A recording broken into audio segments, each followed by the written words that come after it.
Konnichiwa, welcome to a beautiful sunny Sunday morning at Fuji Speedway in the Shizuoka province, just a couple of hours drive from Tokyo in the heart of Japan, and in Japanese motor racing heartland as well. This circuit is owned by Toyota. It is the legendary setting for the 1976 Formula One shootout in the rain between James Hunt and Niki Lauda that, of course, was the premise for the film Rush a few years back and is still a great racetrack. It is the venue for round 5 of 6 of the FIA World Endurance Championship, and the first time returning to Japan with these cars for 3 long years. The fans are eager to see the cars, as eager as the drivers are to race them. Good morning, everybody, wherever you are, whatever ungodly hour it is, wherever you're watching.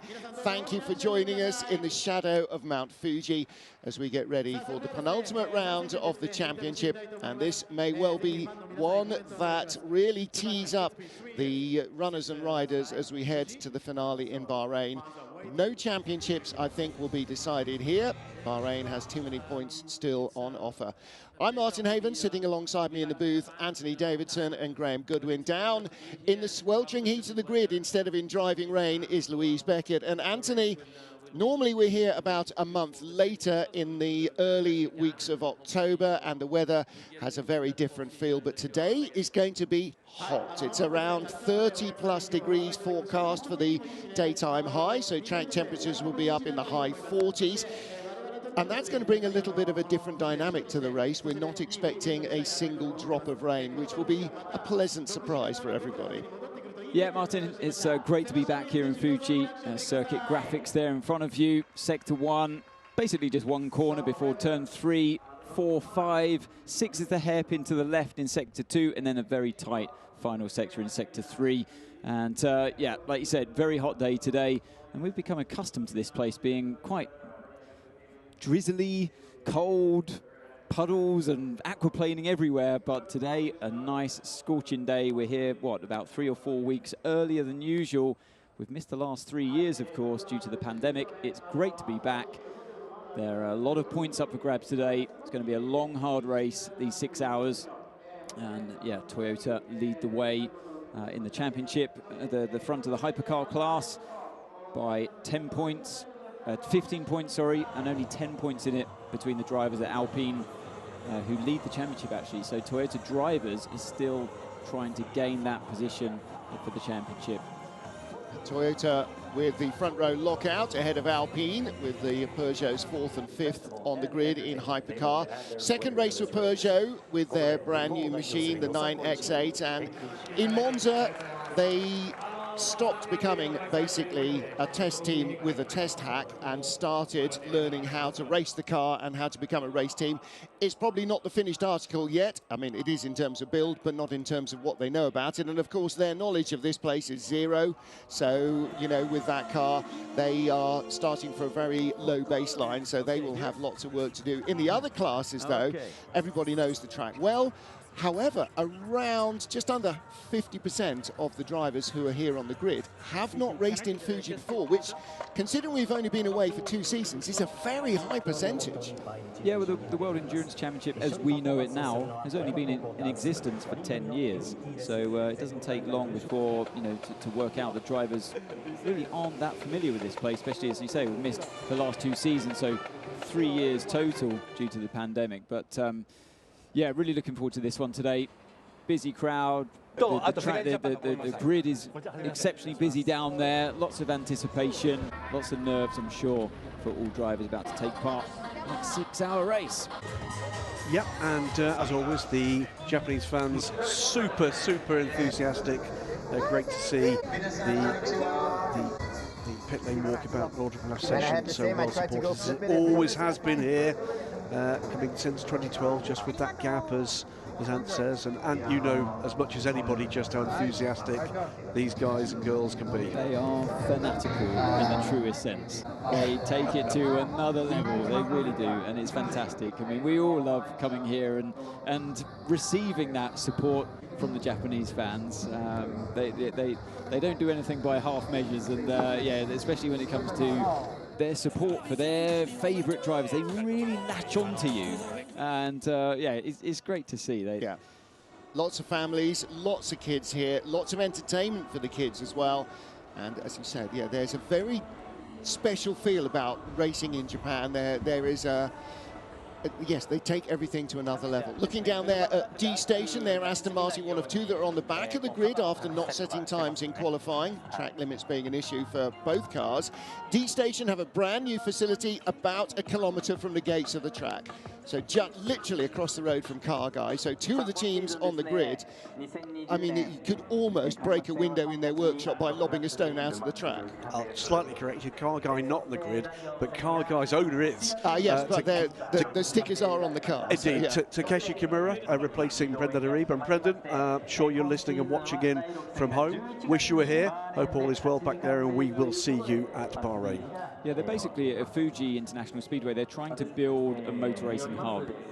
Owned by Toyota, this place, I think you mentioned already, Martin. So the finance is there in place, but they're trying to basically turn this place into what Silverstone has become. Yeah.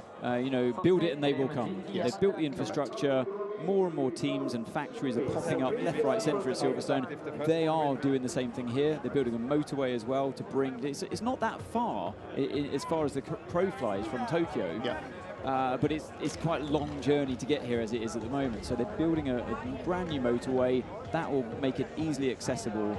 And yeah, I feel like this place is going to grow and grow in the future. Yeah, definitely. And you're right. I mean, Silverstone is our kind of reference for that.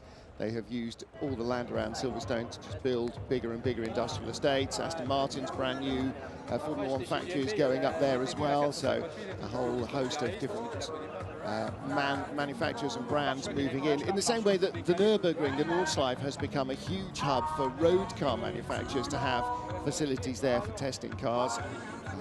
Doesn't really do much for the real world traffic, but at least the high performance cars get a good shakeout, and the manufacturers all love that. Quick look there at the number 71 Ferrari. For me, one of the really big surprises in qualifying. Frank Deserto putting the car third in GTE AM, second in GTE AM for the Iron Dames.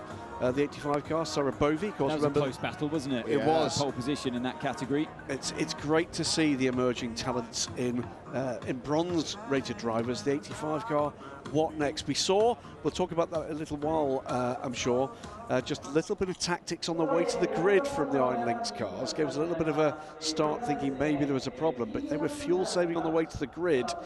Pretty clear they've got a strategy in mind for the race to come. And quite interestingly, there's Ben Keating there, pole position man in the GT AM category by only a few hundredths of a second. You're pointing at the screen, Graham. Pointing at the screen, that's Mikkel Jensen from Peugeot, but also shares a car with Ben in the IMSA WeatherTech Sportscar Championship.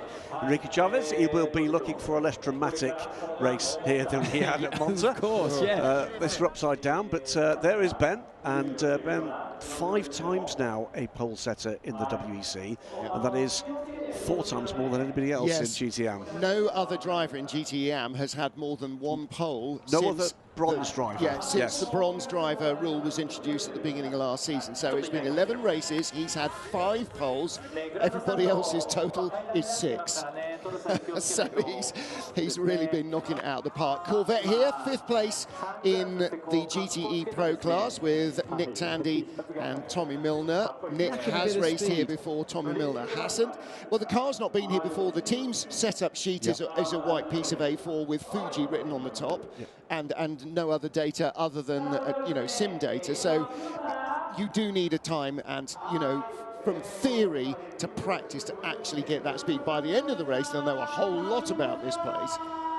It's a very tricky circuit to set the car up for. Like we saw on the circuit map, very tight, twisty section in sector 3. And then you've got this long straight, just under a mile long, so 1.5 kilometers long. So you need a nice slippery car with low drag to get you down that one. But in that sense, there's a huge compromise to be made. The car basically never feels good around this track. And to race around here, you need to basically go for a lower downforce setup. But when you come to Sector 3, my goodness, it feels like a real handful, whatever you drive. And that's the learning curve of racing around this track and setting a car up for this circuit. Of course, their biggest problem is they're up against the, of course, the Ferrari team and the Porsche factory GTE team. This is the penultimate race in history for this class, and those two squads know everything about this place. Alessandro Pierguidi and James Collado, champions 2 years ago. They are the points leaders at the moment, but by 1 point after their closest rivals in the 92 Porsche claim pole position. So again, a good battle for pole. Michael Christensen always looked just to have the tiny edge, and so it worked out. And it is a tiny edge, you know, 0.2 of a second around this 2.5-mile racetrack is very small margins indeed. So Porsche with pole, but we'll wait and see just how this race works out. It's a fairly low tyre degradation track compared to where we go to next, Bahrain, which just murders tyres. So hopefully it'll be a few laps in before we hear the fuel saving and tyre saving messages encouraging the Porsche drivers. But it is going to be a battle of holding your speed without using too much of the car, which is kind of motor racing in a nutshell, I suppose. Last man there we saw on screen, Nico Lapierre, leads the championship by 10 points. But they're going to struggle here. They are lacking some straight line speed. Good in qualifying, just 0.2 off. But that, I feel, is not going to be reflected in the race. Had a chat with Philippe Signot, the team principal there. And his estimation, it's got a very good car for qualifying and low tanks, but in race conditions, they are going to struggle. And the car that he's driving, of course, is the Alpine in the Hypercar class. Here we're looking at the two United Auto Sports cars, which really sort of had an odd qualifying. Qualifying is 10 minutes, so you get maybe 4 laps if you're really, really on it. They went out, came back in and changed tyres. Now, again, that apparently was planned. There is Mount Fuji. This is my 3rd trip in 5 years now to the Speedway, and it's the first time I've ever seen the mountain other than just a bank of cloud. Sebastian Bourdais with the Vector Sport team, 5th place on the grid for them. Bourdais did the qualifying, so they're giving the old chap a bit of a go in the car, which is nice. Joined here by Renger van der Zande, who he races with in the States. So Renger in the Vector Sport car with Ryan That's quite Cullen. nice, isn't it, for those two, because you need that chemistry as sports car drivers. You know, it's no place for selfishness and no place for ego either. Yeah, Renger. So when you work together with a teammate and you get on well, and you've got that nice relationship, it really gels and propels you all forwards as either a duo or a trio. Yeah, Renger replacing Nico Müller, who is one of a number of driver changes just for this weekend with other flashing. He's DTMing, is he? He is DTMing. Looking there at the 31 WRT car that very nearly had 3rd place in qualifying, but Robin Frijns had a bit of a track limits infringement, so lost that lap. So that then went to the number 41 car, Real Team by WRT. So the WRT cars were 3rd and 4th and are 3rd and 4th. Real Team being run by the WRT organisation. As we know, WRT will be part of the Hypercar grid in the future. Back into LMP2 next season here, and then after that they will be the team looking after the incoming factory BMW squad, and that's massively good news. Yeah, for both parties, actually great to have a team of the calibre of WRT on the grid, but also BMW know that they've got a very good team to run those cars in the World Endurance Championship. Nice trophies here. Yeah, beautiful, aren't they? Yeah. Absolutely, and particularly because they're not covered in rain. You know, the chrome there reflecting the sunshine. There is Francois Perraudot with the AF Corsa crew. Francois starting. This has become more and more a thing now that Francois starts the race with Niklas Nielsen and Alessio Rivera. And these guys, of course, raced together, won the GTE World Championship again last year, and then are back in LMP2. But the tactic there is if you're starting higher up on the grid, you can start with a silver driver. If they're comfortable, a silver or bronze driver, if they're comfortable to deal with the immediate pressure of down into turn 1 and that first lap, which is quite tense, you effectively can bottleneck the faster drivers, the pro drivers behind you, and you limit their progress in the race. Investing in young talent, the number 38 car this year, and 20 points in the lead of the championship thanks to that pole position. their first pole of the season, astonishingly. And if there's going to be dramas in this field, maybe, just maybe, they could come away with the title today.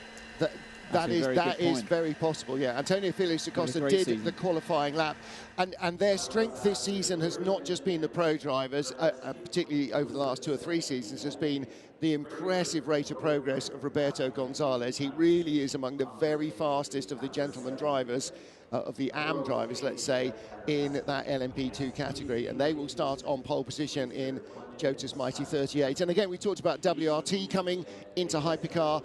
Jota will be bringing Porsches into Hypercar as well, a customer Porsche team. So that's going to be exceptionally entertaining. Well, if you just take a look at that car 38 and the job they're doing with Roberto Gonzalez compared to Francois Perrodo, for example.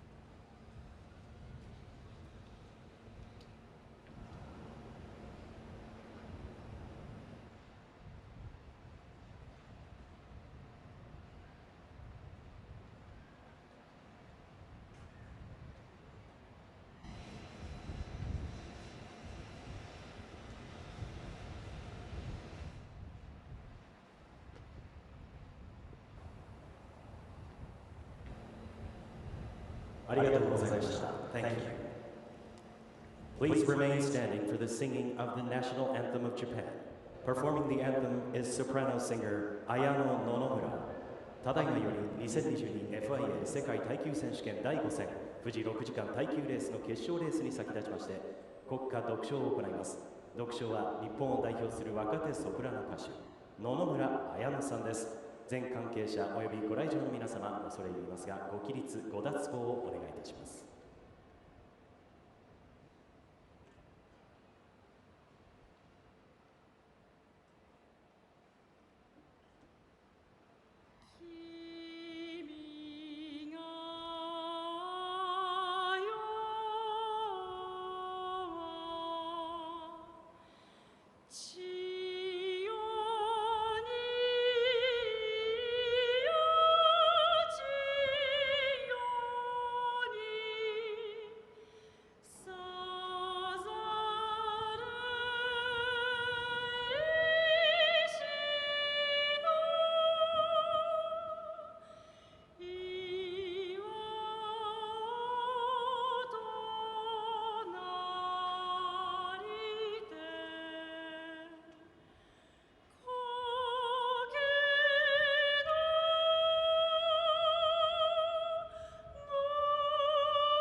Beautiful.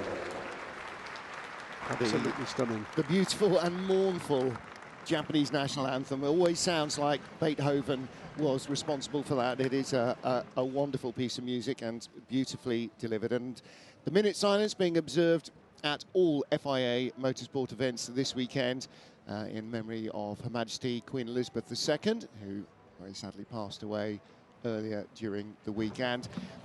More British drivers on the grid and a number of British teams as well, wearing black armbands and little tributes on the cars as well to Her Majesty. So that was the minute of silence, beautifully observed here as well, as you would imagine would be the case. So 5-minute board due in another couple of minutes. Teams starting to make the final preparations as we work through our Hypercar field. The Peugeots 4th and 5th in qualifying. Again, really, this is still, Anthony, a work in progress. I mean, a team that has been recreated, I guess, since their last iteration with the Diesel 908. Some familiar faces, but not an awful lot. So again, it's sort of coming together, isn't it? It's around 20–30% yeah. of the personnel that I knew back in the day. I drove for them in 2010, 2011. But like you said, a totally new car. There's a lot to learn for that team. Hybrid car, they didn't used to run that. A petrol-powered car as well, yep. So they used to run the diesel. Yep. Yeah, a lot has changed there for the team, and we saw huge amounts of unreliability issues for them in Monza, but so far, touch wood, it's been a much more consistent run for them throughout this weekend. But the performance is about the same, I would say, as it was in Monza. I was sort of thinking Peugeot in Monza, Glickenhaus in Portimao, and yet, you know, a year and a half later, Glickenhaus are on the overall podium because of their speed and reliability at Le Mans. So it's new cars. Yeah. I mean, you know, there's a good and a bad here. It's a short-term bad. These new cars, it has been a rush. It's not easy at the moment to get a new car onto track. Development curves are very tight. Supply chains, we're going to go on and on about this. Yeah. It's going to be with us for some time. That's a major issue. Watch for that next year when the cars arrive. You know, it was their very first race. Any progress we see here will be a barometer to what you're going to see in Bahrain. I think we will probably see quite a lot of progress here, actually. I think they learned an awful lot. Yeah, you can't beat a Huey, especially the twin blade. Big thumping, thumping, thumping, thumping. So 5-minute board at the front of the grid. So tyres fitted, wheels down on the ground. That makes the crowd starting to now anticipate the start of this race.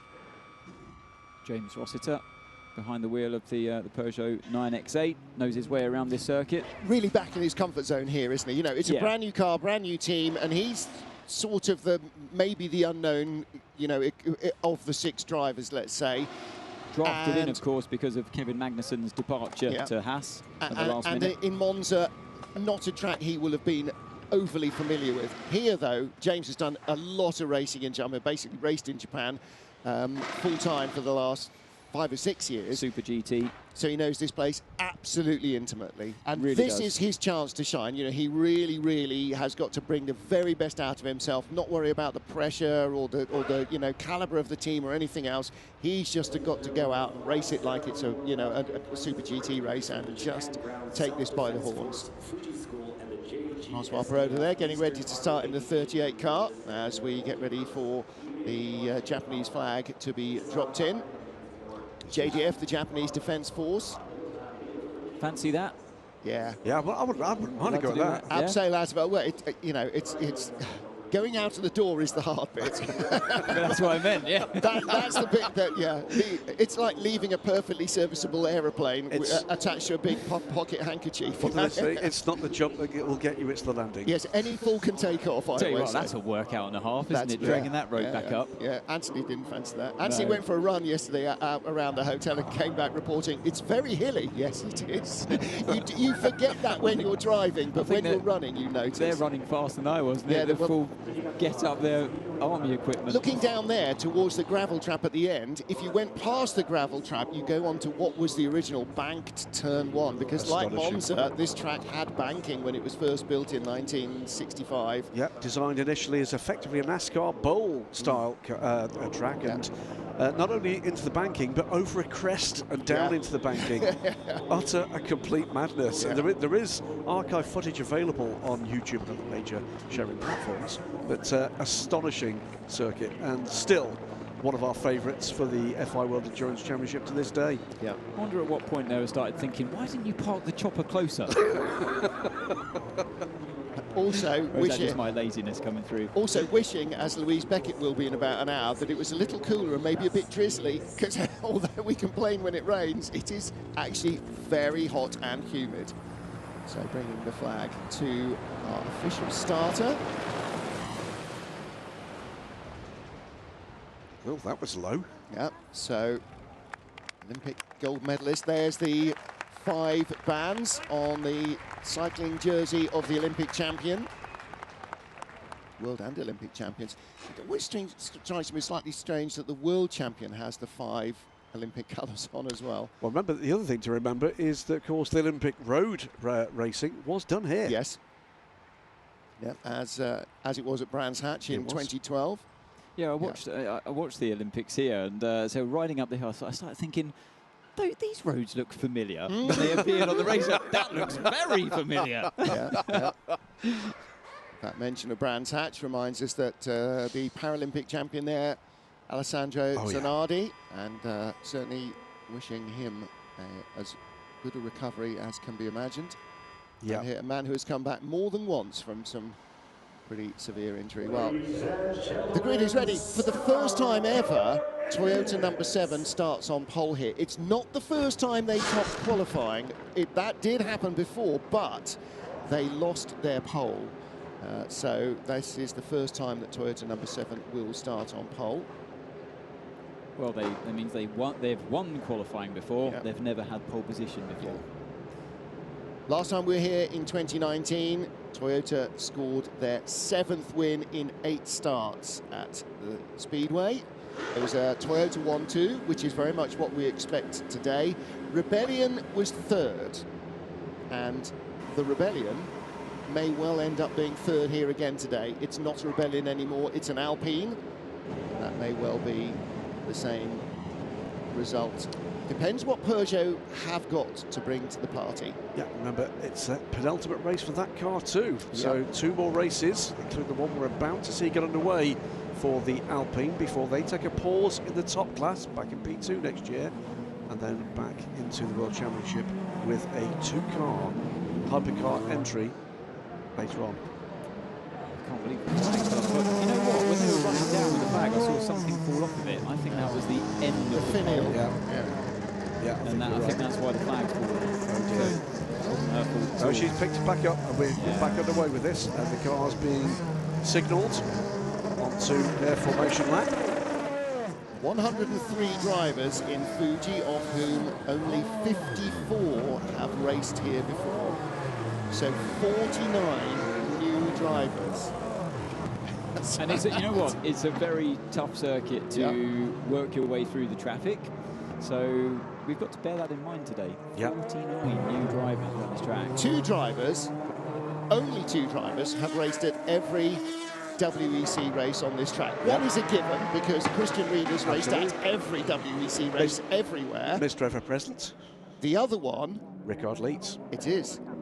Another Porsche driver. So Richie was surprised when I gave him that stat, actually. And, well, that nobody else had also done it, Indeed. Absolutely right.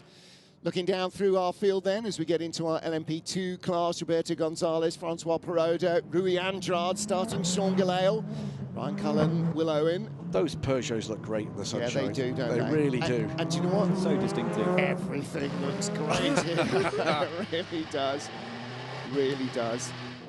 So yeah, it's going to be an interesting fight here between Roberto Gonzalez starting in pole position in LMP2 with Francois Perrodo right behind him. Yeah. And so that is a genuine gap we're likely to see open up between those two. And that should remain. And that's why, you know, they are the silver or the bronze driver. Basically, they are the backbone of the team. Yeah. That's where your performance genuinely lies. And that gap that opens up between them is relative for what's going to happen for the rest of the race. It's going to be interesting to see progress in the early part of this race from the car in 9th in LMP2. Louis Delatraz starts that car. Yes. So one of the top drivers in the Premier Roland squad is chosen to take the start with some of the lower ranked drivers ahead of him. That's going to be the strategy there is very clear. Get to the front, gap the field. Buemi versus Kobayashi. Yeah. Kobayashi on home soil. Toyota number 8 won here last time out, 2018, 8 ahead of 7. 7 needs the win.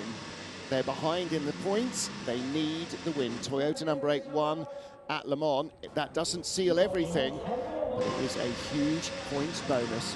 And for Peugeot, is there a shot at the podium? I mean, there really is a shot at the podium. Reliability might be their Achilles heel. Long straight, that 1.5 kilometre straight. Cold brakes, cold tyres, down into a hairpin at turn 1. 6 Hours of Fuji, round 5 of the FIA World Endurance Championship is about to get underway. The field is ready to roll. The red lights are on. They race down towards the start-finish line. They've been released, but yet the red lights have not gone off. Now they do. You cannot pass before you get across the start-finish line. And our poleman, Kamui Kobayashi, leads into turn 1 from teammate Sebastian Buemi. No lockups yet, not a puff of smoke. Are they all through cleanly? They are. And in the GT field behind, nobody facing the wrong way. You can see the bright blue car of Ben Keating, the GTM leader, and the D-Station Aston is already starting to make up ground. So Sean Galea was past Roberto Gonzalez in turn 1, so they lead the field now, WRT, car 31. Galea was always going to be the man trying to make the move. And Roberto Gonzalez, and also behind him, Francois Perrodo, needed to be cautious. They want to keep all the dive planes, all the tabs on the car. They don't want to have any contact in the opening lap. So stewards will just examine the video of the race start, make sure nobody overtook before the line. There you go, didn't take long. That's 28. Real Team and one of the Jota cars. That's the 45 car and the 28 car. Yeah. So it's Algarve Pro's 45. And 28 was Jonathan Aberdeen. We saw a big puff of smoke, didn't we? So I'm assuming it was a lock-up and a nerf around from the right rear, perhaps, of the Jota 28. So Jonathan Aberdeen and Stephen Thomas, the drivers involved, as the rest of the field comes down with a big lead here for Kamui Kobayashi. Good first lap from Kobayashi. Buemi just easing his way into this one, with the Alpines still putting them under a bit of pressure, but lacking that straight line speed quite clearly here, as we saw in Monza, and that's allowed the Peugeots to catch up as well on that part of the circuit. So the Alpine much stronger, it seems, or much more in its happy place in Sector 3. In free practice, we watched Peugeots following Toyotas around and not looking like they had anywhere that they were going to be able to get by them. Francois Perrodo in the chrome and black car just slipping a little further down towards the tail of LMP2. But for he and Roberto Gonzalez, for the other lower-ranked drivers who have started their P2 cars, really critical to survive the first laps without any damage, get themselves settled in, bring up the speed, bring up the temperatures in the tyres and the brakes, and just then start to really look at those lap times. AF Corsa have the lead. The Ferrari leads in GTE Pro from the two Porsches. Just to say, Stephen Thomas has got the car rolling back to pit lane, so all cars did emerge from that incident. But the Algarve Pro car, let's have a look here. So there's the lost it on the braking. But that was worse than I was anticipating. I suspected it was the Jota that got turned around, but that was a hit rather than just a nudge. Looks like he was on the white line on the driver's right. The racing line is on the driver's left there, because he came into shot really locked up and fully broadside. It was the rears. I just thought it was going to be a bit of a front end lock. Yeah, you couldn't quite slow down. And 45 going into the garage here in Fluise down in pit lane. That's not a surprise, big hit. The surprise, I guess, is 28's continued. Gonzalez under pressure here into turn 1. He's got the Vector Sport behind him. Ryan Cullen, sorry. Yeah, Ryan Cullen started that. Then the two United cars. That's Josh Pearson in 23 ahead of Will Owen in 22. That's the reverse of how they qualified. So this is big pressure here for Gonzalez now, with a train of cars held up behind him. He's got to keep it clean and keep position there on the bottom left-hand side of your screen as the car 45 with the work continuing down there in the pit garage. Change between United cars. Will Owen on the inside with the red mirrors. That's how you tell the difference. The same with Jota. One's got red mirrors, one's got green. With United, 22 has red mirrors, 23 has blue. And that battle there, and the fact that they're also now going to be trying to attack the Vector Sport car, that all helps Roberto in the Jota car in second place in the class, because the more action that's happening behind, the less they're going to be able to attack him. Who started the Inter Europol? Esteban Gutierrez. He's the only platinum up there in the mix at the moment, so expect him to be making headway, and he needs to. He has to. And this is why the other teams, like I said before, start with their lower graded drivers to try and bottleneck those drivers like Gutierrez up. Jonathan Aberdeen making his way back up through the GTE cars after that incident on lap 1. Incident involving cars 48 and 28 under investigation. It's a pretty clear decision there. It was a simple mistake from 45, but if 28 gets a penalty, then there's something wrong. We're going to put the headphones down and go over to race control in en masse. But that was Jonathan Aberdeen making his way past the GT Pro leader. So he's now back on the end of the LMP2 train, but it's cost him time, and let's hope not too much damage. Well, actually, it might pay dividends for him.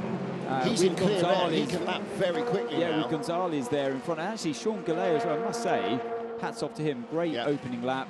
Got into the lead in LMP2 and heads that particular field now. Here's the number 7 by Toyota. 3.5 seconds. Down at the turn 10-11 hairpin. That's where the incident was on lap 1. So the final car in the field is just exiting turn 1 as these guys are coming through turn 13. I think Toyota's really got 2 more laps, and then the rest of the 6 hours will be in traffic. This is what a car balance looks like in Fuji. Always fighting it. Well, there are the 2 Peugeots. James Rossiter. Wow. Now, yellow strategy 3. Yellow strategy 3. Copy, yellow strat 3. The sister car seems to be struggling a lot with focusing. Copy, you can save energy behind him. Save energy. So James Rossiter is in the 5th place car, the second of those 2 grey Peugeots, and in front of him, Jean-Eric Vergne. So he's replying back to the team, or relaying back to the team what he's seeing in the car in front. Now, we saw that in free practice, Anthony, coming down into turn 1, the Peugeot bouncing up and down a lot, but it's not bumps. You can see these guys coming up here. Little dive down the inside. Yeah. This is the battle of the big guns, the midfield at the moment. They're holding each other up. They should be making headway through the field, but they're fighting each other. Not noted by me to this point, but a lead change in AM, and that's Sarah Bovey goes by Ben Keating and now leads the field in GTE AM. I wonder if the cameras caught that. Not sure where that happened. A lot of changes are in turn 1. A lot of changes are down in turn 10 as well. That tight right-hand hairpin where we saw the incident on lap 1. That's it. It is a good overtaking place, because when you come down the hill here, you're sweeping off down the hill, Anthony, and it's a big stop. You can see the ripples there in the braking area as well. Very easy to lock up. It's a good overtaking opportunity there. It is a good one. One of your better chances around the track, but turn 1 genuinely is the better chance with a long slipstream down into that one. Just in the background, I think we saw the Jota car, Jonathan Aberdeen, going by Richard Mille Racing Team's Leela Widu, so that would be a change for 9th in the class. Highly activated Ollie Jarvis there, just spotted. Other point to make clear, by the way, with that drama on lap 1, that was the championship leader in LMP2 AM, the 45 car. Just, I think, 2 points to the good. Check that is correct. Yes, it was 2 points. So that could potentially have pretty major championship implications in LMP2 Pro-Am. Only 3 of the runners here, with the absence of the IOC Bratislava crew here in Japan. But the top 3 in the championship are all here and on track. James Rossiter running on board with him now. Got Jean-Eric Vergne in front. Does look like he's the faster of the 2 Peugeots. He's mentioned the porpoising from Vergne's car, but I noticed that Rossiter actually was the one that was sparking with that bouncing in the car, touching the ground down towards turn 1. So he's reporting that his teammate's suffering, but it might not feel in the car as bad as it actually looks in many ways. And so, yeah, Rossiter's car clearly sparking away as well. Jimmy Bruni in the 91 Porsche again, looking like he's maybe angling to get by the 92 car ahead of him. Kevin Escher starting the car that Michael Christensen qualified. Just sort of, again, has that little body language that it looks like he would like to get by, if you don't mind. Absolutely. All 5 hypercars, by the way, in the 131s on the last lap. So the differences in lap times in this clear area at the moment are intense. Well, let's take a look at the start. Number 7 Toyota Kamui Kobayashi clearing off to make sure everything was clear. Down the inside, the red and white. That's a great 31. start from Sean Galale, the reigning Asian Le Mans champion. And they would have raced here in Asian Le Mans as well. No, they raced in Dubai. Not Sean. I think Sean did many years ago, but not in the Gibson cars. That got close, didn't it, between himself and it didn't get close. That was contact, definitely there. Here's the 41 Real Team car. Running wide. Oh, look at that. That's Roberto Gonzalez in the Jota 38. Great stuff from That was the 28 car, actually. Now, here's the incident. He went for an overtaking move. Yeah, he went to pass 1 and clattered the 3rd car in front of him. Completely got carried away in the moment in trying to brake later than the car he was straight, but probably just unsighted the braking marker boards, and around it went. And again, cold tyres, I mean, not fully up to temperature, and grabby brakes as well. You know, all of those, it's lap 1. You just know that all of that is catching him out. It looks like car 28 got away with that in terms of damage. Yeah, side by side, this is for second position in GTM. Okay, Across one the line. started on pole, and the other two Astons started on the last row of the grid. There you go. So it's Wow. 2, 3, 4 for the 3 Aston Martins. Sarah Bovey has got clear air here, head of this trio. So David Pittard in the blue and yellow and black Northwest AMR goes ahead of poleman Ben Keating, and Tomonobu Fuji in the D-Station racing car is right behind him. Just one other quick thing to mention. If you take another look at this, I want to go back to a point in P2. Great move up the inside there for the 98 car. Yeah, that was the final corner. So the racing line, the natural racing line, is to take a very wide entry, but the Aston Martin who went for the move on the inside just took advantage of that. Well, Ben Keating, as he traditionally does, will start the race and will do his entire drive time in one huge slice, and then, okay, guys, have at it. I think they need to swap these two Peugeots around. Yeah, Rossiter clearly has more pace. If the team... and he's showing his nose everywhere, isn't he? Yeah. Look, there you saw he was taking a much tighter line than Jev. There's no good reason to, except he wants to get by.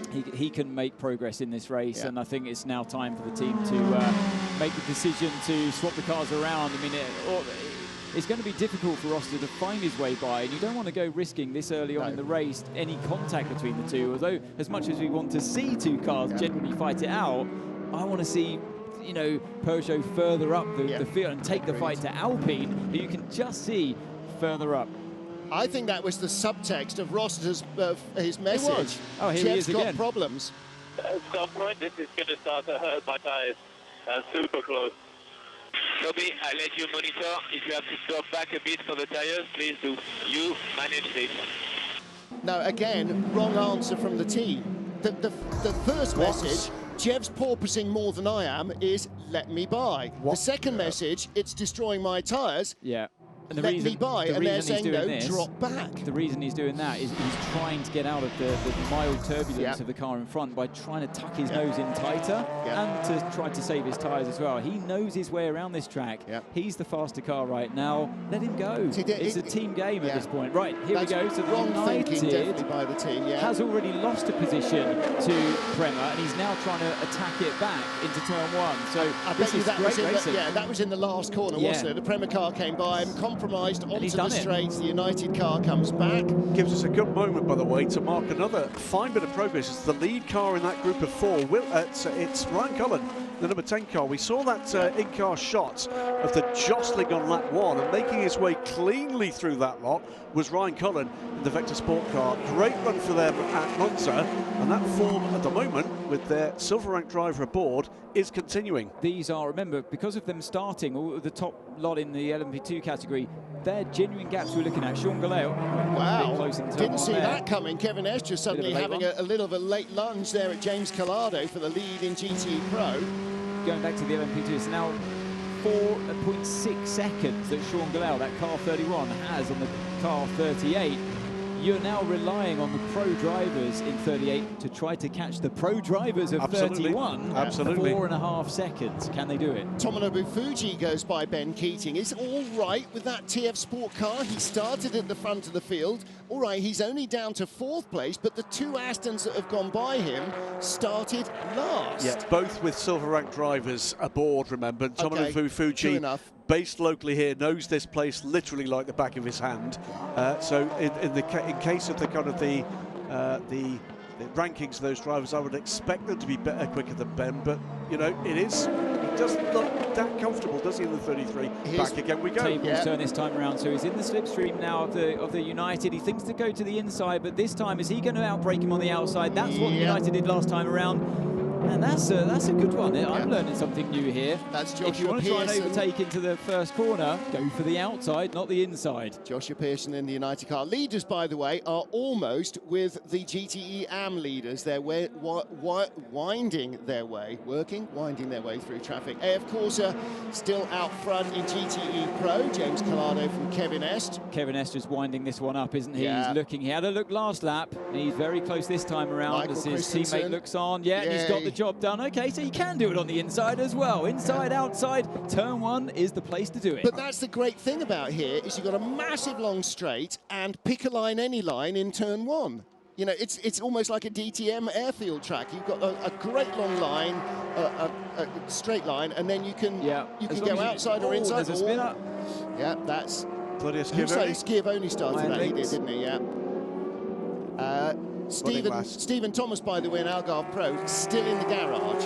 So that car has not re-emerged after that huge first lap lockup. I suspect that he has whacked the Jota car so hard that it's broken suspension. Now, whether that has actually damaged the suspension mounts or not remains to be seen. Hopefully Louise can find out. Did the spin, was that a result of a mechanical failure? Because it did look a bit bizarre, didn't it? Yeah. Well, Louise Beckett is down in the pit lane. There's nobody else in there, so hopefully she'll be able to find out. As the Peugeots come up behind the AF Corsa Ferrari, the 54 car in the GTE AM class. Rossiter might have a chance here. So Verne has been held up there behind the Ferrari in turn 6. He's in the slipstream now on the run down towards one of the best overtaking, I'd say the second best overtaking spot in the circuit. He thinks to go to the inside, but he backs out of it. And this is the problem when you're fighting your teammate. The last thing you want to do is start banging wheels with them or bodywork. And lunging Jeff is always a high-risk option, isn't it? The reality, he's not fighting. I mean, it seems clear to me he's been told he's not fighting. Well, he's asked twice in coded language to be let by, saying that he's struggling, being held up by Jeff, and twice the team have not got the message. He needs actually to say, "I'm quick. I can be quicker than this. Let me by." I feel the problem for him is that he wasn't supposed to be part of this driver lineup. He's come in as the new boy, and he's being told what to do right now. He's being quite placid in a very British way. He's being sensible and calm on the radio, and a bit too polite. Changed the lead in GTM, and it's going to be a change for second place as well, I think. That is David Pittard going to the lead in the 98 Northwest AMR car, and Tomonobu Fuji now closing in on Sarabovi for second place. So again, this is the two silver-ranked drivers there. The other point here, and to chuck into the mix, is that James Roster has huge experience in this track. He said, I mean, he knows his way around here, and I feel like Peugeot as a team right now are compromising their race. Now, we saw Loic Duval sitting there very calmly in the chair, just sort of watching it all going on. If I was Loic Duval, I would have been bending the boss's ear, going, get our car past, it's going quicker. Here we go, he's close again on the run down to turn 10. He thinks about it, it's very close. And again, if you're a team boss and you're watching this happen, you think, oh my goodness, I'm getting nervous watching our two cars get so close to each other. There's going to be contact at some point. Surely the safest thing to do is just either give Jev the G up and say, come on, if you can go faster, go faster. If not, we're going to try to see if James has any more pace in him, because it looks like at this stage he does. If he doesn't, we'll revert you back. Yeah, I think he needs to. They do need, and I'm slightly surprised that Loic Duval's not really going, come on, let us by, let us by. We've got the circuit expert here. Our screen's beginning to light up with warning flags. Driver Bruni for the car 91 and driver Tandy car 64, both in this well, it's like a bag of ferrets. This is one of those, the corner they just went through, turn 3. That's one of the corners where they've got cameras actually, and they can see. Very thrilling one. That's going to cost him. On the inside of both of them. There we go. Look, what a move there for Louis Delatraz. You can see that moment with the GT slowing them both down, and knowing the racing line is to go a little bit wider, he snapped it down the inside. Beautifully done. And I think he's just out of the slipstream. He's safe into turn 1. Big rebuild going on, left front corner. Well, the good news is there is a rebuild going on, because if they can get the car out, there's still points to be gained here. Absolutely. But that came after a big moment, didn't it, for Will Owen, and Delatraz spotted the opportunity to be daring up the inside of the GT car. Tandy there in the 64 Corvette. Even though he's had the track limits warning, but he's looking quite quick. It's lacked the speed so far this weekend, the Corvette racing team. But right now, I'd say the balance of the car looks good. It must be looking after the tyres pretty well, because he's right up there, challenging. And it looks like he's got the speed to start working his way through. There on the straight, if we could see through the GT cars, we would see the lead is coming into view behind them. The GT cars go underneath us now. There's the Corvette. This is a move coming. The Ferrari's in the slipstream. He's going to go to the inside of car 91. He's going to be late on the brakes, but he's closing the gap. It's going to be close there. You're always risking it. If you start to take a very shallow turn in, like the Porsche did, you're always risking a bit of contact. You're putting so much trust in the car behind you doing the overtaking move to be able to stop the car. They are so professional, these guys. I mean, they're giving each other just enough room to survive, and that's all you ask. You know, it's a long race. Nobody wants contact this early on. There was a lockup. That was risking it by just that. I don't like it when you see that shallow turn in under the brakes. You're narrowing the gap that the drivers committed themselves to for the overtaker. Louis Delatraz has gapped the two United cars, trying now to close on Ryan Cullen, still running third place as he has been since lap 1. Is it a headwind? I forgot to see, or is it a headwind down in towards turn 1 today? If it is, obviously that boosts the slipstream effect. Yeah. I suspect it is. It definitely was yesterday. And it also helps the later breakers. Leaders, by the way, are within a couple of car lengths of each other. So number 7, number 8, Toyota now on the back of the GTE Pro pack. And this might be an opportunity for Sebastian Buemi to try and grab the lead from Kamui Kobayashi. Off the circuit there. Yeah. And that will be noted by the stewards. That will be one of your lives used up.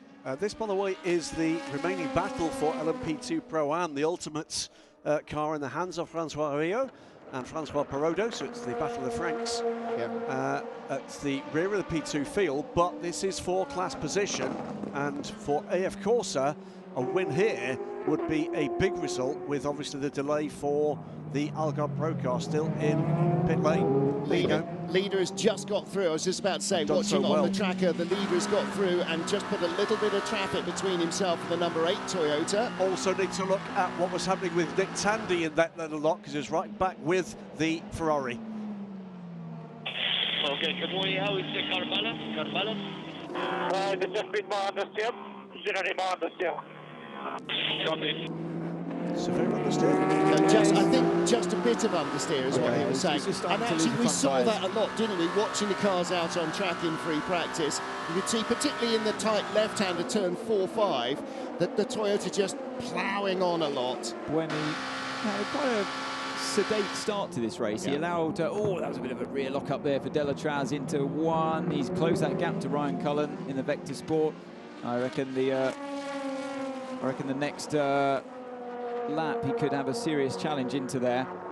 Yeah, there is a degree of inevitability here, but this is Ryan Cullen, silver rank driver against Louis Delatraz. But the longer he's fending him off, the better it's going to be, because remember, that was a big wiggle there, wasn't it? Well, he didn't expect Cullen to brake so early into turn 6, and he almost lost the rear into turn 1. He did it again. So he's clearly got the speed here. Yeah, I mean, Ryan Cullen, remember, he's on. That's a change to the lead again. So Fuji goes to the lead now. So D station from the 98 Northwest AMR car now. So that's the 4th leader we've had in GTE AM. Warning, car 22, that's the car we were riding on board with before through turn 3. Will Owen for abusing track limits. Yeah, and that was a clear one, because he was on First board. Of 3. Well, there's the exit of the final corner. Tomonobu Fuji just keeping 2 wheels on the white line, but you've got to be careful there as well. Oh, that's why. That's why. Yeah. Big lockup. That's down at turn 10. Didn't need a signed invitation, did he? Did he overtake him off the circuit? Yes. There? I think he might have done. Yeah, but then David Pittard tried to shut the door on him, so he had nowhere else to go. He was alongside, and David shut the door. So, yeah, David had made that mistake. What's happened here? Where's Delatraz? He has dropped back, hasn't he? Why has he dropped back? Here we go. No, it's not. It's the Vector Sport car that's dropped back. Oh, contact with the 54 AF Corsa Ferrari, who then ran off wide. You're right, it is the Vector Sport car that dropped back. And from just that minor incident, that little bit of contact, something must have happened with the electronics, because it suddenly just lost drive. So he's dropped back now, would you believe, to 10th place. He's lost him 7 positions. Well, yeah, because I think the car recycle. Box of neutrals or something. Don't you know, maybe a shock just knocked it into or out of gear. I think I'm right, and please somebody, if you're listening, and drop us a message to reply.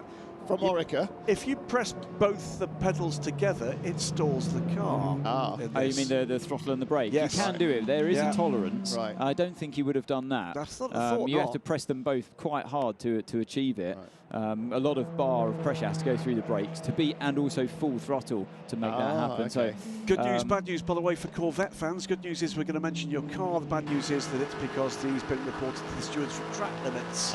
So that will be a penalty. It will, I'm afraid. That's the first, and I suspect not the last. No, I think this is...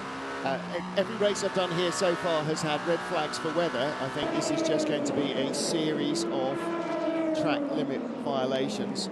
This is the battle now. Hang on a minute, something's happened to Gonzalez, or is that 28 working its way up? It's the 28, that's Jonathan Aberdeen making his way back, he's isn't it? absolutely flying then. He's worked his way through both Uniteds after that spin earlier on because of the contact. That is amazing progress from Jonathan Aberdeen. Yeah. When I first, I just assumed, because I saw on screen the Prema car go by, and then again, we can't tell the difference between the 28 and the 38 Jotas. I can tell there now, because you can see it from the side, you can see the number. Drive-through penalty for car 64. That's always going to be the case. So here we go. This is Jonathan Aberdeen after falling to the back of the field. That lap 1 incident involving the 45. Is he still swearing after that lap 1 incident as he goes by, do you think? Just effing and jeffing under his breath the whole way. He's how fired up is he? Driving like a man possessed. Yeah. What could he have done if that move hadn't? He would have been miles in the lead by now. Well, let's get down to the LDR Pro Garage with Louise Beckett and catch up with what is happening with team boss Stuart Cox. Stuart Cox, it's not what you want, the 45 crashing out so early in the race. We can see all the attentions on the front left. Tell us the damage and what's going on. I think Stephen got a little bit over-enthusiastic with the cold tyres. All we really needed to do was finish the first hour. He's locked the rears up, put the car sideways. Big sorry to Jota, who've ended up hitting. What it's done is the side impacts hit their rear wheel square, and it sheared all the bolts where the wishbones go through into the upright. So it's made it really difficult to get the upright off. So it's nearly back together now, but now it's just a game of catch up. But, you know, we were leading the World Championship. Now we're very much in third. Oh, thank you. Thanks for talking to us. Phlegmatic as ever, Stuart Cox, and the boys again working hard at the end of lap 1. Not really ideal, is it? But as he said, you know, now they've just got to get on with it, and they're not out of the Pro-Am game. They're not out of the Pro-Am game. Remember, we've got Bahrain to go, and Bahrain is a higher scoring race because it's an 8-hour race, of course. But Stewie will know he was showing massive restraints. Was he? I don't really know him that well, yes. but he's been a bit harsh on the driver. Drivers make mistakes, but No Larry Holt's language crept into that. We got the message. We definitely got the message. Whereas Multimatics Larry Holt, I think a multiple Olympic swearing champion, he's been run close on a couple of occasions by Stewie. But Stewie there, see the emotion. It's clearly frustrating, but they're doing what they need to do. Get stuck in, get the car back out, get the points. So you don't win. Racing still 1-2. No, you don't win a championship. You don't win a world championship or a world endurance race on the first lap. We had lead change. Yeah, we did, didn't we? We saw that before. Kevin Estre ahead of James Collado. And then so it's now back to how they qualified. Porsche, Ferrari. And the Corvette having served a drive-through immediately. So that's the first. Are we going to run a book on this and just keep a tally? Well, 30 seconds, that's cost Nick Tandy. Well, Eduardo Freitas, the race director here in Fuji, said he was going to be hard on this one. Yep. You know, he was going to look at track limits. They had to remove the baguette curbs, the sausage curbs, for the F4 category that's racing here. And that's opened up track limits debate. Dear me. That was Tandy, wasn't it? Was that the final straw? Well, no, I think this is after he came back out of the pits. No, it's not. He's right down to 52. I would say on that one he was avoiding action with the slower car in front. That may not have been the straw that broke the camel's back. That might have been when he'd already been awarded the penalty. No, there we go. That was definitely, not using the off-track to keep the speed up. That was avoiding action. However, Francois Heriot and Francois Perrodo, as you pointed out, Graham, 11th and 12th. the ultimate car, that chrome red and the chrome behind of AF Course's Francois Perraudot. Yeah, indeed, two very pretty looking cars. They'd look even prettier if they were a bit higher up the field. Well, they're again starting with their lowest graded drivers, and it's about keeping up your speed against your peers, and that's the key thing. Not against the Platinums, not a bit against the ex-Grand Prix drivers and the factory hypercar drivers to be. It's not about them. It's about the other guys that are in the same category as you. And they'll be enjoying that battle without shadow of a doubt. We've got the brothers Lehay still to come in the ultimate car, and we've got the two Ferrari factory drivers to come in the AF Corse. But this is where, you know, when you talk about the grading of drivers, you know, what is a silver? You've got Sean Galale that's raced in F2, leading the LMP2 category at the moment. Yep. And Roberto Gonzalez, winner of Le Mans, of course. He's raced in IndyCar in the past. He's in second place. And then you've got Francois Perraudot, and he's in a completely different category in the AM class. Down to Louise.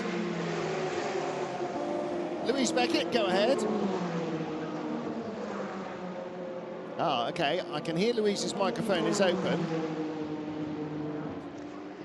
I have spoken to 10 Vector Sport just to see what's going on there, and Ryan had contact with a Ferrari, and the team believed that at that point, after that, he stalled, and that's the reason why he dropped back so much.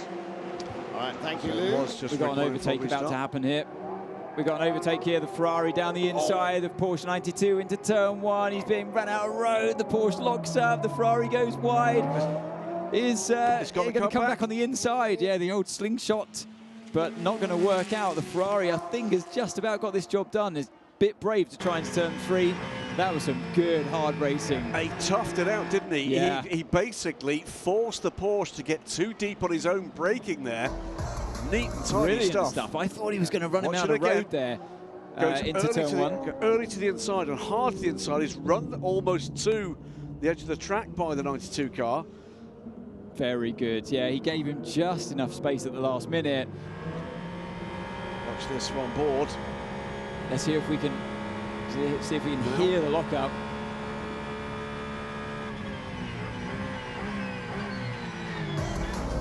That was, I loved it. Good racing there. Normally, I mean, no love lost, is there, between the Ferrari and the Porsche fight? Well, let's hear what the 92 Porsche team have to say about that. Yeah, you said they're faster, so let's not do anything silly, just stick to our plan. See, Porsche still have the spirit of Norbert Singer on the pit wall. It's all calm, collected. Yeah, we're on strategy. Let him go. It doesn't matter. There could be a repass here. Yeah. I think the slipstream is so powerful now. It looks like the Ferrari's just made enough of a gap. But I thought the slipstream's so powerful here that you could see Estra have another go back. Also, you heard his engineer saying, "Don't worry, let him go. It's fine." Nothing and Kevin silly. is just going, "No, I'm having Nothing him." silly. So tempting though when you see the car. When you see a car in front of you, you're just so tempting to go for it. I'm looking for a flag. I can't see a flag anywhere that tells me which way the wind is blowing, which is really, because race circuits normally are absolutely covered in flags. Because you were asking whether it's a headwind or a tailwind. We might have to go outside. Oh, I can see a weather mast just straight in front of us. A little. It's a mild headwind. Mild headwind. It's not a lot of wind today. So the wind, yeah, there was quite a lot yesterday in qualifying, wasn't there? So a headwind helps because it reduces the slipstream, then reduces even more the effect of the wind coming at your car head on. So James Collado, fantastic when you pull job. out, you also get a little bit better braking. It sort of enhances the aerodynamic effect. United Autosport's Josh Pearson, the latest driver in the 23 car, for a warning for abusing track limits. Not yet at a penalty. Well, when we see it on screen, warning. it is the final public warning for those of you who are grapple fans. Yeah, when it says warning flag, that's the black and white flag. Yeah. That is your Driving last standards. warning. So any more infringements after the black and white flag, you're going to get a penalty. And again, we go back to the safety system that's in the car that relays the flag signals, like the yellow flags, red flags, blue flags, and whatever, green flags. Also tells you about slow zones and all the other stuff. Race control will send to the driver a black and white flag signal, and that will rotate round and say turn 3 or turn 11 or turn 15 or wherever it is that you are being warned about. So it's not like, well, I didn't know. You did know, and what's more, we know we sent the message because the car says, yep, got that. They're on a Discord channel as well. Yep. All of the team managers to Eduardo Freitas, the race director, so they're all aware of it. That message is relayed to the driver behind the wheel at the time. And remember, the flag, the warnings are per driver, not per car. Exactly. So as soon as you're out of the car, effectively the next driver steps in, you've got a clean sheet again. So you don't inherit anything from Alexander Wurz and get a penalty. Let's catch up with the 91 Porsche GT team. Looking at fuel delta minus 9. We need to recover a little bit, but we will go an extra lap, and your pace is good. Go an extra lap over 92 or over Ferrari? Over 92, I guess. I thought it's as per their plan. In fact, 3 bits of news here. First is, we'll come back to GT Pro. Just to note, the 45 car has joined the race now, or rejoined the race now, but will be getting a 1-minute stop-and-go penalty for causing the collision. Number 60 on Link's pit is in the pits. Now, I'm guessing that's going to be for a driver change. We gone beyond 30 minutes? Yes. It is a 30-minute minimum, isn't it? For a bronze driver, am I right, in GTR? Ah, right, no, he's put off track. Information to the pit lane. 1 minute stop and go penalty, car 45 for causing a collision in lap 1 at T10. 1 minute stop and go penalty, car 45 for causing a collision. Well, that I think was fairly predictable. The other point I was going to make, gentlemen, here, and we're seeing a bit of it here, as the 91 car, Jimmy Bruni, reported for bruising track limits. That's going to be a drive-through for that car. Which was the last time we saw a message like that. 64 then had to come through the pits. It's looking at the relative performance of the Ferrari leading this race at GT Pro against the Porsche. The Ferrari getting much better traction off the final turn, but then under braking and through turn 1, it's the Porsche that's got the advantage. And look at this, they're in slower traffic here, so Sam, as you follow the other car through, always risky, he does. Much closer. Now, the 91 car going a lap further has been completely undone by earning itself a drive-through. Whether it was going a lap further than the Ferraris or than the 92 car is now immaterial because anything there has gone. But the Ferrari, having got in front, has escaped by precisely 0 inches. We mentioned it at the start of the programme. We said that this race is going to be about track limits. We knew how hot it was, what a hot topic was, and how hot Eduardo Freitas was going to be on it today, policing it. And sure enough, it's materialising. Drive-through penalty for car 91 for abusing track limits. Interesting moment coming as well. He's closer than he's been for a while to the number 51 car, but coming up behind them is the LMP2 leader. And look at that traction. You Watch it here. Before, Graham. Pulls away there. That's where you see the difference going the way of the 51 car. If we stick with this shot and see, though, under braking and through turn 1, you're going to see that situation reverse again. Here comes Sean Gallel. Pit lane, information to pit lane, drive-through penalty, car 9191 for continuously abusing track limits, even after the warning. Drive-through penalty, car 91. So Jimmy Bruni, he got a warning in free practice, so he's well aware of where to place that car. And yes, it is hard to see, but you know, you're wasting so much time. And you look where Nick Tandy's fallen back to, that's where Jimmy Bruni will be as well. Who knows? In a matter of time, it might all work out that everyone gets a penalty and they all start racing each other again. We did talk about that. Frank De Soto has also just been given a final warning for track limits. He's got a problem. He's the lead Ferrari in the GTE AM class. It's 1, 2, 3 for Aston Martin. He had a spin here. I think he has, yes. Yeah, so Frank De Soto in 4th place. Didn't lose 4th with the spin, may have lost it subsequently, but he's been given a final warning. So LMP2 pit stops just about to arrive as Kamui Kobayashi leads us nearly 40 minutes into the 6 hours here at Fuji.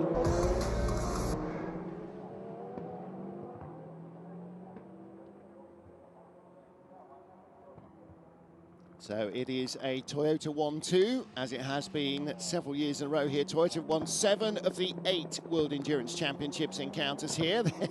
And they've had a few Le Mans successes as well.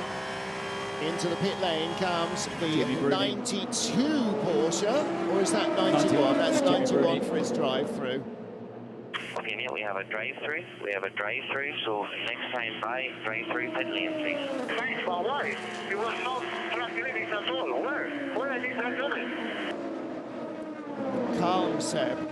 In as well comes 28. Is that Red Memories on 28? Yes. Yeah. Jonathan Aberdeen into the pit lane. I'm surprised that Bruni didn't know where the infringements were. Does that say 91? It says 91 on the right-hand side. It looks so much like a 2. It did. It does. It did. It does look like a 2. I'm sorry, I know my eyes are bad, but it looked like a 2. Yeah, I've got worse near-sight vision. You're wearing your glasses as well. I know, that's part of the problem, actually. I'll probably take them off.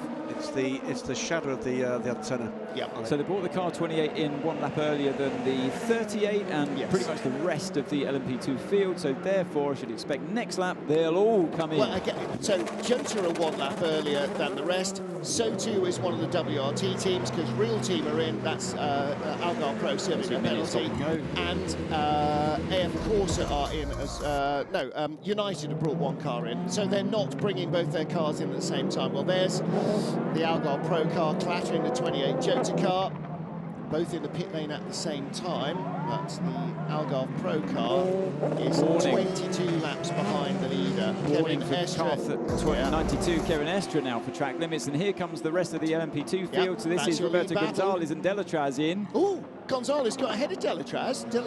He was ahead of him was the the whole leader. time. Never gave up the place, which is huge kudos to Roberto Gonzalez. So this is going to be a good team battle, isn't it, between just? Jota and Prema, who can do the fastest pit stop.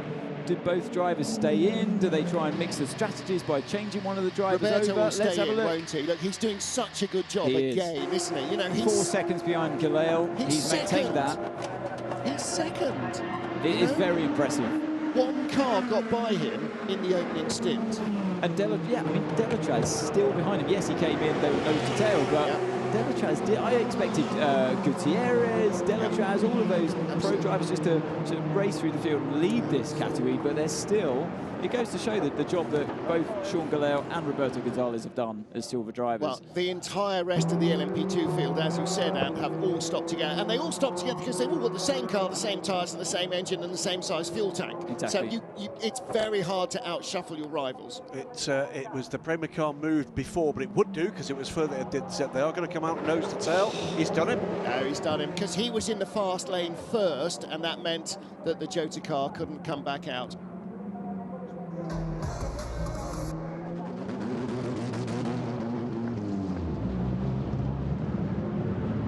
Well, I think that battle was because they held the 28 car not to go, 38 car rather, not to go out and have an unsafe release, because it did look like the Prema car was moving first.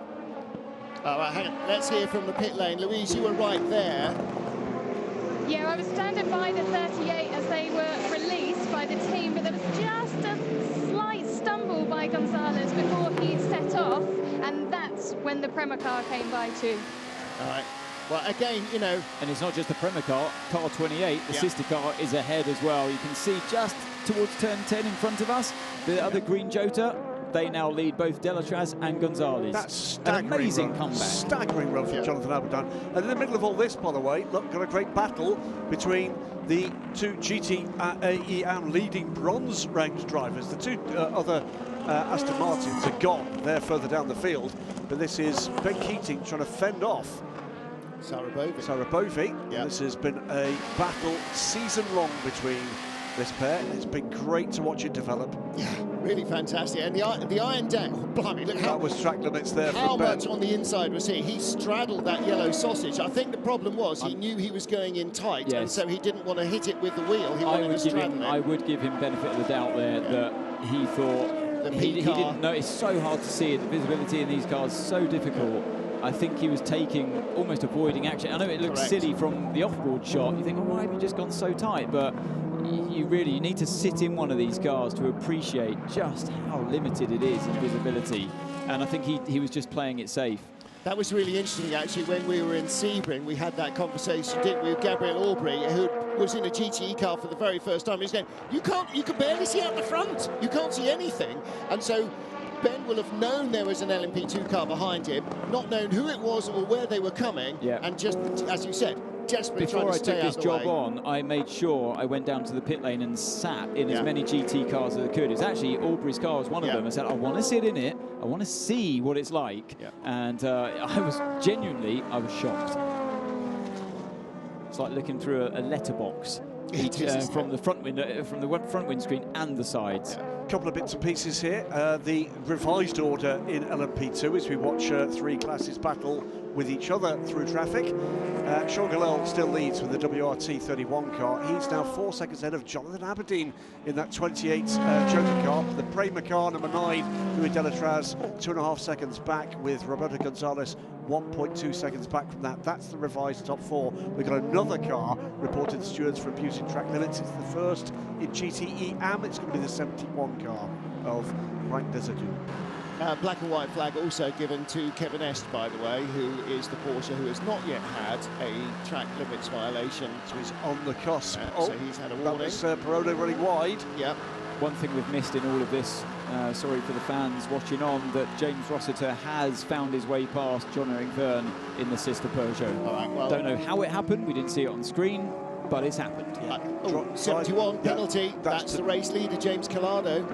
No, it's not. Oh, it's not. That's that's last year's. Last year's number 6, Desatou, confirmed. Another change, by the way, in those pit stops, and we saw one of the cars involved.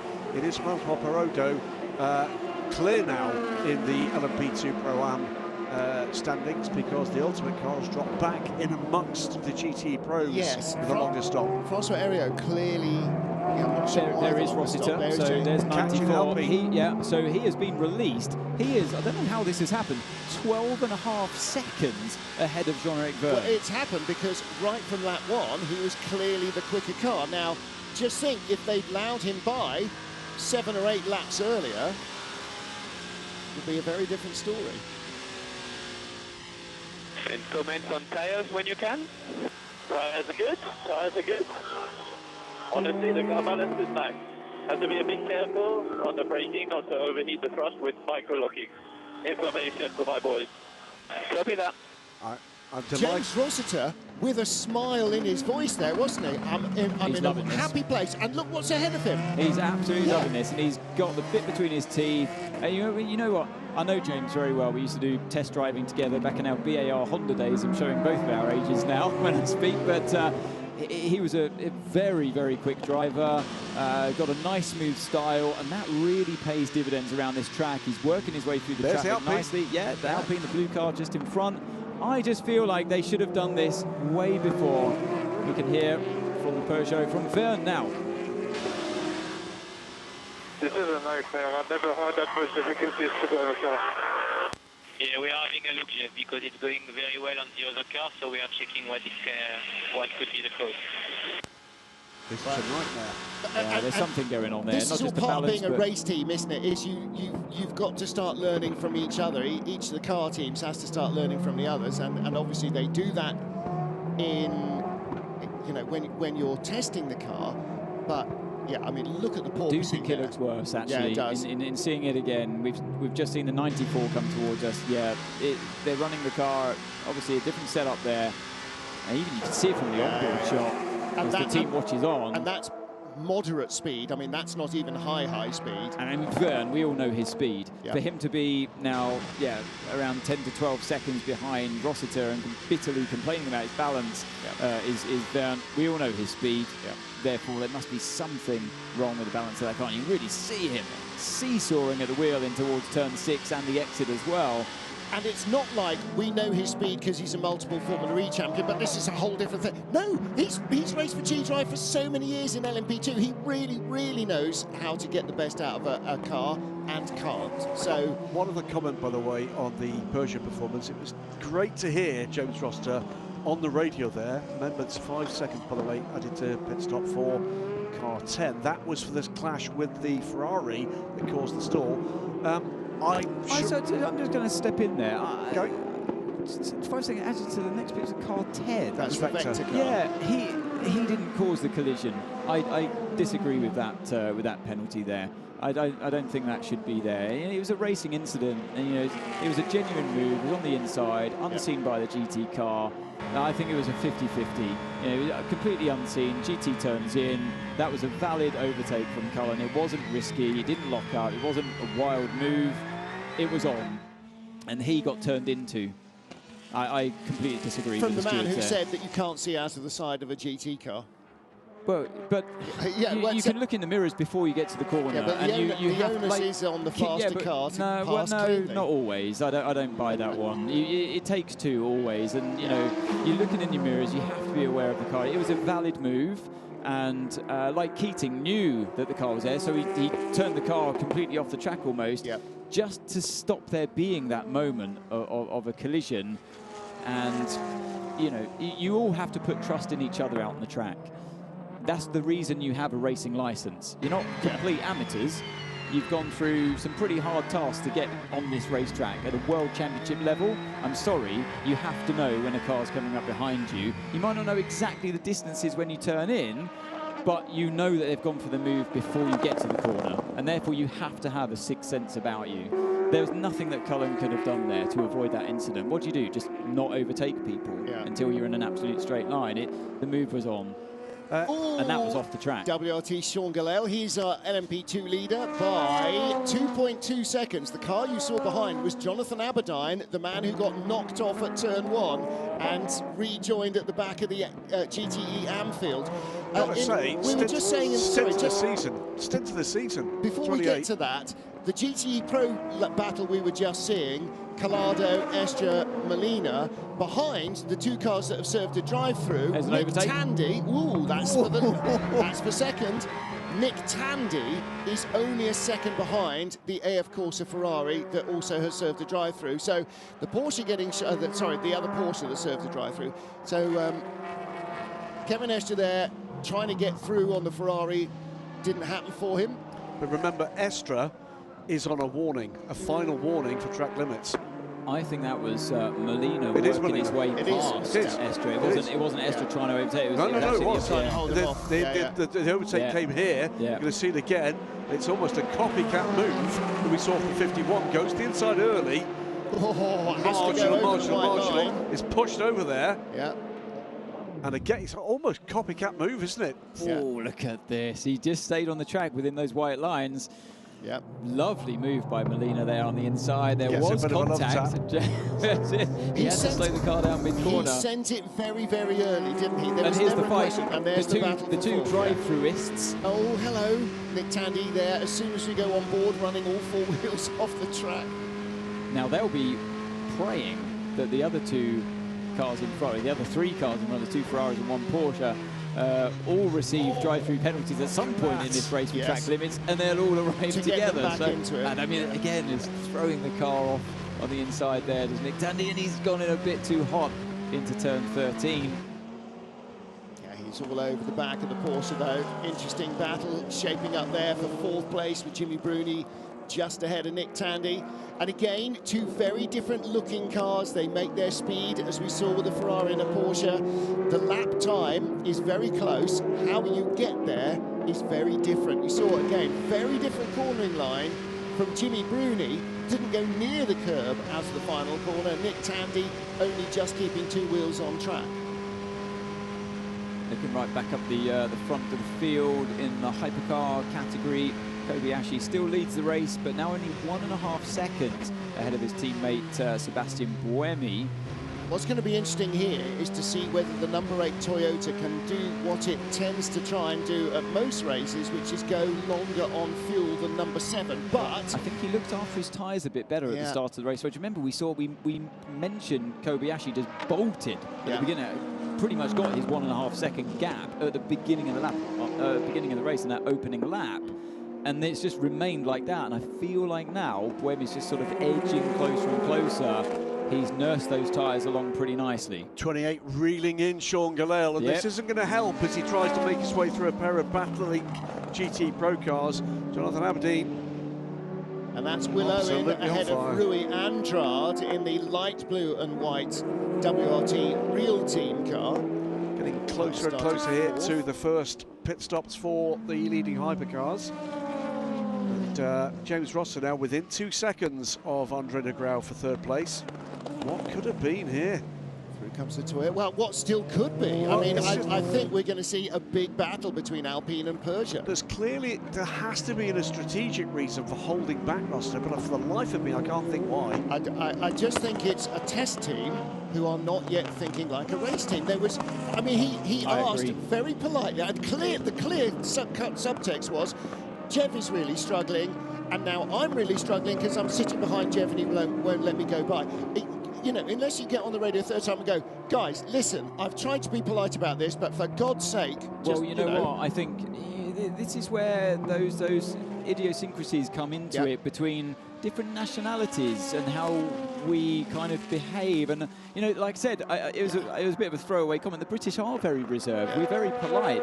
And when I was teammates with the others at Peugeot, they were so forthright and outspoken on the radio. Let me by now. I'm faster. When it's the same. It's just different characters. If Lloyd Duval had started, or if Jeff was behind, if it was roles reversed, we would have known about it. They perceive their status within the team very differently compared maybe to how he does. So James, as you said, is sort of the late comer, the late arrival, hasn't done like the bulk of the testing. He doesn't want to ruffle any feathers, and he played it too politely. He should have been more outspoken. I did sense one concession in the way in which we heard from James Roster, and that is, I'm absolutely certain he adopted that very British characteristic of speaking to his French team in a French accent.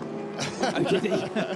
No, I think he... also known as Fringlish. I think he just spoke slowly. And actually, when he was saying, you know, how's the car? It's really great, thanks to the boys. You know, again, involving himself with the team more.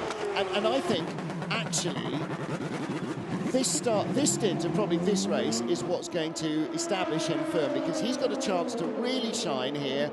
If the car ends up on the podium, it'll be Peugeot's first podium finish. He'll be, a key part of that with his knowledge of the track, setting the car up.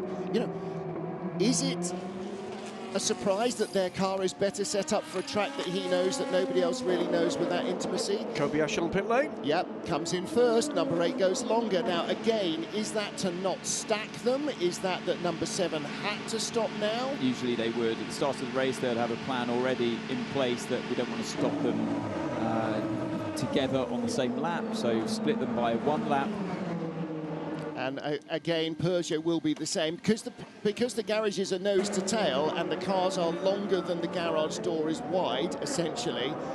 There's not much room to move. We saw at the end of free practice, number 8 came in first, number 7 had to park at an angle and then they had to push him in on the dolly wheel. They were in the right order, to be fair, on track. Yes. So car 7 would have come in front of the other one, so here's 93, and now that is Verne.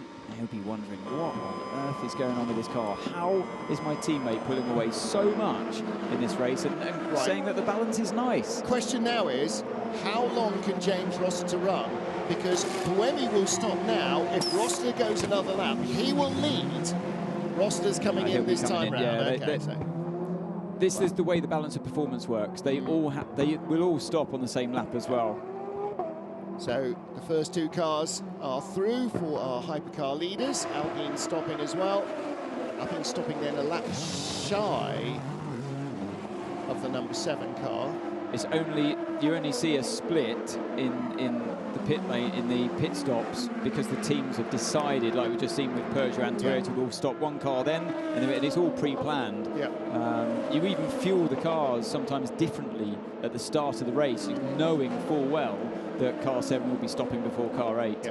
Worth mentioning, by the way, gentlemen, as we see the number 8 car running down pit lane, and James Roster will surely follow. He's in. The gap between the number 8 and the leading of the 2 Peugeots, under 20 seconds. Now, bear in mind that James Roster gained something like 12 seconds after passing the number 93 car. This could have been extremely close. This is very impressive indeed in race 2 for the Peugeot. It really is. And again, going back to the BOP, the balance of performance, the way it works is that there's a window of performance from power, weight, and drag from the car that you all have to meet. So it makes sense that your speed should be pretty comparable. Right, let's compare the two pit stops. Fuel going in still at Peugeot because they arrived later. And is it a 4-tyre change? No. You heard the airline come out. That's a left sides only on the number 8 car. Waiting to hear from Toyota what happened on the number 7 because we weren't watching that. 7 remains in the lead. Now, will Peugeot also have done a left sides only, or will it have been a full 4-tyre change? No tyres for the Peugeot, so they are being very gentle on their tyres. Excellent stuff from Peugeot. That's what we want to see. That helps close that gap. Race leader back to Toyota number 7 ahead of Toyota number 8, and the Peugeot of James Rossiter on its outlap. No fresh tyres.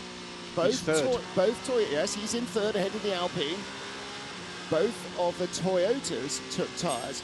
Luis Beckett is down in the pit lane at the Peugeot team. Let's hear from Gustavo Menezes. Gustavo Menezes, you're watching on and listening on to James Rossiter. He's given some great feedback to the team about how that 94 Peugeot is running. Yeah, honestly, really happy to see how James is doing. A really strong first stint. Obviously, this is a really strong place for him in Loic, so we can take all the advice we can. It's a long race, but we're happy to be running smooth, and hopefully it continues this way. And he's closing that gap with those Toyotas now that he's taken advantage over Jev. He's really starting to close that gap. What do you think is possible now he's gone out on this stint? To be honest, we're just focused lap by lap, keep it smooth, no mistakes, and hopefully he can slowly close the gap. But nonetheless, super happy with the performance that the team and that James are doing right now, and we'll just keep going at it. Thank you. Well, part of those changes are that the Toyotas and the Alpine, car number 36 in 4th place in Hypercar, took tyres, and the Peugeot didn't. Now, absolutely, that gives you an on-track advantage after the pit stop because your pit stop is shorter. The question is, though, whether they can continue to build up their speed on the older tyres, because the Toyotas took fresher tyres. So that's going to be interesting in the way that plays out. Now, obviously, they'll have some knowledge of that from all the testing they've done, but yeah, very interesting. And of course, yeah, Loic Duval raced here in Japan a lot, but also has raced at Fuji a lot in World Endurance for just about every manufacturer that's ever raced here. Yeah, watching the 94 car now going by Sean Gallel, now back down to second in LMP2 with Jonathan Aberdeen away and clear. 2 seconds clear now. Right, this is the change. GTM pit stops as well. Whoa! Sean Gallel outbraking himself monumentally there. Aberdeen, that again. Could have been huge accidents. Again, you know, you talked about how on his toes Jonathan Aberdeen is. He was way all over that. What do you do here? Because I know that the race stewards don't like cars overtaking one another off the circuit, but when you've got both cars off the circuit still racing, who do you penalise? Well, and then actually, we talk about the reintroduction of gravel traps. If there hadn't been that runoff area, that would have been a safety car. Could have, or just a one long, messy trip through the gravel and losing a lot of time and potentially damaging your car as well in the process. I'm pretty sure both of them wouldn't have made it out. Getting into as well, I think, the period of time we're going to start to see the GT pit stops. And Tomonobu Fuji is in from the leader. AM leader, D-Station Racing, he's down and gone, so no driver chase there. So Tomonobu Fuji will remain in the car. So the two Toyotas separated now by 6 seconds. It was 1.5. We've got Louise down in the pit lane trying to figure out what happened with the tyre changes between those two cars. James Rossiter, 14.5 seconds now behind Sebastian Buemi. It was 13.5 just last lap around. So is he losing ground still to the Toyotas? Well, it's just bad traffic. We'll keep an eye on those gaps a little bit, possibly, yeah. Change in LMP2 there, by the way. That's Rian Hard making his way through. He'd already just passed Will Owen at the beginning of this lap. He's pulling away from the 22 car now. That was well seen there by Nick Tandy, middle of turn 6. Can't afford any more penalties, can they, the Corvette team? Although he is ahead of Jimmy Bruni, so the Corvette is 4th. He is. Ooh, again, you know, the LMP2 cars stop very much more effectively than a GT car. You can whistle past a GT car and stand on the brakes, and he just shunts you up the backside. But the problem is, he needs the room. The GT car has very good mechanical grip. Therefore, like when they're not, depending on the aero performance of the car, their mechanical grip, the slow speed stuff, is actually better than probably the LMP2s and the hypercars. They are quicker in the low-speed corners. The minimum corner speed is definitely higher. So the battle between the Toyotas, 6 seconds apart. Let's hear from Sebastian Buemi. There's 1.5 bar puncture. It said 1.5 bar puncture. Rear level. Copy. Stay out. Stay out. Okay. Tyres. Okay. Okay. Okay. So tyre pressures are coming up now. Tyre pressures are coming up. Good. All right. So he's getting a low tyre pressure warning in the car, and that will be from a fresh tyre that's not come up to temperature and pressure yet. So if it was, like you said, just the left side going on that car, and they kept the right side, we think Louise will confirm. Yeah, that we saw. We saw the start of the change. We saw them do left sides, and then as the camera cut away, you heard as the line came off. Okay, right. Didn't hear air hammers. How did it go again? Yeah, exactly. Don't you start that with me.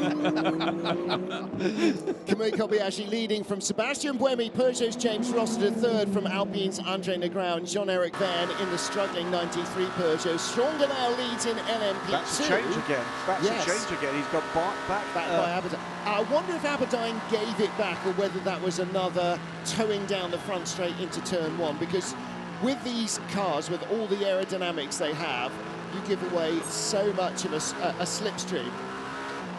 Now then, a man who hands over a car to his teammates with a load of driving penalties. Coming up next, it's Alexander Wurz. Alex Wurz, everyone wants to know what happened with the tyre changes for both Toyotas actually in those pit stops.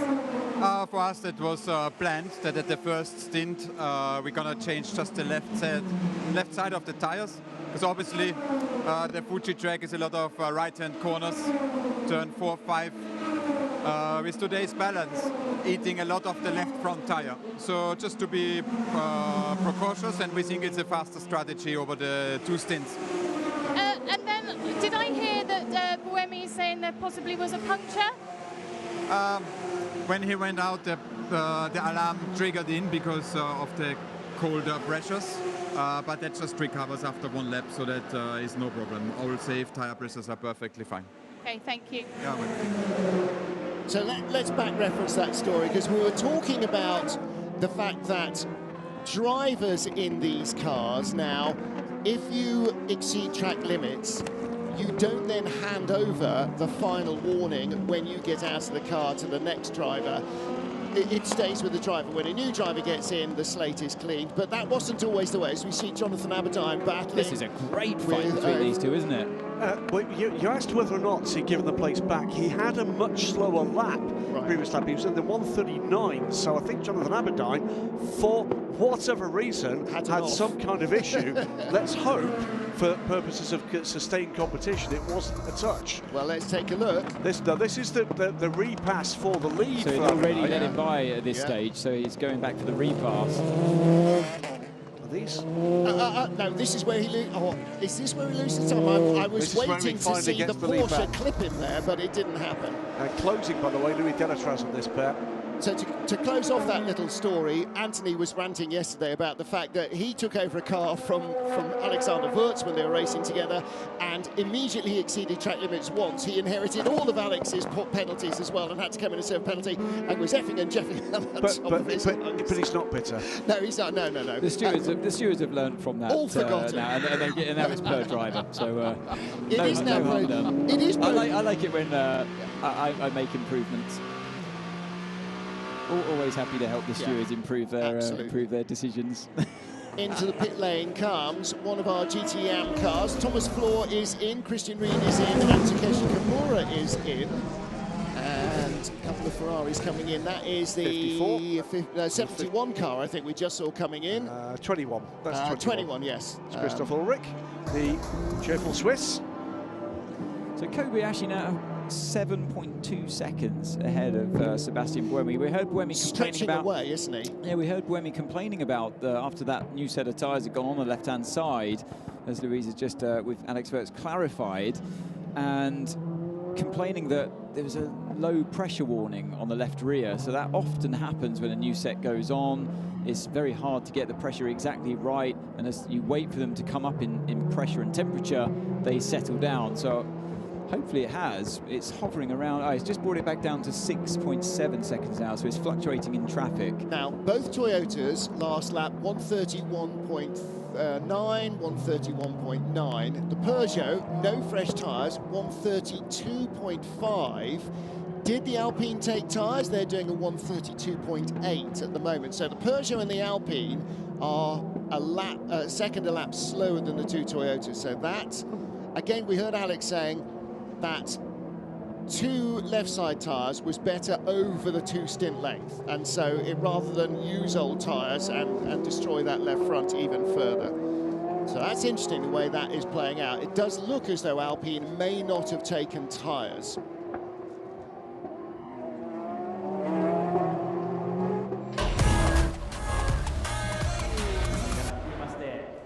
First hour done of the 6 hours here at Fuji, round 5 of the FIA World Endurance Championship, and for a very pleasant change, bright, hot weather for this race weekend. There has been no rain since early in the week, and all the forecast is for dry running. Peugeot joining the field here again for their second outing with their 9X8, but after a dominant performance in qualifying, Toyota's running 1-2 at their home track. Toyota number 7 from pole taking the lead. Changes in the LMP2 field from the pole and the grid position. Little cautious getaway from the pole sitter in GTE Pro as well, as the Ferrari took the lead. The Peugeots struggling for performance early on. Everybody trying to maintain their positions up and down the order. Big moment right at the beginning of the race for the real team, for Algarve Pro rather. Stephen Thomas clattering into the 28 Jota car. From the back of the grid, David Pittard in the 98 AMR Aston taking the lead early on in GTE AM from Ben Keating, the pole sitter. Ferrari number 92, Porsche, Ferrari number 51, Porsche number 92 battling at the front of the field. But drive-throughs through the pits for a couple of their GTE rivals, as the Aston Martins moved ahead of the early race leader Sarah Bovey in the pink Ferrari from the Iron Dames team. Aston Martin eventually moving up to 1, 2, 3 before the pit stops started. As the Toyotas ran away out front, lots of battling for position in LMP2. The Vector Sport car in contact with a Ferrari and costing itself a few places. And the Corvette returning on track from a drive-through for track limits excursions. The 91 Porsche also being penalised. Ferrari sending it down the inside. Miguel Molina coming by Kevin Esch in his Porsche for second place. Ferrari now running 1-2 as they head into the first of the fuel stops just after the hour and 10-minute mark. And Porsche 3-4 ahead of Corvette. The battle is still very much alive. That was Miguel Molina there going through for second. The battle as Jonathan Aberdeen took, lost and retook the lead in LMP2. Jota ahead from being last at the end of lap 1, ahead of WRT, Toyota 1-2.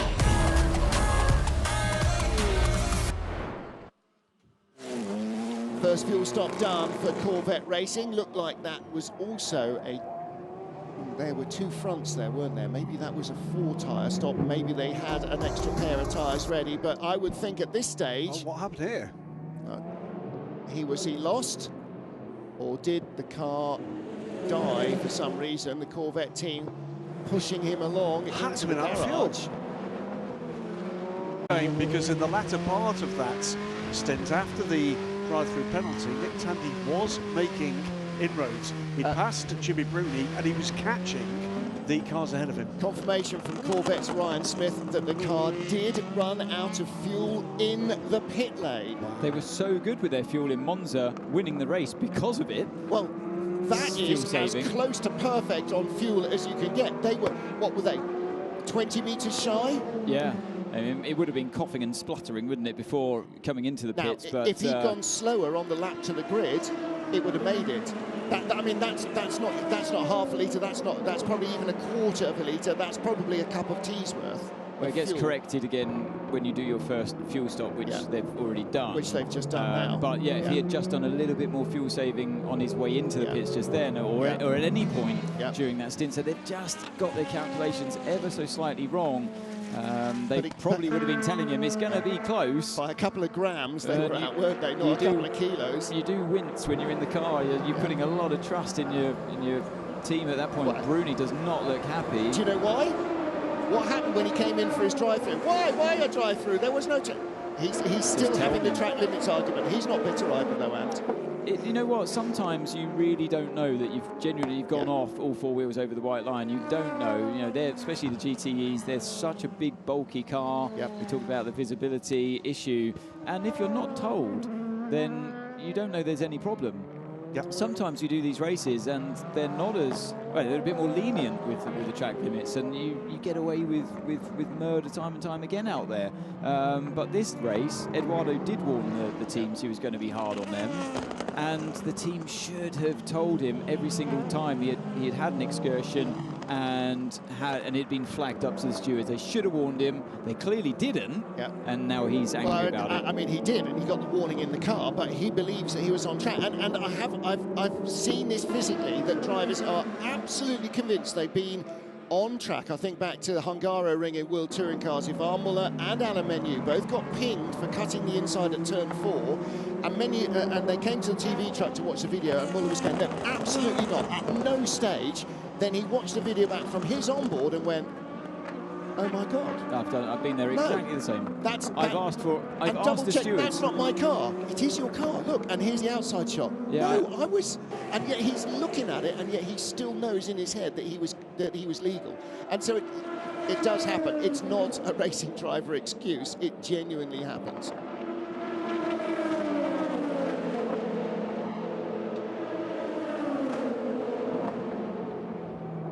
Here at Esteban Gutierrez, closing up on Will Owen for 7th place in the LMP2 fight.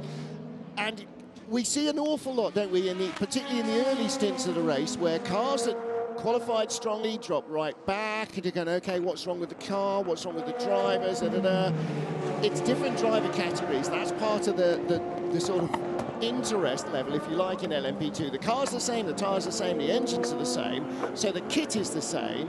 It's like they're all playing with the same football, but you've got different levels of talent in the car, and so their fortunes seem to ebb and flow much more than you might expect. You sort of think, well, if he qualified on pole, clearly they've got the best setup, they should stay up front the whole time, but that doesn't always work, because you've got different ranked drivers with different experience. They see Philippe Albuquerque's, the real hot shoe in the 22 United car, perhaps the way that Antonio Felix da Costa is in the 38 Jota car, and they're in the garage, they're just watching it all play out, and you've got to balance, the driver performances across the field. So sometimes you'll be ahead, sometimes you'll be behind.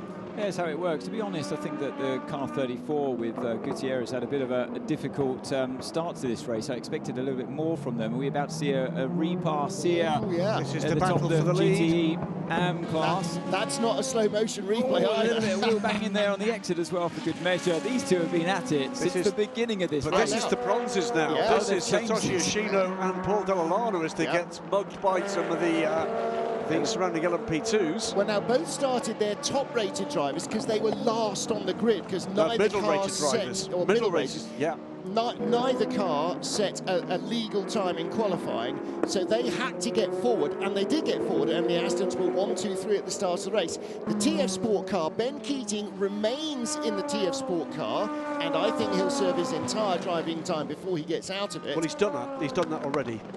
It's 1 hour and 15 minutes. There you go, right, so he'll double stint. Paul Dallalana is probably in for a double as well. Sarah Bovey in 4th place for Iron Dames. She's in for a double. But here we go, the gentleman drivers have at it, boys. And by the way, that's the point in the background here I've been wondering about. We did see a short stint from Francois Perraudot to hand over the 83 car to Nicholas Nielsen, who's now aboard and making progress. But Francois came in, I think, something like 10 minutes short of his minimum time. He pitted short, but too short. Right. It's a very odd time to choose to do that. He'd done a full stint, he then went out and did a further half a stint, came in around the hour, but he's got to do an hour and 15 minutes. Right, it is, I mean, normally when we race in Fuji, it's cold, wet and miserable. It's very hot today. The cars are extremely physical. I don't know whether that is an issue, and that might be something we need to catch up with a little bit. Well, there you can see Ben Keating's car, 3rd in GTE-AM, and that's the fly in the ointment here as Esteban Gutierrez for Inter Europol tries to close up again on Will Owen. He's doing a good job closing in on the brakes. Really came steaming up behind him there. And Esteban Gutierrez looking to try and make the move here on Will. Yeah, I think they've been struggling, haven't they, all weekend. We saw a few spin and a track excursion from Alex Brundle yesterday in free practice. He's going to go for the move down the inside, though, into turn 6. Good send. A lock up there by Owen. He gives him room on the outside there, does Gutierrez. That's going to give Owen a chance to re-overtake down into turn 10. He's in the slipstream. It's not over yet. Watch this. Gutierrez goes to the inside to defend. Yeah. And I think he's got it covered here. Yeah, that was some pretty classy driving there from Gutierrez. I would have expected him to be making a bit more headway at the start of this race, and he's struggled along to try and get that car further up the field. He still sits behind Roberto Gonzalez, of course, in the car 38. Also, don't forget the car he's just passed. That's 22 from United. They're the car that won everything on the planet in endurance racing 2 years ago. So, you know, it's not a slow car, and the United team are always pretty much on the money. But right now, the United cars are, well, down to 6th and 7th.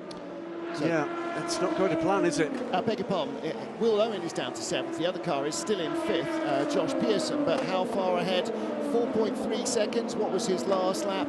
I'm trying to follow that across. 36.3 compared to 36.0. Well, Josh Pearson in the 23. Josh Pearson in the 23 United car is now 19.8 seconds behind car 38. Yep. Yeah, car 28, by the way, having got back to the lead in that tussle with Sean Gallel, is pulling away. 4.3 seconds to the good now, this car. And this has been spectacular progress after lap 1 and an incident with microscopically different circumstances could have put that car out the race. Yes, absolutely. We saw what damage it did to the Algarve Pro car of Stephen Thomas that hit the number 28 car of Jonathan Aberdeen. But yeah, I mean, Aberdeen came back like somebody had fired a rocket booster in the car. He's absolutely, he's gone from basically, I mean, not just last in class, but basically the last car on track to lead in LMP2. And here he comes now for the second scheduled pit stop. Indeed. By the way, they're going to need dynamite to get him out the car. Should make clear, by the way, to anybody that was listening earlier to the chat that Louise had with Stewie Cox. Stewie did say he was very sorry to Jota and that they'd had to pit as a result. They didn't have to pit as a result. They stayed out after that incident. Stewie Cox was probably too busy using some of the Queen's English to note that Jota had or hadn't stopped. He knew his car was in trouble anyway. There's your LMP2 leader, Sean Gallel. I'm going to just correct you, it's the King's English now. It is indeed the King's English now. God bless your Majesty. So, driver change for Jonathan Aberdeen, who is fitting in. Ooh, that's Ed Jones. Yeah, so Aberdeen out, Ed Jones in. Now, that's when you see your teammate having done such a good job, you know you've got to run with it. You've got to keep that momentum going. So, yeah, you're buoyed by the performance of what the car's capable of. As seeing Jota get to work on the tyre change. Hello, Louise, in the background there. He's not picking that bar up off it. She's down at Jota for a cup of tea. You know that, don't you? I know that. That's why I was picking her out. Exactly. She'll also interview Jonathan Aberdeen while she's there having a cup of tea. Yeah, it's just a mere coincidence. Unfortunately, Louise is having trouble hearing us, so all this joshing at her expense is actually slightly wasted. Should say, by the way, we need to keep an eye on Louis Delatraz. Was all over the rear last time we caught a quick glimpse of the two cars. Sean Galale being closed down by the Premier Man, but they will be on pit lane soon. Yeah, next lap. They didn't come in this lap. It'll be there. There you here go. we go. Yeah, this is going to be the first time that Prema have led the race. So Prema are now going a lap longer, or is Delatraz stopping a lap Galale stopping a lap earlier? Well, we've already seen Aberdeen come in. Yeah, so but the 28 came in a lap before the 38 last time. So, yeah, it did. So it should be a lap before. And the 38 does follow this car down pit lane as well. So, so 28 and 38. So it means that Prema they've been fuel saving and they're able to do one extra lap. Yes. Because they've gone longest of all, out of all of the LMG2s. But hang on a minute. 31 stopped a lap behind 28. The last 28 was the short run, wasn't it? So he stopped a lap earlier. So he can't have gone a lap longer, can he? And still taken the lead of the race.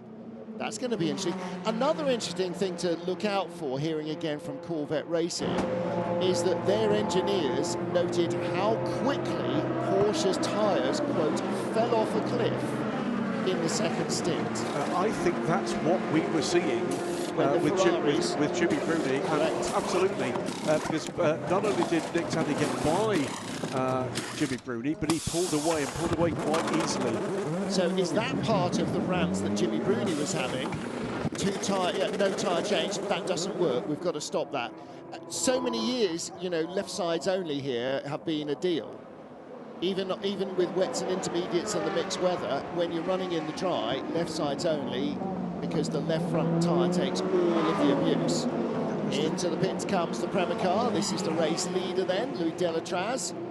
So we just saw the 28 car, by the way, going into turn one as the 41 car emerged, 31 car, apologies, emerged with Robin Fines down the wheel.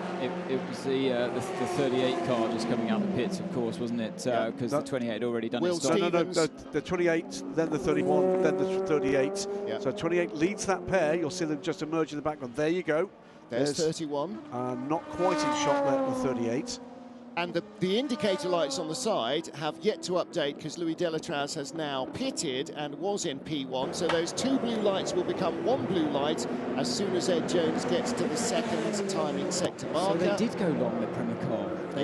Delatraz did a great job of saving fuel in that second stint that he did. If our strategy computer was working, Graham would be able to say, yes, they did go one lap longer than everybody else. 100% did. There's no doubt about that. Because they pitted on the same lap as the 38. Yes. Last stop around. Because with the battle in the pits, if you recall, that Roberto had that little wobble. That's right. Restarting. So absolutely they've gone a lap longer. So Will Stevens has changed for Roberto, and we're now looking at what will be race leader as car 9 comes out of the pits. We should expect... Car 9's behind the ultimate car. It's got to be the Jota car back to the lead. Yeah, that's not surprising at all because... and there goes the WRT car 2 into second. Yeah, that's not a surprise because they're now basically gone back to the same order they were, albeit different drivers behind the wheel. But that car 9 did go one lap longer than everybody else, and 2 laps longer than car 28 we're looking on screen. Very interesting. And Lorenzo Colombo at the wheel of the number 9 car. He's no letdown at all, is he, in that car? He's been sparkling. Robin Fines in car 31 in second place now, so the battle is on. This is going to be a tall order for Ed Jones to try and keep him at bay. Fines has got his sleeves rolled up. Oh, yeah. Don't worry, boss, I got this. Well, does sound rather as though Louise Beckett has finished her cup of tea, because we're going to go down to the Jota garage and catch up with the man who dominated the opening hour and a half, Jonathan Aberdeen. Jonathan Aberdeen in the 28 Jota, that was some comeback. Yeah, thank you. Obviously getting spun around at the start is not ideal, but we have a great car today which allowed me to do some good maneuvers on the guys in front. and drive to the front. The car's great. I'm sure my teammates will do a good job, and hopefully all will go to plan. So did that contact give you a bit of extra fire in your belly? No. I was surprisingly relaxed. Normally I'm a bit aggro, but yeah, no, it was fine. We came back, and that's what matters. All right, thank you. Thank you. Well, maybe that's the secret then for the 2018 is for Sam Hignett to organise for Jonathan to get fired off somewhere. Norman Nato on Esteban Gutierrez. This is for 5th place, which the Inter-Europol driver had taken from the 23 United car. Alex Lynn now at the wheel of 23. Norman Nato goes by for 5th. Gutierrez in 6th. This is a 2nd stint now for Esteban, and fresh into the car, Norman Nato. Philippe Albuquerque's in 22. Alex Lynn took over 23. Paul-Luc Chatin starting car number, or in his first stint in car number 1 for Richard Mille. And Sebastian Bourdais took over the number 10 Vector Sport car. So there were driver changes all around in that stop, with the exception of Inter-Europol and AF Corse, who are sort of out of kilter at the moment. Toyota Gazoo Racing still 1-2 here, and just 2 seconds between our race leaders in Fuji.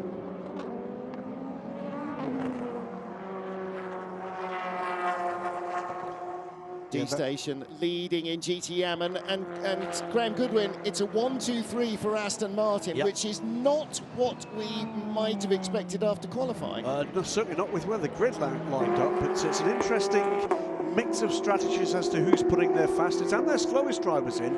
Let's not forget D-Station Racing, Satoshi Yoshino, the bronze driver, and the man behind this this brand and this team knows this track better than any other. Has raced here in the WEC in a Porsche. This is their Aston Martin. They race Aston Martins in GTE, GT3 and GT4 form in a range of championships. So this is Satoshi in a bit of some rich form here. Ben Keating, by the way, is, what is he, 14, 15 seconds back from this, with Paul Dall'Anna sitting on a final warning for track limit, sitting between the two. Behind that, 15 further seconds back, is Sarah Bovey, with Ben and Sarah on their second full stints at the moment. The change of cast, by the way, in LMP2 is now Ed Jones going quickly, with Robin Fines putting in record lap times here for this race. 1:33.1 last time through. I think 1:33.2 this time for Ed Jones. He's pushing on, knows the challenge is coming. So then Lorenzo Colombo, Will Stevens, Norman Nato, Esteban Gutierrez, Alex Lynn, Felipe Albuquerque, Paul-Luc Chatin, Nicholas Nielsen, Sebastian Bourdais and Mathieu Lehay. That is one hell of a cast list. It is. Satoshi Yoshino, only one car in the GTE Pro class is going faster. That's the 54 Ferrari of Francesco Castellacci in 5th place in the category. So Satoshi Yoshino, this will be the start of a double stint for him as their driver, if you like, and he will lead and build his lead, I think.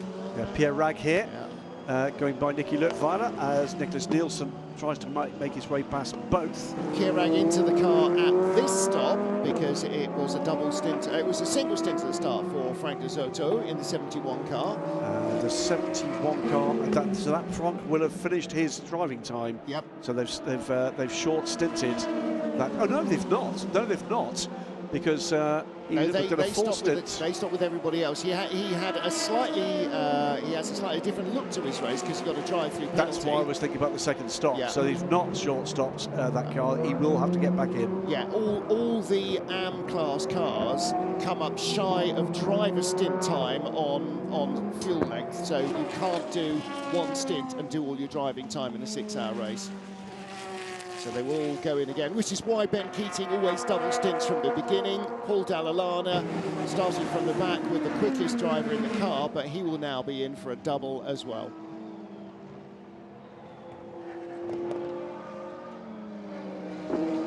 D-Station leading from Northwest AMR and TF Sport. Aston Martin's 1-2-3. Iron Dames, the silver 54 AF Corse Ferrari in 4th and 5th. And then the lead Porsche is GR Racing. You're looking at Team Project One, Dempsey Proton, and Team Project One's 56 car.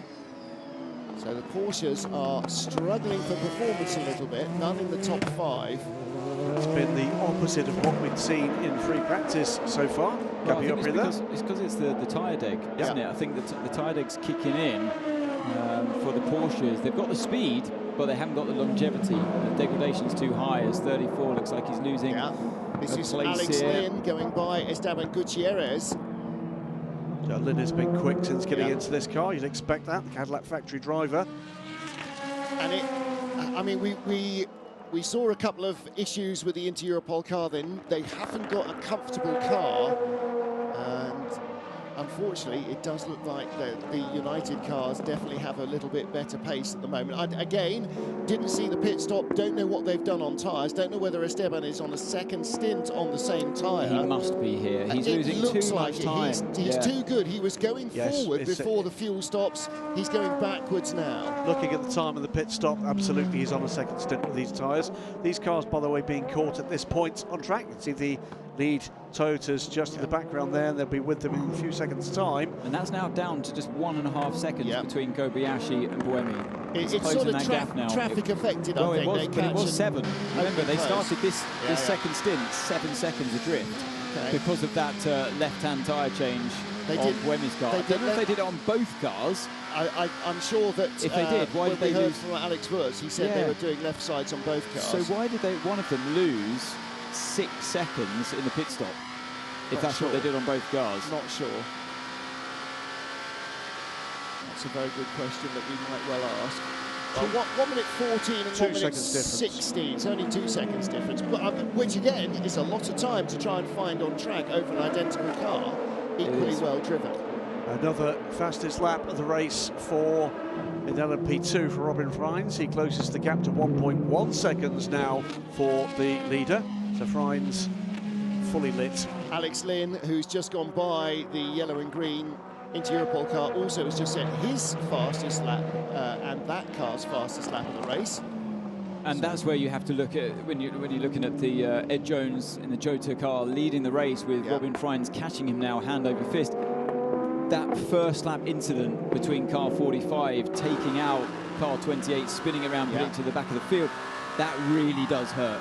Because you could now be looking at another 30 seconds on top of where we are right now, instead of it just being absolutely. one. Oh, yes, please, I'll take that. And this is the corner, right on board with car 8. This is where it happened. So now Buemi is looking at the rear end of the sister car out in front with Kobayashi in traffic. This could get pretty tasty down towards turn 1 if Kobayashi continues to get bulked here. Down the inside. This is quite a desperate move there for Kobayashi. Gets through. Okay, and now it's Buemi's turn to have a go into the final corner. Yeah, he's going to go down the inside. It's an easier run through for him as well. He's got a good line there too. LMP2 traffic ahead still here, Anne. Is there a tow here available? He just had to back out of it. He almost ran into the back of Kobayashi actually mid-corner in the final one. And he's too far back now. That's put him too far back in towards this corner. So is he just going to sneak a bit of a tow there from car 22, is that? That's Alex Lynn. It's so annoying how we can't tell the difference between the cars. You can't see the wing mirror difference at that angle. I really wish I'd changed something. But yeah, Buemi just couldn't quite get... he just darts out there. Alex Lynn feels like he's on those fresh tyres, of course. And that's why Buemi blinked, because it looked like Alex Lynn was trying to shut the door. Get off my line. Okay, can we swap positions, third one? Swap position, third one. Wow. Swap position, turn 1. So that didn't happen. Well, this is the Toyota deal. If the driver behind says, I can go quicker, he's waved by and has 2 laps to prove it. Well, that's not turn 1. Well, he couldn't do it into turn 1 because Buemi had lost so much time on the exit. But Buemi clearly the faster of those 2 Toyotas. And actually, although it dilutes the racing and the fans don't like it, I understand from a team's perspective, they just want to have their fastest race from A to B. They don't care which car wins. And maybe Peugeot can look at this and go, we can learn lessons from how they've played it. It's not nice for us to see. We want to see the 2 cars fight. But if Buemi can't pull away now, they will revert the positions back. One of the quick point, third place still in the hands of James Foster. He's having a good run, but he's dropping back, of course, from these two. Remember, they stayed on the original set of tyres. That decision to this point has probably cost them about 25 seconds on pace in the second stint. I think it's a mistake. For those 5 seconds or so that it takes to swap tyres just on one side of his car, like Toyota did, 5 or 6 seconds worth, I don't know the exact numbers, it really pays dividends over the long run. You're out there a long time, and if you're going a second faster every lap because of that, then it pays off. Again, Toyota had the knowledge to base their strategic decisions on, to work those calculations, and Peugeot don't. Not of this track. And again, you know, coming here with, even if Toyota had a brand new car, as we believe they are building, maybe for as soon as next year, they still have all the history of the last one and the one before that and the one before that, whereas Peugeot really don't. Ed Jones and Robin Frimes now for the lead. Getting closer. Yeah, I mean, we said that right from the start of the stint. Frimes has just been chipping away. He's looking after those tyres. He knows he's in the faster car right now, or he's doing the faster lap times, and he doesn't want to go destroying those tyres unnecessarily so early on in the stint. Now, there was one factor there from the laps that the tyres have done. The ones on the left have done fewer laps, but only a couple fewer than the ones on the right. That's because the right sides do less work than their tyres that were run in qualifying. So when you get a 4-tyre change, sometimes it's not 4 brand new tyres going on, because the other pair of tyres that were used in qualifying will also get reused. It's so tempting when you put a brand new set of tyres on to abuse them straight away. You can't afford to do that. You want to use the juice from them straight away, but you have to bed them in. We hear quite often in Formula 1 them saying, nurse your tyres in, bring them in slowly. Well, the reason for that is because it gives you much more grip later on. You don't want to go tearing them open from very early on when they're brand new, and you can do that if you drive your first lap, your out lap, like a qualifying lap. And so Frimes, I feel, is just bedding them in and bringing them in nicely. So nice period approaching here if things keep going in this direction for LMP2. This is a good stint from Ed Jones, by the way. It is. Fending off and on fire Robin Frimes, but they're being caught by both Lorenzo Colombo and Will Stevens at the moment, and not that far away. 2 Aston Martins changing place. The pale blue car, poleman Ben Keating now up to second in class ahead of Paul Dalla, who was second. In fact, the car was leading when it came into the pit lane in the hands of David Pittard after stint 1. And here's the move. Ben sending it up the inside. And Paul Dalla with nowhere to go on the back of that one. So Keating continues in his second stint, having started that car. And Dalla reported to the stewards for abusing track limits. So that's going to be a drive-through. That's going to cost him 30 seconds. More pain added to the Aston Martin pile, unfortunately. TF Sports Aston then back up to second place. And they were the car that dominated in 2019 from pole position, becoming the 3rd car in the GTM class to win from pole. Well, here's the good news for TF Sports. There's plenty of it. Just 10 seconds back from the leader. And whenever at this point Ben Keating gets out the car, that's the bronze time done. Whereas Satoshi Ashino is just into his first stint of bronze time. It's 1 hour and 15 minutes they must do. This race is swinging radically in the direction of TF Sport. Yeah, the only cars to have won from pole here in GTM were all Aston Martins, TF Sport in 2019, and Aston's won in 2013 and 2016 as well. Christian Reed here with Takeshi Kimura, the car guy of car guys, just outside. You've got Keating car guy leading, or second place in the pale blue Aston. You've got car guy boss Takeshi Kimura right behind, and looking for 9th place from stalwart Christian Reed. Yeah, Proton car guy Christian Reed, unless they're ever present here in the FIWC. What do we mean by that? We mean that since 2012 and the start of the FIA World Endurance Championship, every single race. Information to the pit lane, drive-through penalty, car 9898 for abusing track limits even after the warning flag. That's the confirmation drive-through of what? penalty, car 98 for abusing track limits even after the warning flag. Kimura sends it down the inside. Christian Reed leaves the door open because he knows Kimura's coming, and also because there's a P2 car coming through as well. That's 38th.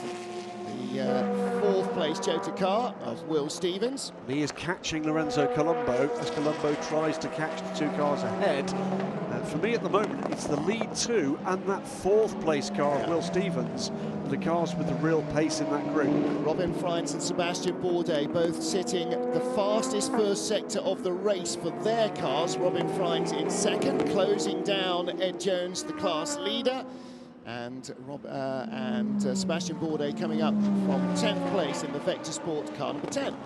So I wonder what happened with these two Toyotas out in front. Kobayashi looked like he comfortably had the speed compared to Buemi in the first stint, but in the second stint it's clearly been the other way around. But Buemi only 1.3 seconds ahead. Now, I'm saying only because it is a very small amount of time, but it is just enough for him to justify getting or being allowed to go in front. A very slight mismatch on tyre pressures or something, whether the two driver teams have asked for a little bit different and one's not quite working. Well, we know that Buemi went out there with very low tyre pressures, especially on the left rear, because he was complaining that he had a warning. And that can sometimes actually benefit you in the long run. As they come up to temperature, they don't then overheat because you're carrying a tyre with less pressure inside it. So it may be, was it a slight mistake? Was it intentional? Something as simple as that. Yeah, a pound or so of pressure can make that sort of difference. So, yeah, then, again, Peugeot will be learning all those lessons, as all the new teams that come to World Endurance will have to. Ed Jones leads LMP2 from Robin Freins by not very much. Paul-Luc Chatin being closed down by Esteban Gutierrez. Paul-Luc, now then, AF Corsa into the pit lane. Niklas Nielsen, because Francois Perraudot stopped out of kilter with everybody else at the end of a short second stint, they will continue to do that because they can't magically make their fuel go any further. So they'll be out of kilter until the end of the race. They're not deliberately back-timing it from the flag. It's just that Perraudot, for reasons we're not aware of yet, needed to get out of the car. I think that can be the only answer. Maybe Louise can go down and just have a chat with Francois, because he's always pretty open about these things. A maximum of only 4 mechanics allowed over that white line or yellow line in the pit lane at any time. That's very different from Formula One, where you can have anyone around the car at any point. And so it's a bit more choreography that's required in sports cars, so as they work their way around that car. Battle now for third place, so this is the number 36 Alpine, closing now rapidly on James Foster. Before I forget, by the way, another fastest lap of the race a couple of laps ago now in LMP2 that came from Robin Freins, a 1:33.017. I think Nato in fifth, also going quicker than before. I think it's becoming pretty evident in this race. Double stinting a set of tyres is not a good idea. Definitely not a good idea. As a minimum, you change the left-hand side only. Ideally, all 4 of them.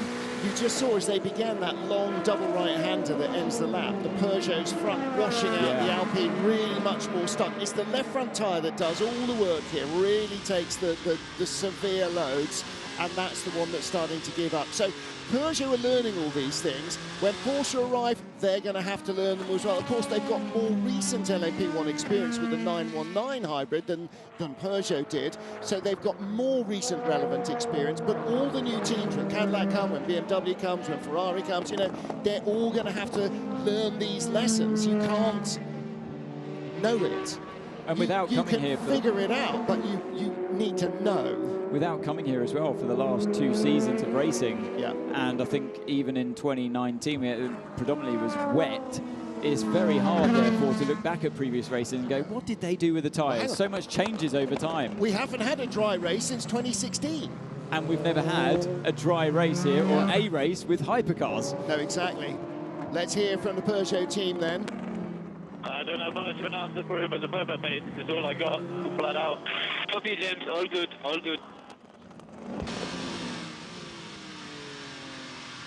Well, Luis has been down to AF Corsa, by the way, and Francois Perraudot got out because he had completed his driving time and wanted to let the rest of the guys go a little bit quicker in the car.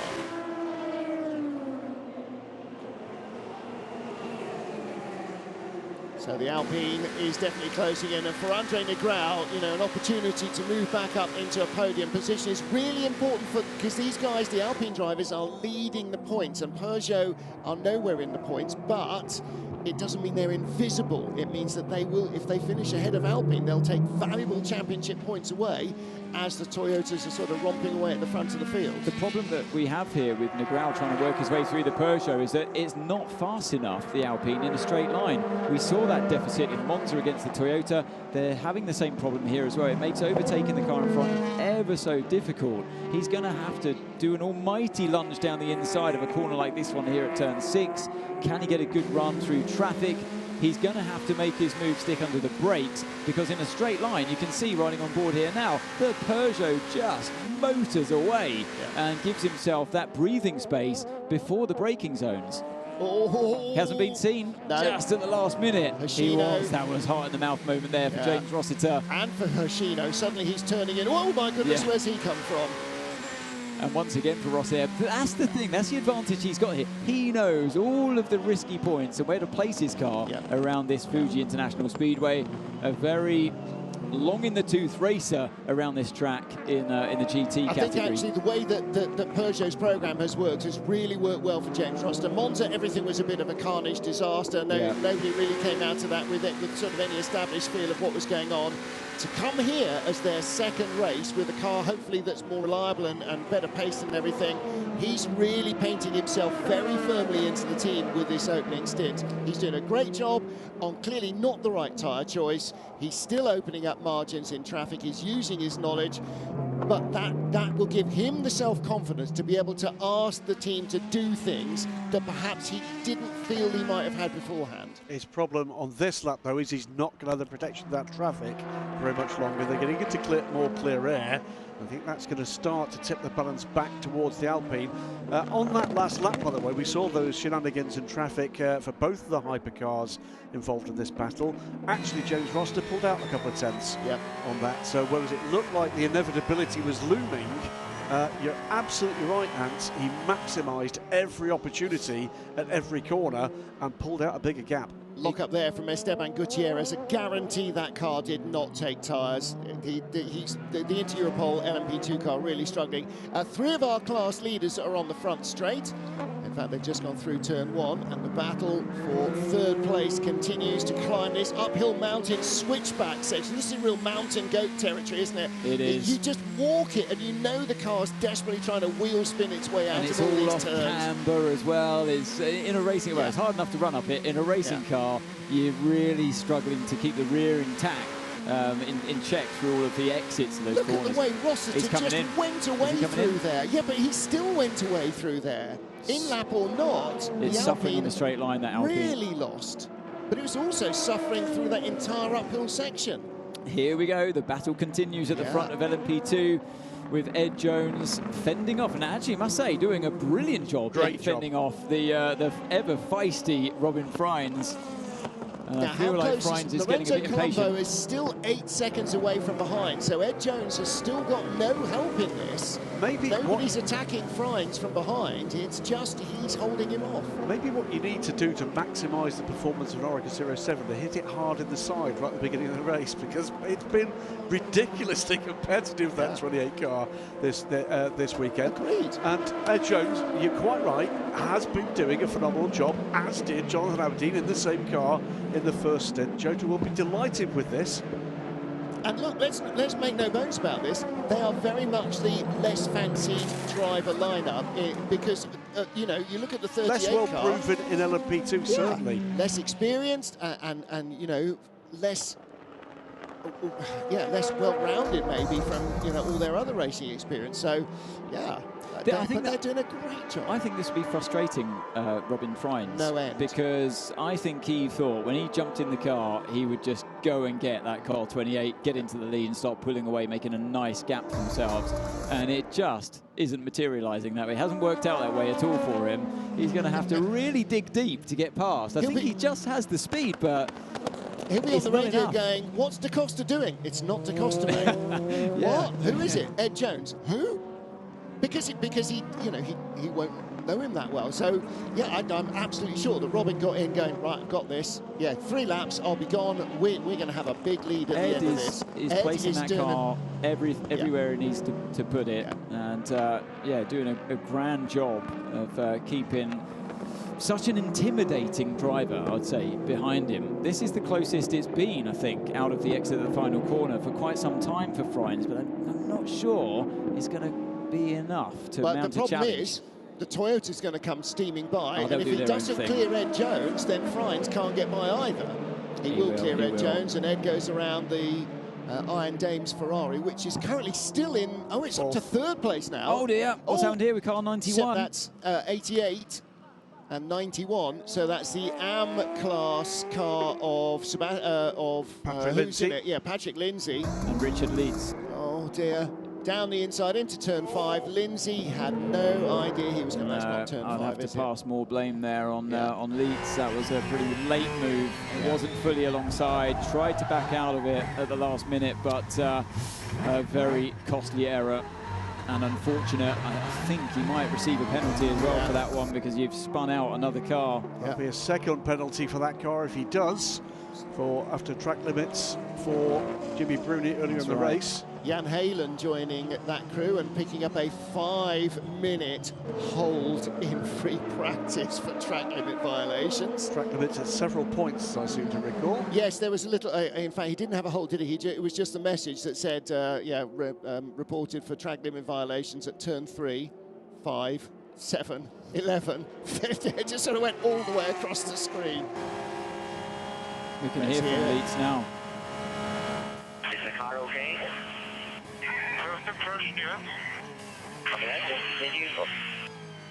First impression, yes. As long as nothing lets go in the tyre department, they should be able to keep going. And it's almost carbon cop here with the second Toyota about to go by. Yep. And Robin was nowhere near clear enough anyway. No, not going to happen this lap. As that Toyota cannot get by. As that incident happened, Martin, you just commenting on Sarah Bovey. Mentioned Ben Keating and the TF Sport car being in a good position here. Ben closing in on the lead of Satoshi Yoshino again as he get close to the end of his second full stint. The second car, and the only other car that's had the bronze driver in from the start, is indeed the number 85 car. So 33 and 85 looking very good indeed in getting through all of their bronze time. That's already done, but they're doing it with full double stints for both drivers. Jean-Eric Verne out of the 93 Peugeot, the one with all the problems. Now, I wonder whether they're going to make adjustments, whether that goes back into the garage or whether it is just going to have to get on with it. I thought Sarah Bovey was now up to 3rd after Paul Dall'Anna served his penalty, but hadn't seen that AF Corsa's Francesco Castellacci has got by both of them and is now up to 3rd. So the Iron Dames car is still in 4th. That Toyota's in trouble. That Toyota is no faster than the LMP2 car. Let's hear from the number 8 team. Help the next driver. We need to carry the brake very long into turn 1, turn 5, turn 14, 16. We need to carry the brakes long, otherwise no front end. Copy. Okay, so you need to carry the brakes long into the big braking areas, or trail brake into turn 5. I mean, it's not a big stop. Otherwise, no front end. Yeah. That was the key message there. Yeah. They're suffering, Toyota, with the front end of the car.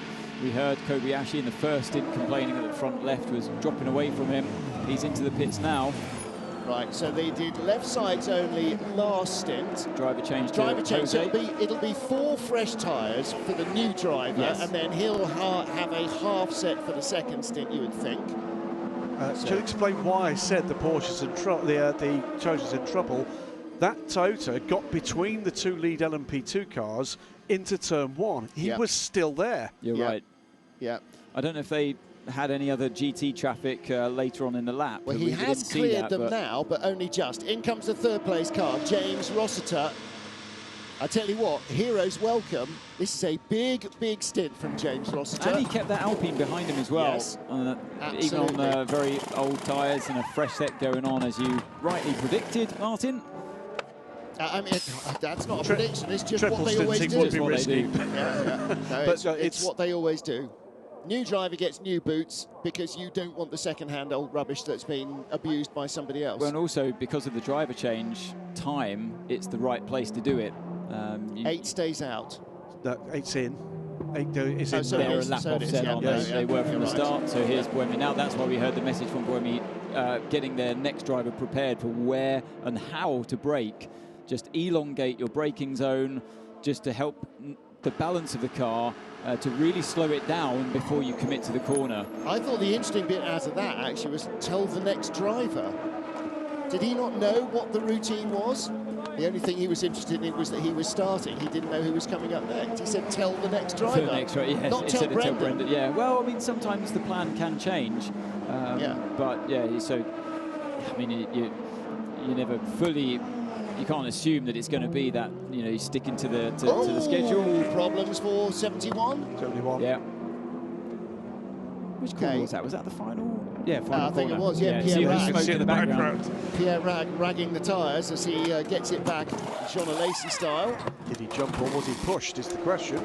Now, those are not fresh, they are fresh out of the moulds, actually. The other one looks a little bit matte, but they are, quote, sticker tyres. Nice stop. That was a very nice stop. Now then, they were 2 seconds quicker in the pit lane last time round. Where's the sister car? There it is. That's a big advantage. That is a big advantage in the pit lane. More, haven't they? That is a huge. And when you think the number 7, quicker. When you think the number 7 car as well had the undercut, brand new set of tyres out there for 1 lap. That has found them 3 seconds in the pit lane. The number 8 crew are earning their beers here. I think that number 7 car had a very poor in-lap.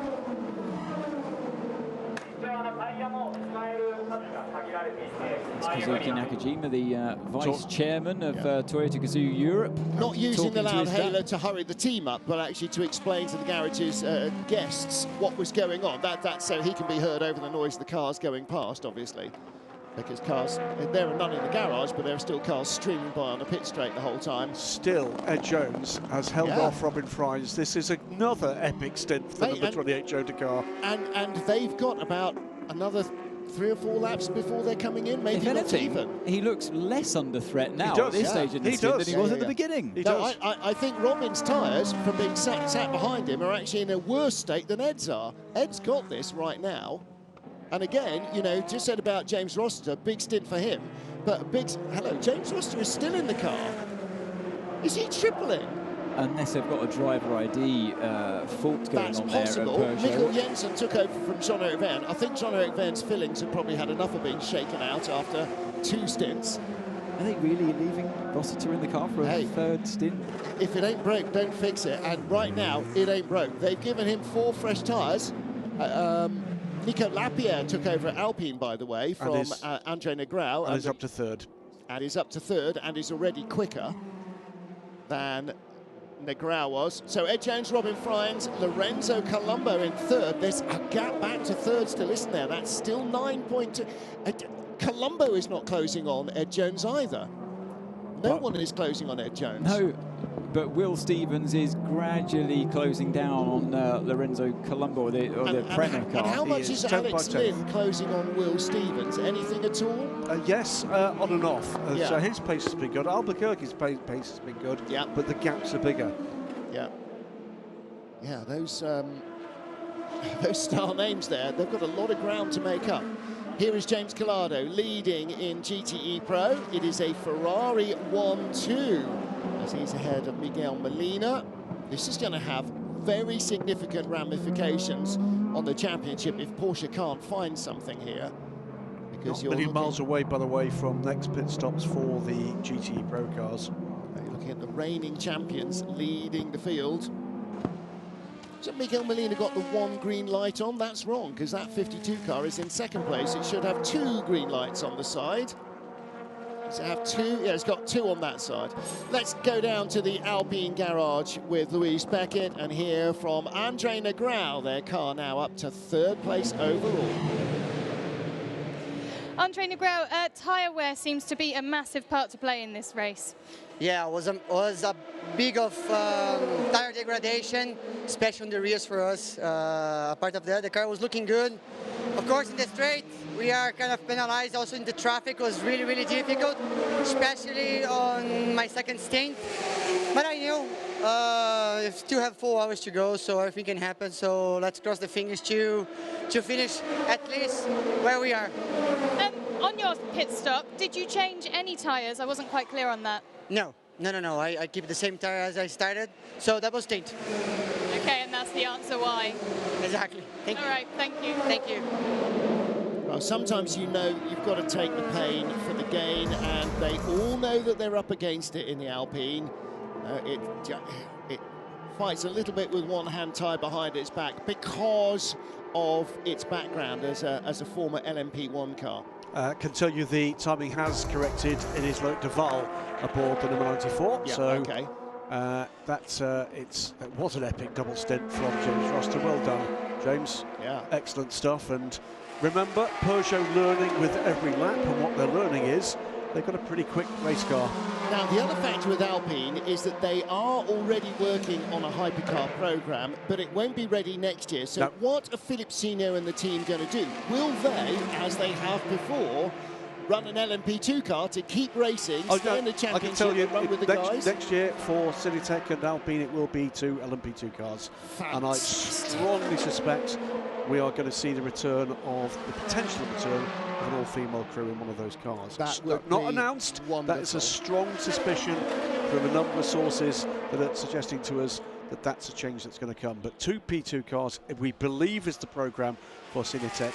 And you can imagine that at least part of that programme is going to be preparing the drivers that will be stepping up to Hypercar with their new LMDH rules car, built by Orica, with a chassis and a brand new engine in-house from Alpine for 2024. 2023 is going to be fantastic. 2024 is going to be utterly amazing.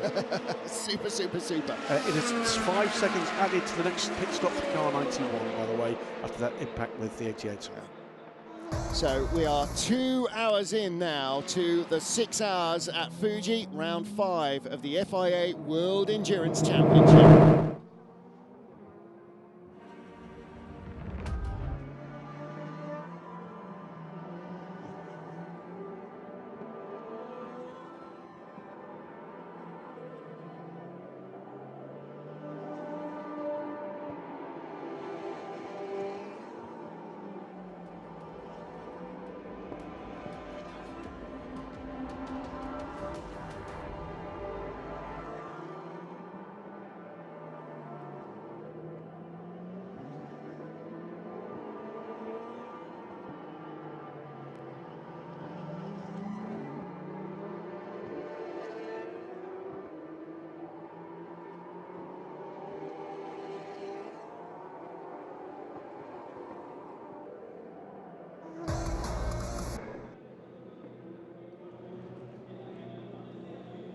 LMP2 race leader Ed Jones is in the pits, and Graham Goodwin, 28 stopped a lap earlier than 38 at the beginning of the race. It's stopping a lap earlier than the rest of the field still, because its tank has only the same amount of fuel, and they all stopped a lap later. So Ed Jones, at the end of a really strong stint now, releases Robin Frijns for 1 single lap, and chasing him, Lorenzo Colombo in what was 3rd is now 2nd. There's the 38 Jota Sport car in 4th place. Right, I'm going to move from mildly dismissive tone to do Ed Jones' stint to say that was a brilliant stint from Ed Jones. Yep. By the way, we just before that pit stop saw the first sub 133 lap from a P2 car, and it was Ed Jones and not Robin Frijns. Robin Frijns has done a couple of 33 zeros, but not broken the 130 mark.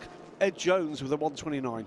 Jota Ed Jones and Alex Lynn and Philip Albuquerque both in on this lap as well for United Autosport. So United not only not going as fast as we'd expected, but not going as far as we expected, because they stopped on different laps early in the race. 23 was in first, 22 came in a lap later, but they are in the pit lane at the same time. So there is something not working quite as it ought to in United Autosports. WRT lead, Robin Frijns ahead of Prema's Lorenzo Colombo by 11.3 seconds. And again, Lorenzo Colombo was not closing on Ed Jones in the lead of the race at all. Will Stevens there, that's the second Jota car, the one with the green mirrors, hugely easily identifiable. He is in third place, closing on Lorenzo Colombo. And he's catching him. He's catching him and catching him fast at the moment. So faster than we've seen at any point in this stint. He's closing in. Here's Seb Priaulx behind Mikkel Pedersen in the Team Project 1 Porsche. That is a GT battle for 8th place in the class. Two very quick young men indeed in these Porsches, as they have been through this season. Pedersen and Priaulx learning their craft in these GTEs, and both impressed through the 2022 season. WRT in the pit lane, car number 31, D-Station in from the lead in GTE AM. Satoshi Hoshino staying in, so he will double stint. When the TF Sport car comes in, and Ben Keating, the bright blue car, Keating leads. He will be, well, he'll come in from the lead, but he will be getting out of the car having done 2 hours and 15 minutes probably of 1 hour and 15-minute drive time minimum. So Ben Keating, he does like to get full mileage out of the car, he really does. So Sebastian Priaulx now knocking on the door. Mikkel Pedersen just ahead of him in 8th place. Can Priaulx send it down the inside? He's getting closer, closer, closer.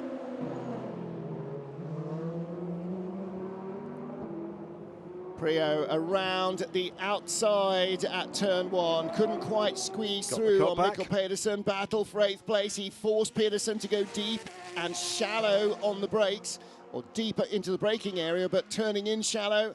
And still hanging on the outside. Good stuff from the man in the 77 Porsche. Sebastian Priaulx goes through. Yeah, very nicely done there by Priaulx. Did the cut back, switch around in turn 1, and then hung it around the outside and stayed within track limits as well for good measure. Car 38, Will Stevens in the pits, and so Prema stay out there once again for that lap longer. So they built that offset in the previous stint, so we expect them in the next lap. Yeah, Antonio Felix da Costa standing in the garage, just watching there. The Ultimate car comes in from 2nd place in Pro-Am, LMP2 Pro-Am. But here is the Prema car, though. So he's in a bit of traffic here, and actually I think what will happen is Will will also have, oh no, I think, are they going to change one side of the tyres? Are they going to do that again down there at Jota, or just stay out there for a double stint? It didn't hurt Ed Jones, did it? No, it didn't, but yeah, so Prema in a bit of traffic there. Here he comes. Yeah.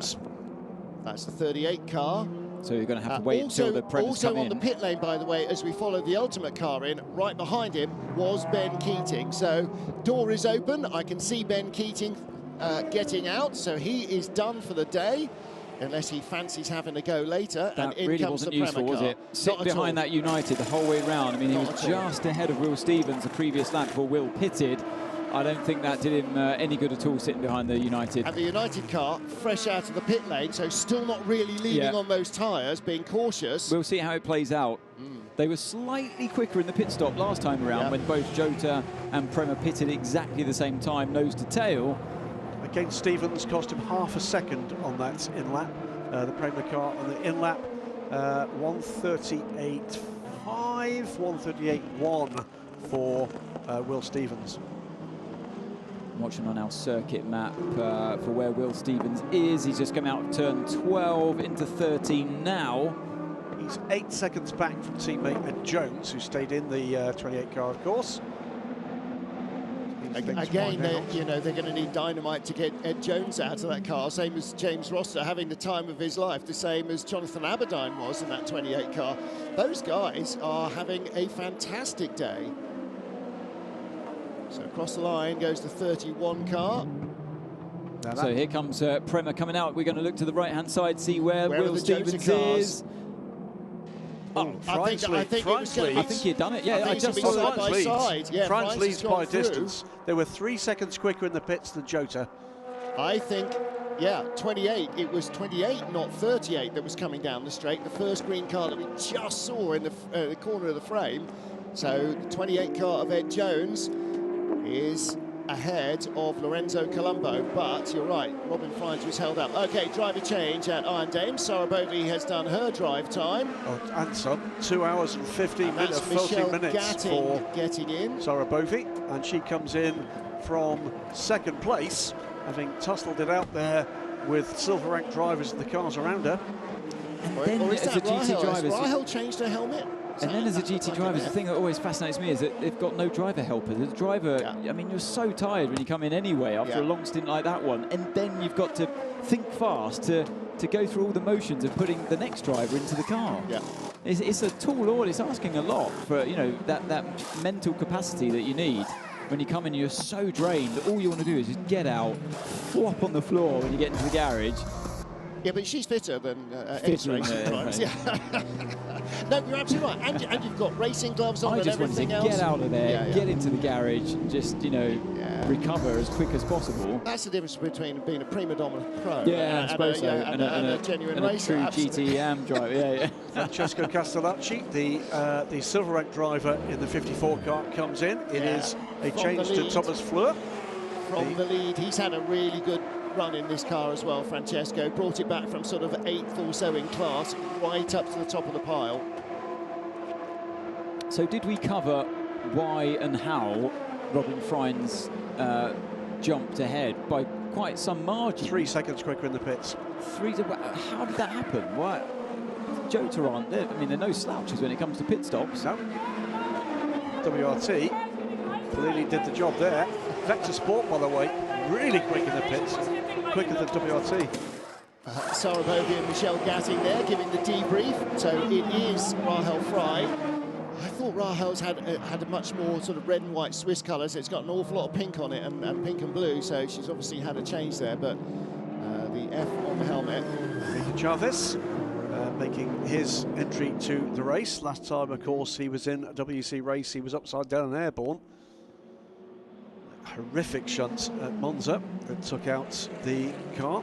The last time anyone was in a WEC race, he was upside down and airborne. But this is a replacement car. They shipped one of the ELMS cars from Monza. Most of the cars having to make their way directly here. Containers were loaded on the evening of that race to make the shipping deadlines. Yeah, shipping around the globe is one of many things that are very, very different over the last couple of years. This is our new leader, the 33 car. Back in front, car that started from pole position. Yeah, they've had a bit of an up and down race, really, haven't they? They started from pole, dropped back behind the lady you're seeing on screen right now, early on in those stages. Start, didn't she? And then they've come back stronger later on, so I think it's just depending on which driver is in the car at the time, but yeah, Ben Keating, he had a bit of a slower start to the race, but then he got into the groove later on when he jumped back into the car. Well, you know, you talked about being kind to the tyres. He and you know, all, again, Francois Parodi and all those guys who get into the car at the start that are the lower ranked drivers, you've got to survive those opening laps where everybody is trying to win the race. And so he was just being cautious, and Sarah Bovey got her nose in front in the first corner. She jumped the other guys, got away, and that really helped as well. So, speaking of getting away, sorry, Graham, car 8 with now Brendan Hartley at the wheel that we're watching now is pulling away hand over fist over Jose Maria Lopez. We can hear from Sarah Bovey now. Yeah, I'm sure she'll have loved that opening stint, and Louise Beckett is down at the Iron Dames garage. Sarah Bovey, there was some stint. I can see how hard you worked as well. Yeah, it was tough out there. I mean, after the start was pretty good. Probably I overpushed a little bit on the tires, and the end of my first stint was really tough. After that, in the second stint, I think I managed a bit better, but it's really difficult on this track to be consistent and not making mistakes. Managing the traffic is also extremely challenging. So at the end, I'm quite happy that I managed to stay out of trouble. Now let's hope that we can fight for the podium at the end of the race. My teammates are extremely fast, and I'm quite sure that they will do a good job out there. Is that what you fed back to the team? What were you feeding back to the team just now? Yeah, my feedback was that it's about managing the tires properly. But yeah, they have more experience than me in that, and I'm not worried that they're going to do a good job. All right, thank you. Thanks. I'm remarkably impressed with the way in which this Iron Links organisation is working on developing their driver talent pool. They have struggled to get a depth of talent into that programme. It's a conversation I've had a couple of times with them. Sarah Bovey, who came in as a kind of late replacement really in the kind of COVID era, I think has been a remarkable success story for them, but it's only part of the story. We've got Michelle Gatting to come later. I think we're going to see emerge as a real star in GT racing. Yeah, I think Sarah Bovey, she's been one of the revelations of the World Endurance Championship, and you know, hats off to them as well at Iron Links for running that Iron Dames car, all-female lineup. It's you know, it's necessary and it's exciting. It's what motorsport in general needs. And yes, the talent pool is limited right now for female racing drivers out there, but it shines a light on what can be done. Absolutely and inspires younger generations of female wannabe racers to get into a go-kart, to give it a try, try something different in inverted commas from the norm, from that perception. And I think, you know, it is exciting, and I'm glad that they're out there, and also on top of it all, doing a great job. And like Sarah just said, every trust in her teammates. They did the job in Monza, and I'm sure they can do it here as well. Ben Keating in debrief there with his team. And that's his car we're seeing there, the bright blue Aston Martin, works its way around the third sector. Absolutely out in front. Enrique Chavez. The other aspects, by the way, of that Dames programme, the development programme, principally surrounds the silver drivers, Michelle Gatting and young Dorian Pain, who has featured in a number of their successes this year. And they have a common factor between those two ladies, because they've been put through the Ferrari Challenge.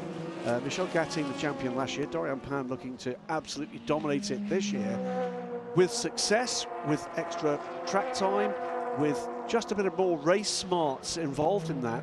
We've seen more talent emerge. It's a very different way of approaching it, but it is paying dividends. It's turning heads.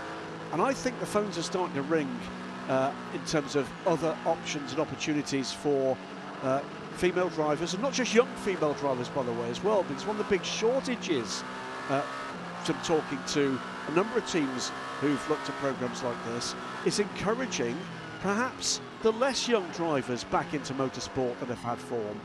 Effectively, the traditional bronze drivers, because just the way that society works means there's far fewer proportionately older women drivers in the sport, because society expects that their life choices are going to be different, and indeed for many cases are different. That's where I think we may see the big change in what is going to be a wholly pro-am era in the future.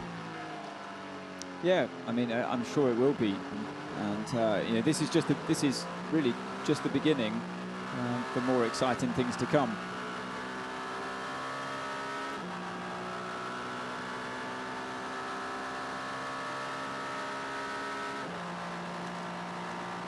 On board with the Toto Guzzi Racing number 8 car there. That 6-second gap, quite right, what you said earlier, and was pulled out quickly, but has now stabilised again. It has stabilised, yeah. We were just riding on board with Brendan Hartley, who leads this race. I don't know if he's just opened that gap up and realised he's got the pace there and doesn't want to do any further damage to the tyres and just going to keep it around that distance. But since the second stint of this race, the car rate looks like it's had the advantage. It wasn't the case in the first stint. Kobayashi just bolted, didn't he? Got that 1 second lead on the first lap, opened it up to 1.5 to 2 seconds throughout that first stint. As soon as they came in, changed those left-hand side tyres and the fuel went in and they went back out there, it was Buemi had the speed. He got into the lead. Kobayashi was told, that must always be an awkward one, telling the team boss, team principal, to give up position to the car behind. Not sure how that works, but he did. And now here's Jose Maria Lopez in car 7. 6.1 seconds behind. And when they left the pits, it was around 3 seconds. That's right. And it's gone up. Brendan's eked that gap out. It went up rapidly, didn't it? It did. This is the biggest the gap's been between the two cars the whole race. And on the last lap, 131.7 for Brendan Hartley, 132.2, so half a second on just that last lap ahead of Jose Maria Lopez. But it's ebbing and flowing, but With over the last traffic, 3 or 4 laps, it's stabilised around the 6.1, 6.2 seconds. So that gap came out, as we've got, that's the 52 car. Miguel Molina walking away. This is into the Corvette, by the way, has already been in and out. Looking there on screen, you've got the Alpine. So they've worked their way back ahead of the Car 94 Peugeot, with now Loic Duval at the wheel. And 15 seconds up the road as well. So that's quite a recovery from ahead of the Peugeot, quite a recovery from where they were behind the Peugeot when James Rossiter was in that car predominantly for the first couple of hours. Well, the Alpine was definitely coming back at them, wasn't it? And they were on the same tyre strategy. I just assumed the Alpine had just put on at least one side, but they didn't. After hearing that interview from Negral saying, no, we just kept the tyres on that car. So that followed the same strategy as Peugeot. So it also means that the Alpine is better at the end of a longer stint than the Peugeot is yet on worn tyres. And so again, that's something that Peugeot will have to learn, is how to manage the tyre and how to get the most out of it for as long as possible. Lapierre makes me smile, just see how ragged he was on the exit of turn 1. Yeah, he loves it. He gets really stuck in. But went in a Hypercar once with him around a racetrack. It was Nagara, and it was the scariest thing I've ever done. He really wanted to break that car. He does have a bit of, he has that stare that you see sometimes from a race driver. 51 car is on pit lane right now as the GTE Pro routine pit stops continue. Driver change.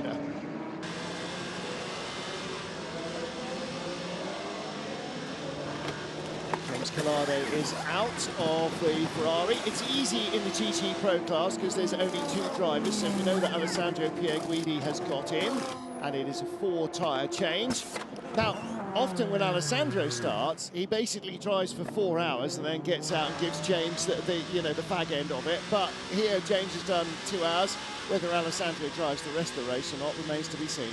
Wait and see. On board the 94 Peugeot, but it's the 93 that's quicker at the moment. Mikkel Jensen put together a string of really very good laps. In fact, he, until Lopez just crossed the line, was the quickest man in Hypercar of the last couple of laps. I wonder, that car 93, when Jean-Luc Vergne was driving, I wonder if they started this race today with tyre pressures too high. Yep.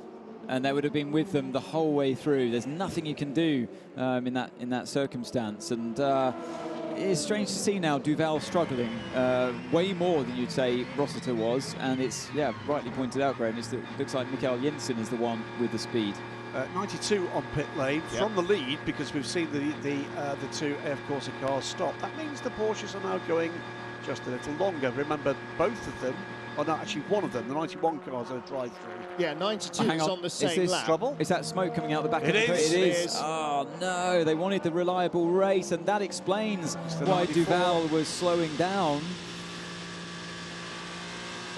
Engine troubles, perhaps, there. It's from the deck, isn't it? It's not one of the banks, isn't it? It's right back for the engine. It's not tyre rub. It's not tyre rub. No. Oh, dear, oh, dear, oh, Kevin dear. Escht handing over to Michael Christensen in the 92 Porsche. That car will rejoin in 3rd place. And that's really bad news. Looks like Gus may not get a chance to drive this car, Gustavo Menezes. And that's a big shame after some great work at the start. And that would be spewing oil and all sorts onto the screen of the United car 22 that follows. And you don't want to give any time away by dropping back, but you want to drop back when a car is blowing out oil that much. He must come in the pits this time. He does. It's box now, Loic. Box now. You stay in the car. Maybe it is tyre. Is that tyre rub? It seemed to be as he picks up the throttle, but it's pretty consistent. It seems far closer to the centre of the car, but then again, what is more from the right-hand where side? the tunnel drafts out air under the car. Who knows? Louise says they're ready to bring the car in. Yeah, I'm sure She's they standing are. down there in the pit lane. So, yeah, for me, it looked like it was more than the tyre. Yes. Wait and see. Either way, big shame for that car. They wanted the real light. That was the one thing they really wanted from the race here this weekend. The James Rossiter, the upside is that he got to start at the beginning of the race in it. So for him, it is a race of positives. But you're right. This is. We've got one more race in the championship, and then, oh boy, everything starts really for real next year for Peugeot. They've got to be looking to win Le Mans next year. You seem to have a turbo issue. Okay, now whether it's a turbo seal that's going and is blowing things through, but that is a supplier component issue rather than a fundamental.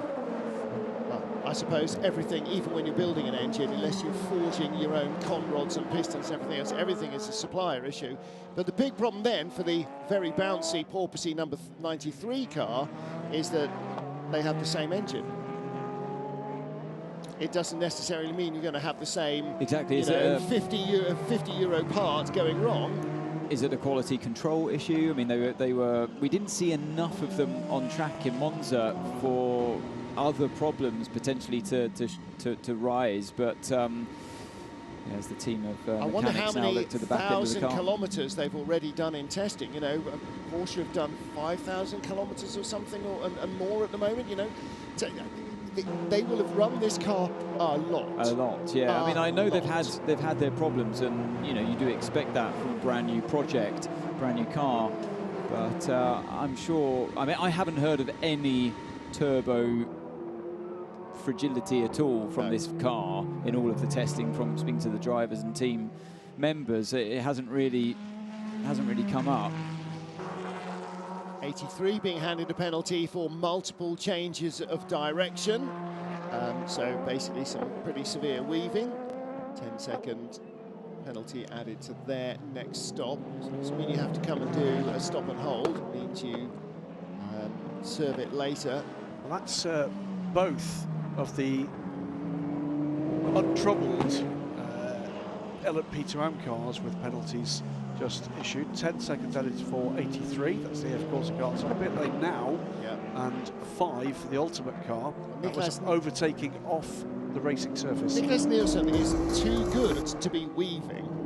Here we go, look, this is the battle with the Ultimate car. He was off the track. That one was off the track, so he went all 4 wheels over the white line. Didn't have in any his option, overtake. did he? So he was alongside and he got squeezed up to the pit wall. Well, that's quite ironic, isn't it? They've both been penalised for effectively the same incident. Same incident, yeah. One for squeezing and one for driving off the track in the overtake. But yeah, I do tend to agree there, Mars. You either make contact, like we saw in Monza. It's either you're penalised either for exceeding track limits or causing an avoidable collision. Yeah, exactly. I could have avoided it by exceeding track limits. Which penalty is worse? I've never been fond of the squeeze on a straight. I always thought it was completely pointless. That's not big boys racing. Yeah, if he's coming by, pointless. he's coming by. You've got another 3.5 hours to sort it out. I never felt I was going to back out of a move like you just saw. I was never going to back out of somebody trying to intimidate you when you're already alongside them in the straight. It's like, what do you think I'm going to do? Just get on the brakes and back out of it. You've been doing this since you're an 8-year-old kid. It's it's like we're not in Formula Ford racing anymore. This is professional racing in a world championship level. Don't turn in on me when I'm driving in a straight line. And at least here there is a solid surface beyond the white line. You see people still doing it year after year at Spa, just easing somebody else over onto the grass. Before they're alongside you, before they're alongside you, you anticipate it, then you move over. That's fair enough, but not when someone is already. The move is done. You can't stop them coming through. Alpine carving through traffic in the hands of Nico Lapierre. 53 seconds back from the second of the Totas. It's a quick lap underway at the moment by from Brendan Hartley. Yes, not the first time in this stint he's put in the fastest first sector of the race, but it is indeed a quick lap for him. It's not quite the fastest lap time of the race so far. It's the quickest lap time for number 8. It's a 1:30.859. Fastest lap was set in lap 2 by Kamui Kobayashi. a 1:30.735. Whereas that car is currently doing a 1:31.2. So yeah, so the 6.1 second gap that was there and thereabouts for 2 or 3 laps has been somewhat smashed. It's now 7.1 seconds. Yeah. So a further second gained by the number 8 car on the sister number 7. Now number 8 currently weaving its way through traffic. Also means, by the way, the number 8 is now a full minute ahead of this car, the 36 car. So as we see the number 36 cross the line, the lead car is in turn 12. Really important for the Alpine team to get back in front of either or both of the Peugeots, because it's not just about being ahead of Peugeot, it's these 3 drivers in the Alpine battling to maintain their points advantage. Ferdy Hausberg plugged in and getting ready to go. He shares the car, the number 41 car, real team by WRT, with Norman Nato at the wheel at the moment. Car down in 5th place in LMP2, car number 41 in 9th place overall. Would have been 10th place overall. Trouble for number 10 car. Is that Sebastian Bourdais? Yeah, penultimate corner there. So coming towards the end of his... Don't know if that was just towards the end of his double stint. Was there another car involved with that? Behind Dame's car has gone off. That was Sebastian Bourdais rather wandered across there, I'm afraid. That's elderly drivers for you, I'm afraid. As Sarah Bovey had to kind of, not Sarah Bovey, Rahal Frey had to take huge avoiding action. Now he'd just gone around the D station car, and maybe just overcommitted a little. Yeah, just lost it. I'm not sure what happened in that last corner though, with the Is Ferrari. he a rookie here? Has he raced here before? Sebastian? Yeah. I'm not sure, you know. I think he might be one of your 46 drivers or whatever it was. That 47 drivers never been here before. Vincent Vos there in the cap. Thierry Tassart, the Belgian racing... any Belgian racing legend who hangs up his helmet automatically seems to move into management at WRT. Thierry Tassart is there. Kurt Molliken, also another good Belgian racing driver. So this fight carries on here from that last corner, the off. And the 98 car Nicky Team up against Rahel Frey. 2 pro drivers in their lineups. Ollie Milroy being warned for abusing track limits in the 56 Project 1 Inception racing car. The answer, by the way, on Sebastian Bourdais is yes, he has raced here before. Yeah. For Toro Rosso in Formula 1. Of course, yeah. Of course. Well, now, I might have assumed that he'd raced at Suzuka, but it's a very narrow window if you're a Formula 1 driver who's raced at Fuji. How many races were there? I think there were 2, weren't there? 2007 and 8. So it is a very narrow window. But he was here. Yeah, there you go. So that big moment for Rahel. Again, just very different way that this front-engined GT that is the Aston Martin makes its speed compared to the Ferrari. Ferrari picks up off the corner quicker. Team was closing through the final turns, but now as they approach VMAX, look, he starts to close in again. Plus you get the slipstream. She defends on the inside there. That's the way to do it. Going to make him drive round the outside. We have seen moves around the outside, but he's not quite far enough alongside. And that was nicely done there, just squeezing him out on the exit of the corner, putting her car in all the right places. Yeah. And get back over to the, take the racing line. Yeah, nicely done once again. You wouldn't want to compromise your line on the way in. Fisichella looks on.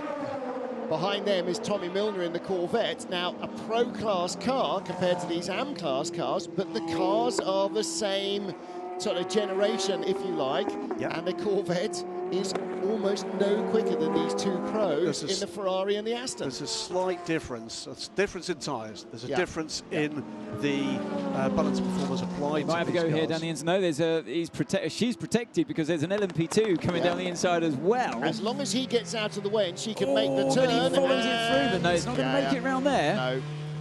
This is great racing. It's easy to block there by just being in the middle of the track. It's too tight from that right to the left to actually be able to get by. And Tommy Milner is right there. And again, Nicky Team's going, go away, you wretched yellow Aston. He's going to have to be Corvette, patient. Get out of the way. Nicky Team, remember, a champion in both GTE AM and GTE Pro in the FIA World Endurance Championship. Incredibly quick, especially when he's at the hands of an Aston Martin. Knows it very well.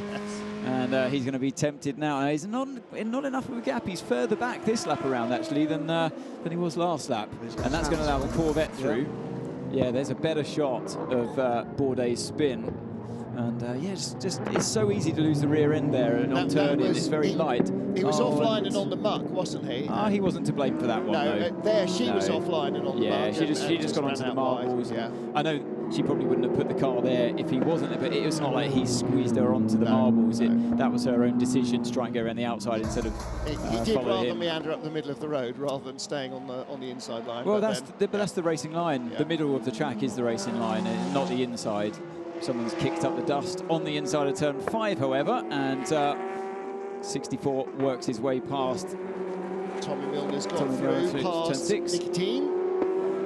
Runs out a little wide. Camera cuts away, but probably not enough to save him from a warning for track limits. So TF Sport still leading. There's John Gore in the centre of your picture, ahead of Aston Martin Racing. D-Station in second, Aston Martin 1-2. The AF Corsa Ferrari 54 in third place. That's the silver car. And the Iron Dames Northwest AMR battle is for fourth. You're looking at it now, the pink Iron Dames car, the multicoloured, for want of a better phrase, Northwest AMR car, and in between them is the GT Pro Class Corvette. I've been catching this trio as well, some more traffic fun and games to deal with here. Yep. If that's the final corner, he should be passed by all of them by the end of into turn 1. Yeah. If he's not, that's because the Alpine has suddenly hit a very major problem. The team could definitely do without. They are the slowest of the hypercars in the straight line, of course, but yeah, he still gets that job done. He's out of the way. He's closing in on Ricardo Pera ahead of him. Through all this, by the way, under pressure she may be from Nicotine, but she's catching Thomas Fleur, and pretty quickly. That gap 7.2 seconds now to the third place AF Corps 54. And there is Ben Keating's car, the TF Sport Aston, that he started on pole. And that is now Enrique Chavez. Chavez just about to pick up 22nd place overall from the still stationary Peugeot of Loic Duval. Yeah, Chavez with, what is that, a 23-second lead over Hoshino.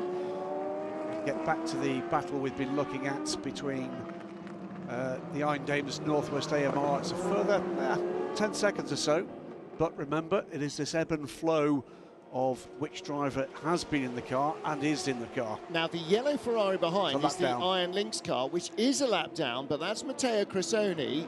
He is obviously here trying to get his lap back from the TF Sport Aston that leads. He is, other than Rahel Fry, the fastest driver in GTE AM at the moment. You're absolutely right. He's looking to unlap himself from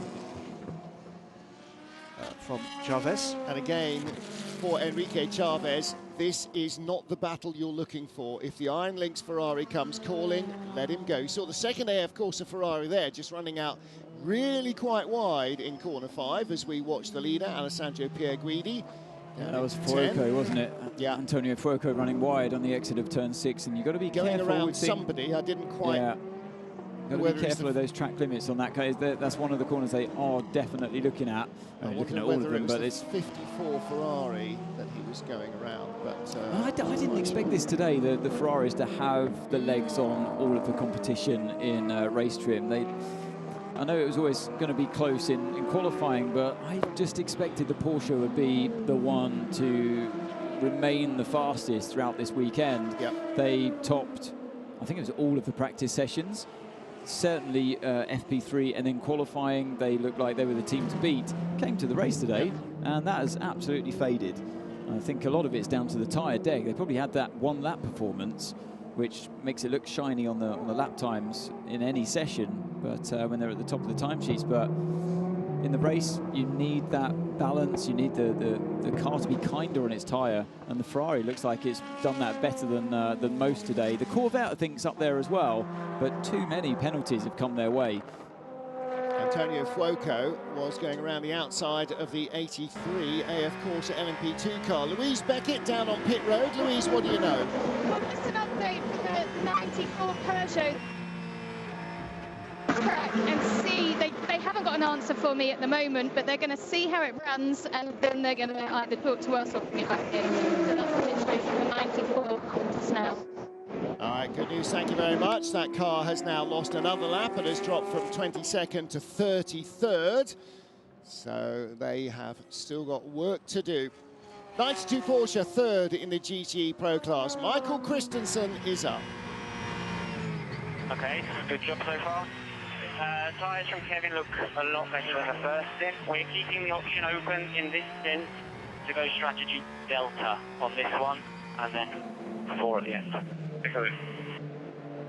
Alexander Sailing, closest to us, head of Porsche's GT Racing program, and I'm not quite sure what strategy Delta is, but my guess would be that it will be fuel save and try and do as little as possible. Delta, I would assume, just be following the program, like their predicted strategy. Okay.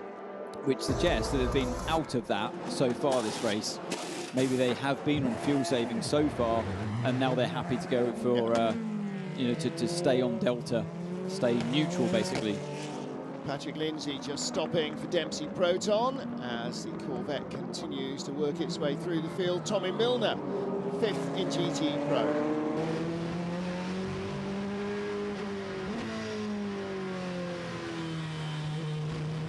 So a bit of a low nil time, isn't it, for Tommy Milner here after the car ran out of fuel coming into the pits for its first stop, also with a drive-through for Nick Tandy for track limits. Well, Nick's only been here a couple of times, so doesn't quite know what a white line is. Well, I said, I just correct myself from earlier on where I said too many penalties have come their way in the 64 Corvette. Of course, yeah. They had their own penalty. It was an own goal, wasn't it? One of them with running out of fuel. And that would have cost them sort of 5 or 10 seconds. No. But yeah, but it cost I thought it was about 30. 30 seconds. All right, so that's equivalent of another drive-through. Yeah. But they've since then, well, look at they've lost another minute. They're a minute 29 behind class leader. They are a long way back. So what has gone on there? I shall ask. Nice to ride on board with him though. Tommy Milner. Cracking car, really, great looking thing. I love it how you can hear the driver playing with the throttle through turn 4 and 5, just balancing it out. You see the damage there on the front left. Is that just the stickers actually just peeling up from the front left of the number 41 WRT? The mechanic's getting ready, looks poised, ready for action. There we go. Looks actually as if it's had some kind of rubber strike on that headlamp, and the headlamp has suffered. Yeah. I did see a lot of marbles out there. Yeah, and we've seen that throughout this weekend. Yeah, a shot of the Alpine before coming past down the main straight, and you get a build up on the wheel arches, and then suddenly just this whole load of rubber just flicks off from them. Not much going on there in the 94 Peugeot garage. It looks very clean and not busy. So Loic, we will need to restart the engine in the box. Can go to neutral, so you can press both clutch level and go to neutral. Copy that. Well, the reason nobody's around it is it looks like they have completed the turbo change. We're just going through some checks with Loic in the car. That's positive. They'll be using all the available track now. They're not even halfway through, of course, this race. Competitively, it's done for them, of course, but it's not to say there's nothing more to learn. No, every single moment they spend working on the car, whether on track or in the garage, will be vital learning. Don't forget, next year they'll be trying to battle Peugeot for victory in the World Championship. Trying to battle Toyota for victory in the World Championship and at Le Mans. Porsche will arrive as well, Ferrari will arrive as well with their hypercar programs. So it's not going to be a given that they're going to have an easy run in any way, shape or form. This car needs to work next year.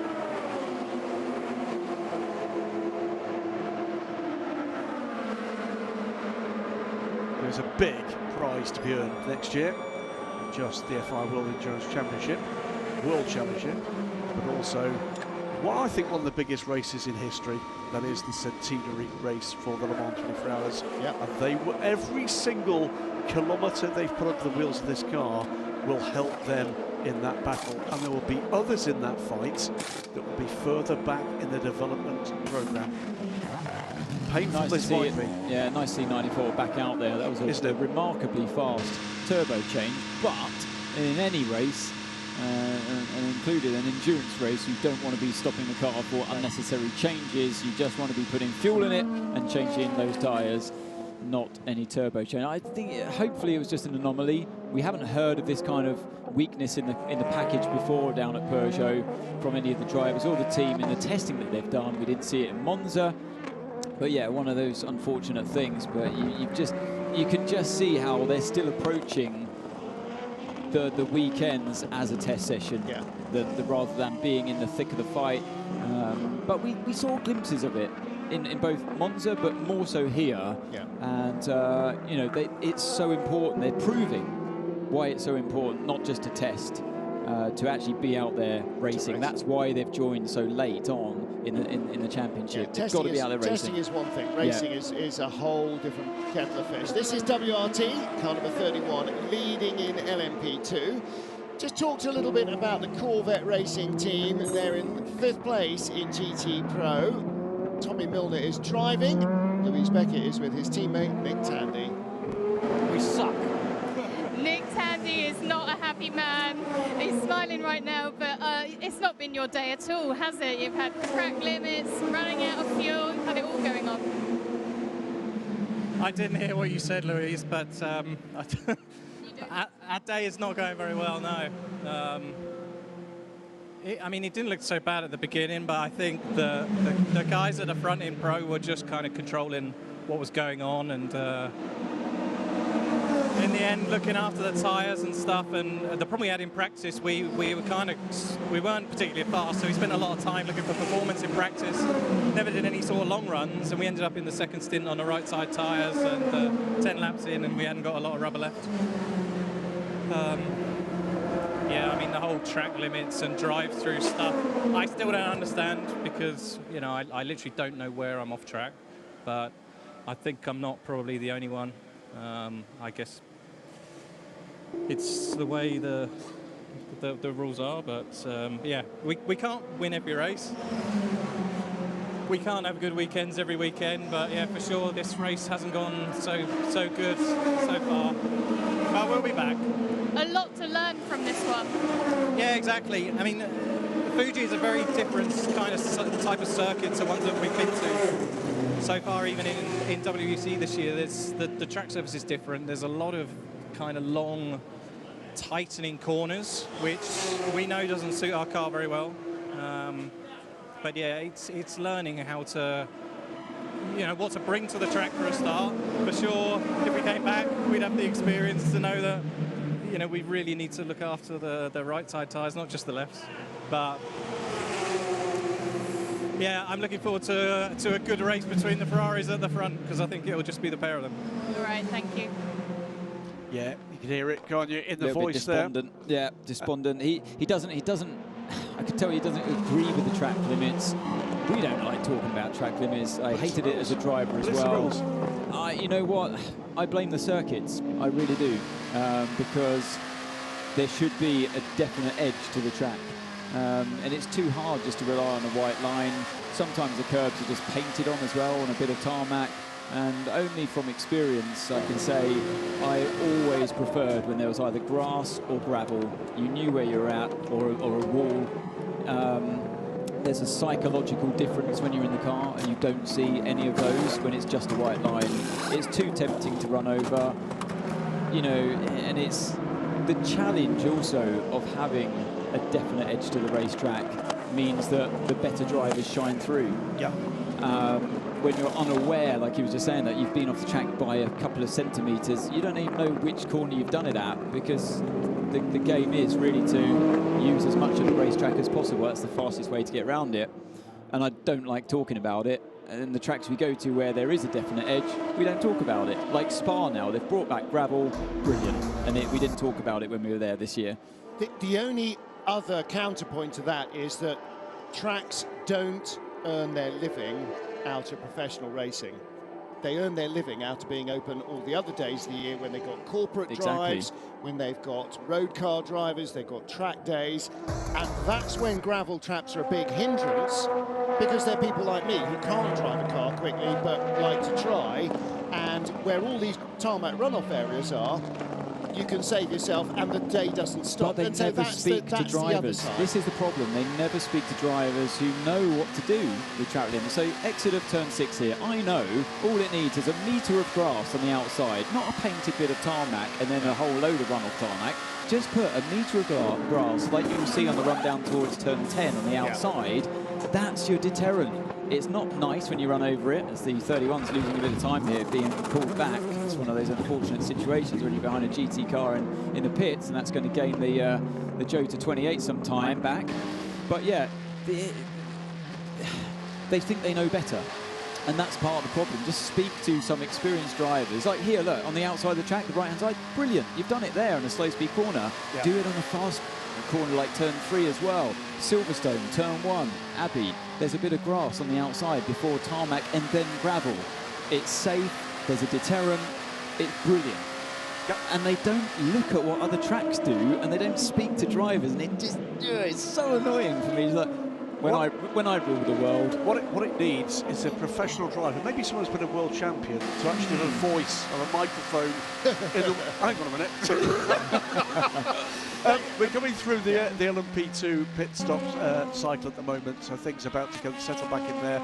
Just wanted to point out as well, we have seen progress for that little train of rapid GTM cars. Rahel Fry now back.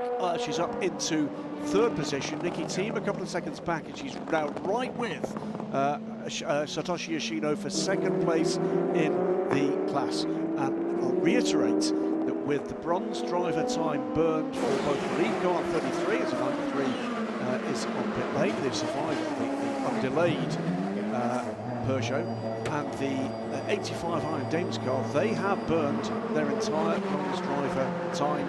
The rest of the cars have not. 33 has. No, I'm saying 33 and 85. Yeah, of the competitive cars. But at the end of this stint, which is not far away, Satoshi Yoshino will have double stinted as well, so he will be done. Here we go. This is it. That's for 2nd place. There is Satoshi Yoshino in the black and green D station Aston, and Rahel Frey bringing go down the inside. There's contact. She's got Nikki T with her here. That's another place gone for Yoshino. Well, she arrived and dived, and Yoshino, was he late turning in out? I'm sure the crew will give us that again once this settles down a fraction more. Start that lap. Rahel Fry was, she had Nikki T giving a little bit of a love tap there, but Nikki T was 2 seconds back as they crossed the line and start this lap, so he's pulled back 2 seconds as Rahel Fry tried to make a wide he's flying. by. He's absolutely flying, just harassing all the way through this final sector. 33 seconds. Go down the inside, thinks about it into the final corner, needs a good run here now. And he's got one. Look at the drive you get through halfway through the corner on the Aston. It's got such a strong front. So the challenge is there, it's game on now towards turn 1. It looks like the Aston's not quite fast enough in a straight line, but he's within striking distance. It comes back at the end of the straight. The longer the straight is, the better it is for the Aston. Maybe it's just the camera as it foreshortens it, but he's definitely close enough to challenge. He thinks about going to the inside, darts to the outside. It's like a carbon copy from before. Going to try and do that slingshot to appear back on the inside, but he's not going to be able to. Oh, yes, he is, because she runs wide, because she defended a little shallow. Don't be fooled by the camera. She's still got that position. There she goes, cuts back towards the outside and gets that racing line for turn 3. Brilliant driving there, but he's not giving up. No, 2 top pros hard at it. And I think the problem is that, the Aston Martin, he hasn't quite got the speed in the straight line to properly mount a challenge into turn 1. He's going to have to be very brave on the brakes or capitalise on traffic. Yep.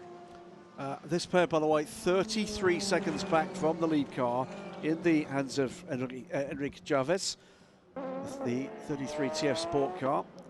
Looking at lap times at the moment. On the previous lap, and it was a good lap from Nikki Team. The only delay is that he's now looking for a way to deal with the challenge of Rahel Fry. LMP2 leader in the pits. Indeed. And that's a driver change. Lorenzo Colombo out of the car. So the Prema car has been stopping a lap longer than car 38. Yeah. I can't remember seeing Will Stevens come in, or he's just put in. He did just go. We didn't see it, and Antonio Felix da Costa has taken over. Yeah. So he and Will Stevens are now going to sort of alternate. Dries van Tour, by the way, aboard the 31 car. Good to see Dries here. And that's another change for driver change because of other fixtures elsewhere. So yet another Belgian in at WRT. They don't necessarily always go Belgian, but they reach out close to home quite Never go often. full Belgian. Never go full Belgian. Oh no, I'm all over full Belgian. Frey looks like she's pretty much got the legs on that car hasn't 98 she? Yeah. Nikki team. Yeah. It looked like team just arrived in that moment when they're all together. I don't know if there was a bit of traffic that caused that bunch up, and he sized his way through and then didn't do anything with it. And now it's losing out again. There comes the Prema car. Jota car, both Jota cars come out ahead. Yeah. Of the. That was the 38, wasn't it, going through? Well, let's just check that that's because, of course, there might be a difference over the start-finish line. Yes, it was. It was 38. I can see on the circuit map, got ahead of car 9. So they've claimed track position there and in the pit stop. 38, 28 and 38 got ahead of car 9. That will stay ahead of car 9. So that came courtesy of quicker pit stops in the Jota cars by 2 and 4 seconds respectively. Stunned by the fact that they were outstopped previously. Go, come on, boys, we're not having this nonsense. Yeah. This is for Queen and Country. So for Tota on pit lane. Or particularly today for Queen and Country and King and Country. Indeed. WRT, by the way, lead in the 31 car, Dries van Tour. He has 10 seconds on Jonathan Aberdeen back in the board, the number 28 car. He had too much fun in the first session. Exactly, yeah. They've just got to make sure that all drivers complete at least their minimum. Just basically fed him some raw steak and sent him back out again. Yeah, whatever you had for breakfast, Jonathan, have it again now and get back in. So who took over from Thomas Floor? It's just was that Davide Rigon? No, that was just Francesco him. Castellacci did one stint, and Fleur has done one. I thought Rigon's got in now. Yeah, the door was open, which it can be for fluids, but it usually isn't till the end of the stint. In the pits is the number 7 Toyota from second place, and 8 as well on the same lap. Yeah. Oh, no, 8 is in now, 7 has come and gone. Yeah, no, 7's come and gone. Right, okay, so that's number 8. Yeah, Brendan's been doing a phenomenal job there behind the wheel of the car number 8. Drinks tube goes in, hot work behind the wheel, tear off comes off. It's a delicate process. You don't want to rip it. Speaking to the mechanics, they are, is this a nerve-wracking time when you're having to take the tear off? If it rips halfway through, there's no way you can take the rest of it off. You've got to go for another tear off underneath that one to take 2 off in one go. Anybody that's tried to, it's when you get to Christmas and you're wrapping the presents and get the sellotape out. Yeah, and you lose the end. Can't find that. That's when you, you I know, I've gone 3 times right in the roll. I know the end is here somewhere. Yes, exactly. That's what you don't want to be doing in the middle of an endurance race. Well, number 8 has left the pits. There's number 7. So that is the margin. It's very nearly the length of the front stage. So it's nearly a mile between them now. Yeah, like I said, Brendan's doing a cracking job. Yeah. We've seen that the car rate, there he is, working his way through turn 2 This is the first time in a long time that car 8 has been decisively the quicker of the 2. And there's 7 there, the apex of 1. So we're all getting in the middle of that fight between Nicky Thier and Raoul Frey. Battle of the race so far, this one. Well, you say that, but in GTE AMI, I'm not even sure that it's the battle of the race yet. We've had so much going on. And like you said before, Graham, it's not like you're talking about amateur drivers here. Yeah. You know, Nicky Team, he's the benchmark in GT race. Just because he's in GT AM doesn't mean he's an AM driver. He's an ex-world champion. At this point in this race, that's a GT AM class, but it's a GT Pro battle. It is. Well, It's a pro GT pro battle, driver in a GT. It is, yeah. I've always thought that I've always thought in GT AM, and I wanted this when I was driving, that you had a different coloured light when there was actually the AM driving the AM car.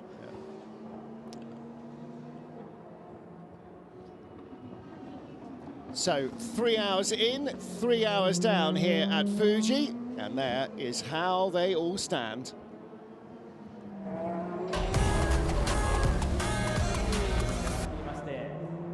For the first time in years, beautiful weather at Fuji Speedway for round 5 of the FIA World Endurance Championship, arriving here in Japan after 2 seasons away because of, well, we know why, but with a chance again to bring a whole new category of racing for the first time ever, Hypercar here in Japan. A minute's silence marking the passing of Her Royal Highness Queen Elizabeth II at the start of the race, and as the crews got away, pole sitter, the number 7 Toyota jumping in front of the number 8 car.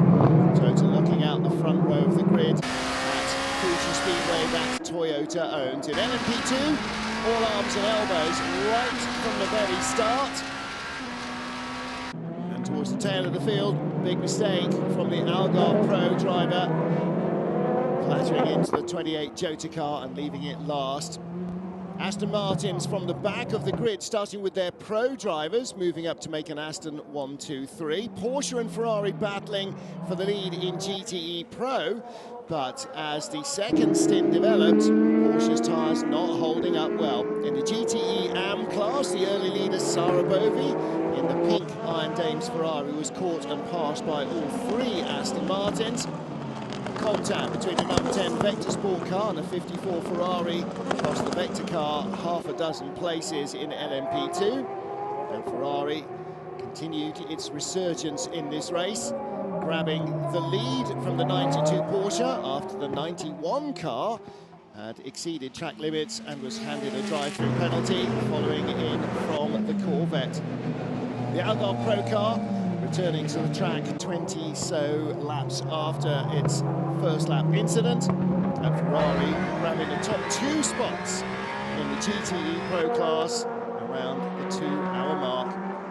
Aston Martin's Satoshi Hashino hauling his D-Station racing car up to the top of the pile. Number 8 Toyota being waved by the number 7 car on the second stint of the race, as it argued it was quicker and then started to build a lead.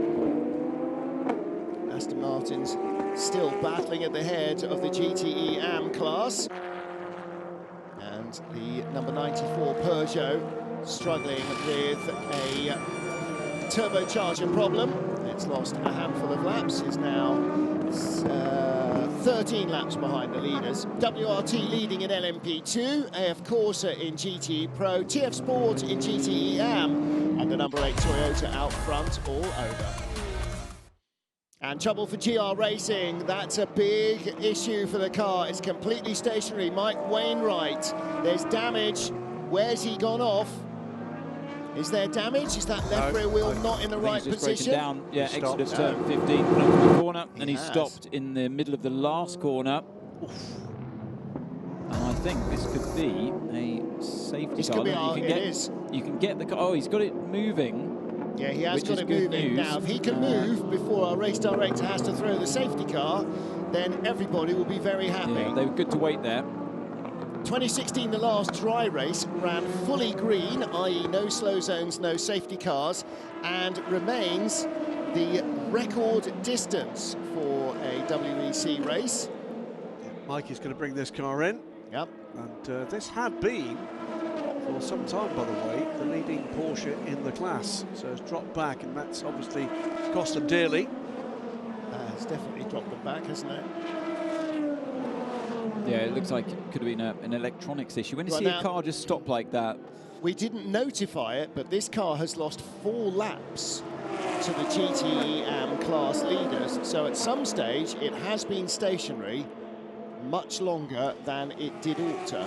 It's now 5 laps back on the class leaders. This, by the way, should be our first visual opportunity. Oh, you're not going to see it, but in the second pit lane, or the second set of pit garages. Oh, yes. With 6, that together with Vector Sport, cited for the very first time in the WEC's visits here.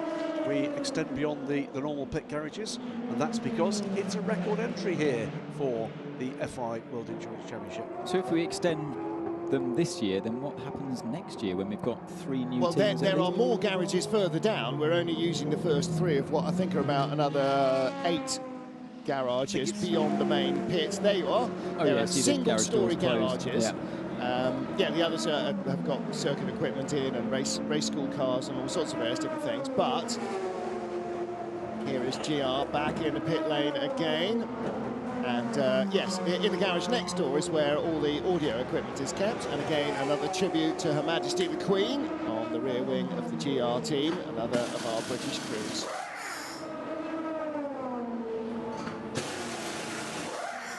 So this looks as though it's an ongoing issue for GR. They are back in the garage. Ongoing issues for the number 7 car is they are not quick enough. And nowhere near.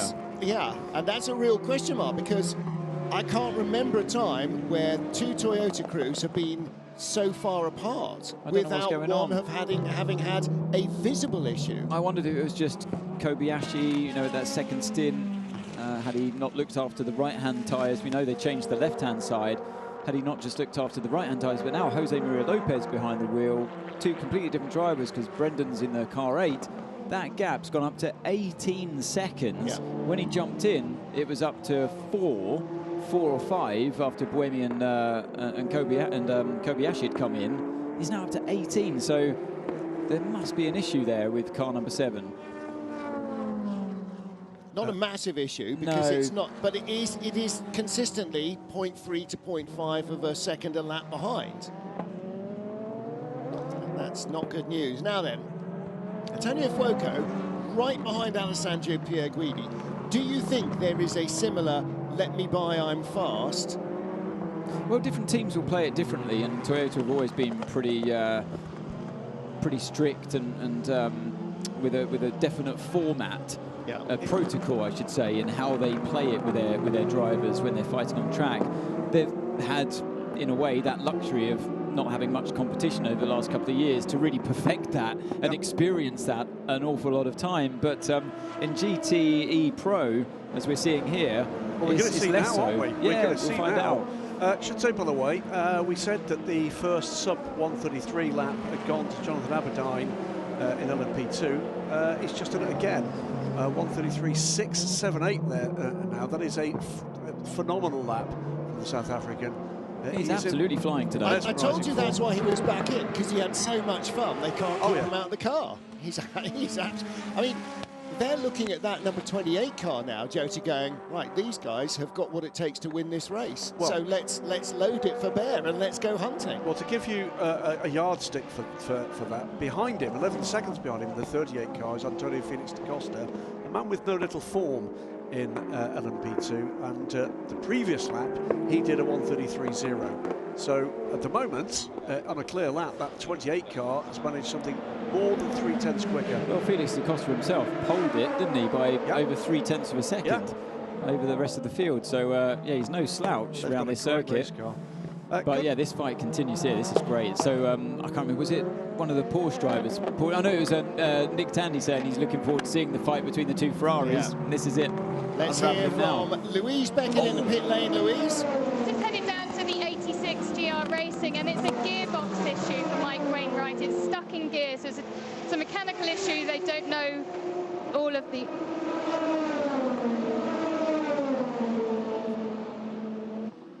All right, so gearbox issue and mechanical. So it sounds like they've got selector issues, which is a real, yeah, that's probably going to go on rather longer than be fixed shorter. Paul Dall'Anna has stopped in the Northwest AMR Aston Martin. That has at various stages been in the lead of the race and or not. So he has come and gone, stays in the car. Looking increasingly like this is not a battle for position, but Fuoco reasonably aggressive in the mirrors here of the 51 car. Pointing out, by the way, that it's a very handy visual difference here between these 2 cars. The yellow splitter, isn't it brilliant? The 52, very easy. My favourite team on the grid, instantly. That in no way we can't pick them up enough. If you want to buy our biased opinions here, teams, just make your cars look different. Obviously, it's a 52 mechanic there because he's got the yellow helmet as well as yellow mirrors and the yellow splitter. Yellow is they're running it at Monza this weekend in the F1, so yellow's the theme for this weekend quite clearly, and it's catching. Loving that. It's all it takes, isn't it? Very simple. A little bit of, yeah, one stripe at the front of the car. That's all we have. We don't ask for much. I can put vinyl stickers on. You know what? The Twitter war continues with the members of this booth and the... They don't get it. We don't get them. They don't get us. It's all right. We live in harmony. Social media. Now, Antonio Fuoco is unlikely to be waved by Alessandro Pierguidi because Fuoco and Miguel Molina are 20 points behind Alessandro Pierguidi and James Collado in the championship. Jimmy Bruni on his own, because Richard Leeds didn't do all the races. He missed Spa. Because of a COVID thingy. So Jimmy Bruni, 1 point behind. Jimmy Bruni's 1 point behind. Kevin Esch and Michael Christensen are a further point behind, so in fact they're now 1 point behind, so they're tied with Jimmy Bruni because they got the point for pole. So all three of the contending Porsche drivers are 1 point behind Alessandro Pierguidi and James Collado. Coming into the start of this race. Quick pit stop for the 83 Pro-Am leader, Alessio Rivera, in the AF Corsa chrome liveried car. I still think they've made a mistake on drive time. I'm still checking. With Perodo. Francois says not. He's done 61 minutes. Okay.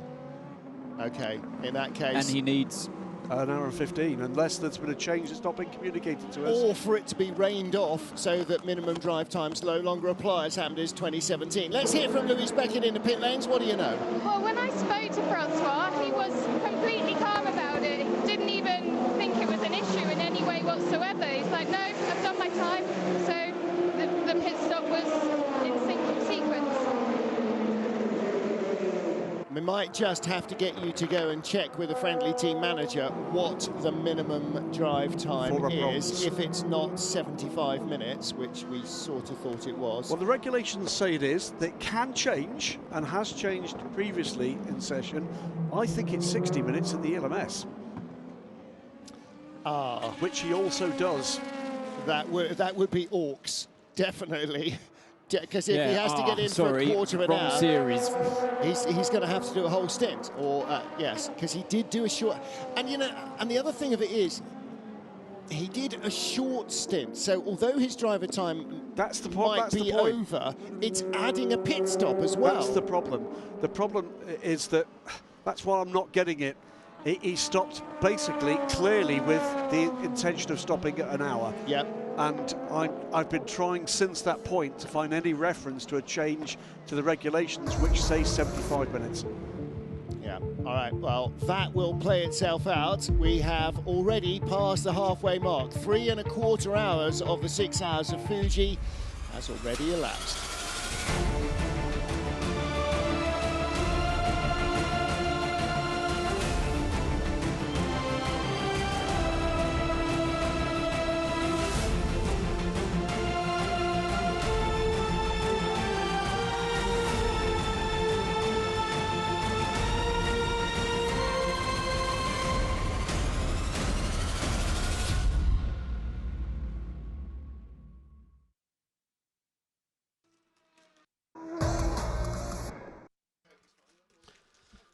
Well, back on track. Toyota Gazoo Racing, 18.3 seconds is the gap between a storming run from Brendan Hartley and Jose Maria Lopez. Nico Lapierre, by the way, a further minute and change back from the pair of Toyotas.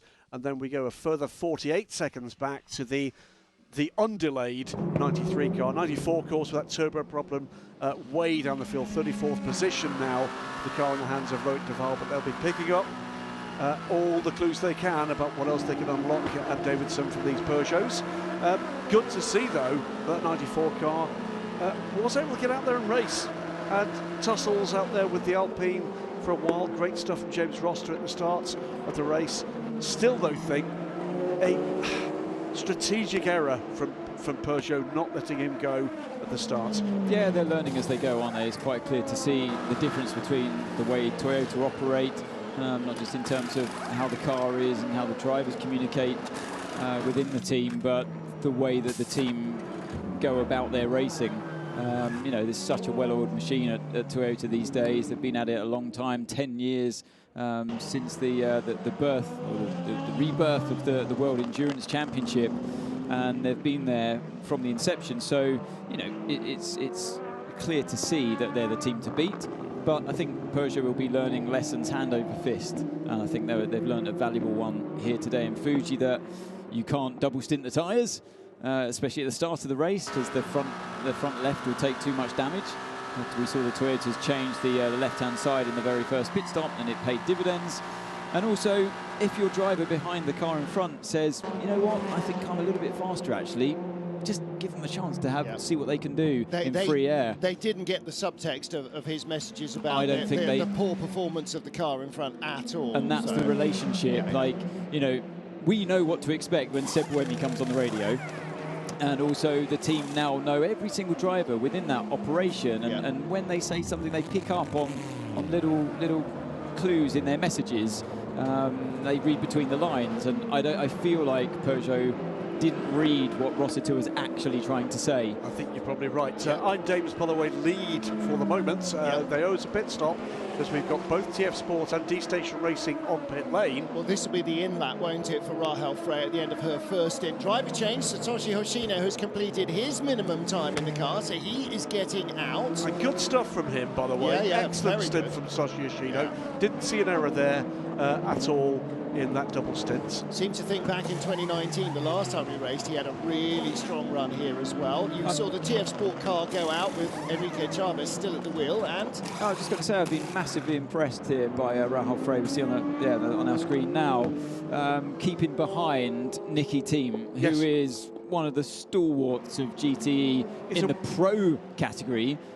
He's a world champion. World champion. I mean, he's the benchmark. And but Rahel Frey, she's driven the car brilliantly. Top racer in junior single-seaters, Audi DTM driver. You know, those things don't happen by accident. She's got an awful lot of really solid racing history under her belt. And it's going longer on fuel here than the Aston Martins. What we're looking for here is once she does pit and comes back out again in the 85 car, what's the gap going to be? It was 27 seconds to Chavez before the last pit stop. Pace is good, pace is great in fact. We've also got great pace coming, by the way, in the LMP2 arena with great laps recently from Jonathan Aberdeen and Antonio Felix da Costa. They seem to be trading fastest lap times for the Jota cars.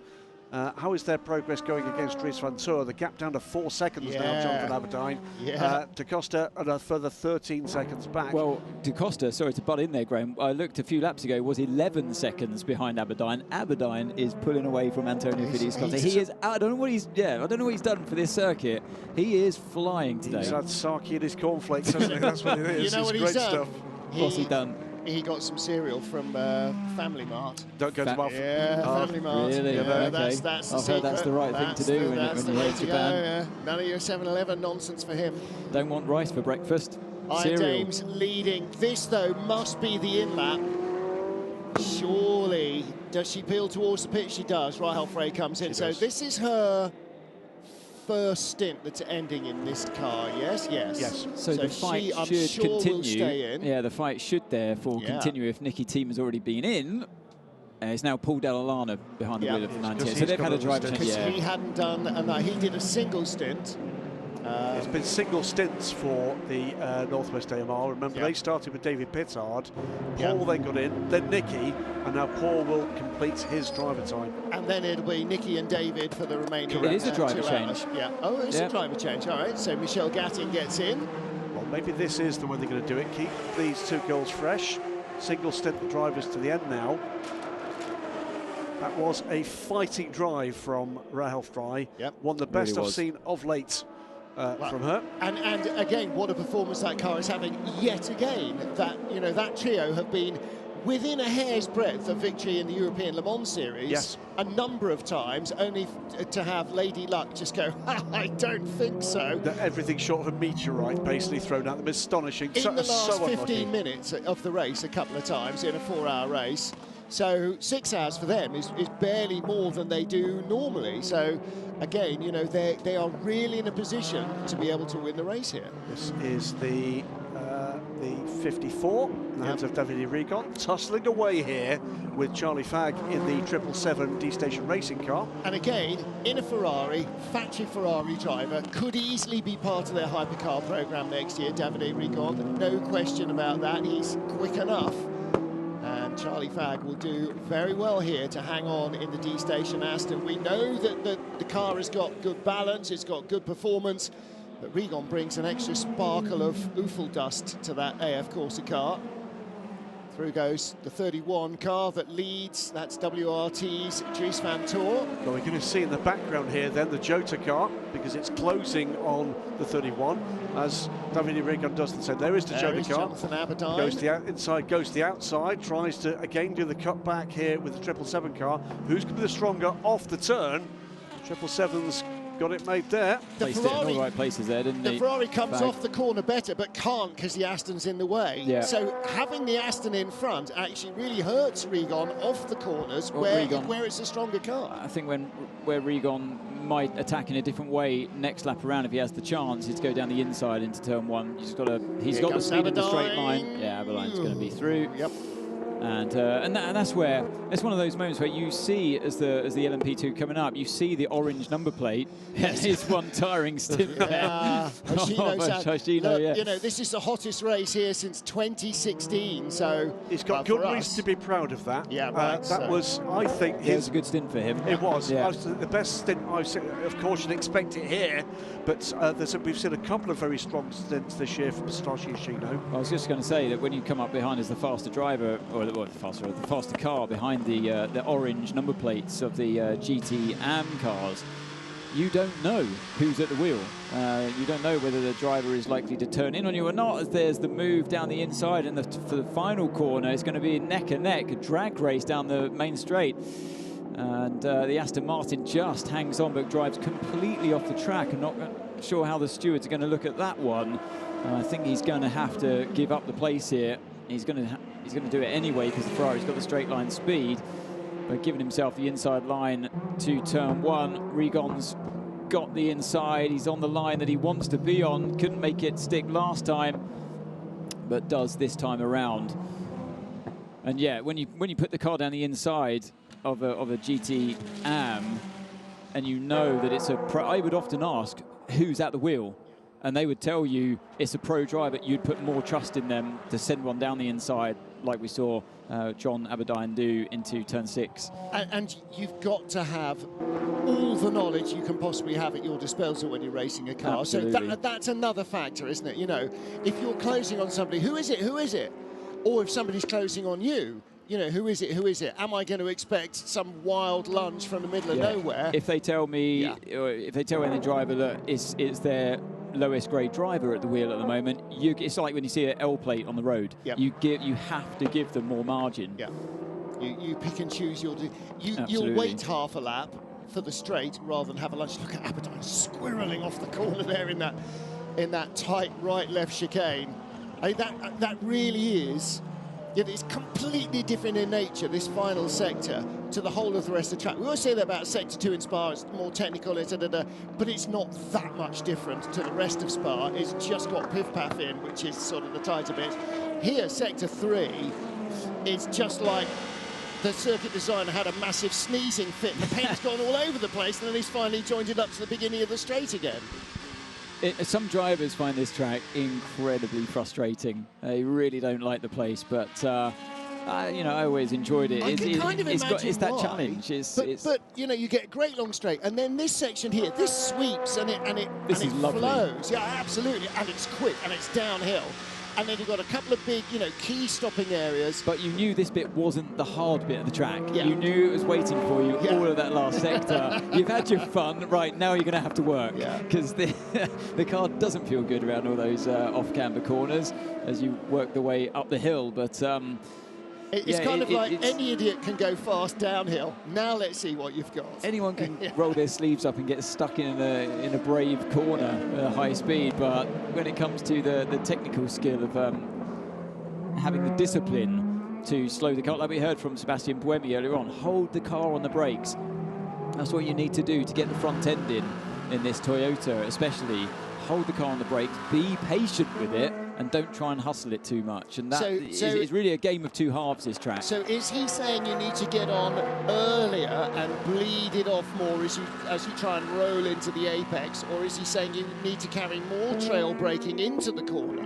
I picked up that he was just, you know, don't brake hard and late into the corner. Get on the brakes early. Don't upset the pitch of the car too much, and just feed the car in, but hold it on the brakes by elongating your braking and therefore trail braking.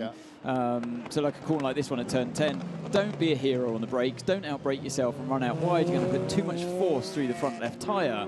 Just let the tyre do what it wants to do. Feed the car in on the brakes and use the braking as a tool to help steer the car, rather than just relying on the tyre to steer the car. It's not going to like that. It's going to start crying before not too long. First time I ever heard that many, many years ago, being driven around Silverstone in a car by John Watson, and he was just saying, okay, what we're going to do here is going to put a little bit of steering in here and then just let the car do what it needs to do, because especially in a front-wheel drive car, which that was, you know, the front tyre's trying to do everything, and so you can't force it to do things that physically are too hard for it, otherwise it just can't cope. So you just get the car set up the way you need it to go and then let it go. Gustavo Menezes looking pretty relaxed about life. Rossiter on our right-hand side of the screen. He's at the time of his life today. Feeling very much more settled into the team now, I think. I really hope he does. He's gone from reserve driver, somebody very much on the sidelines this year at Peugeot, done all the hard work in the simulator and the testing,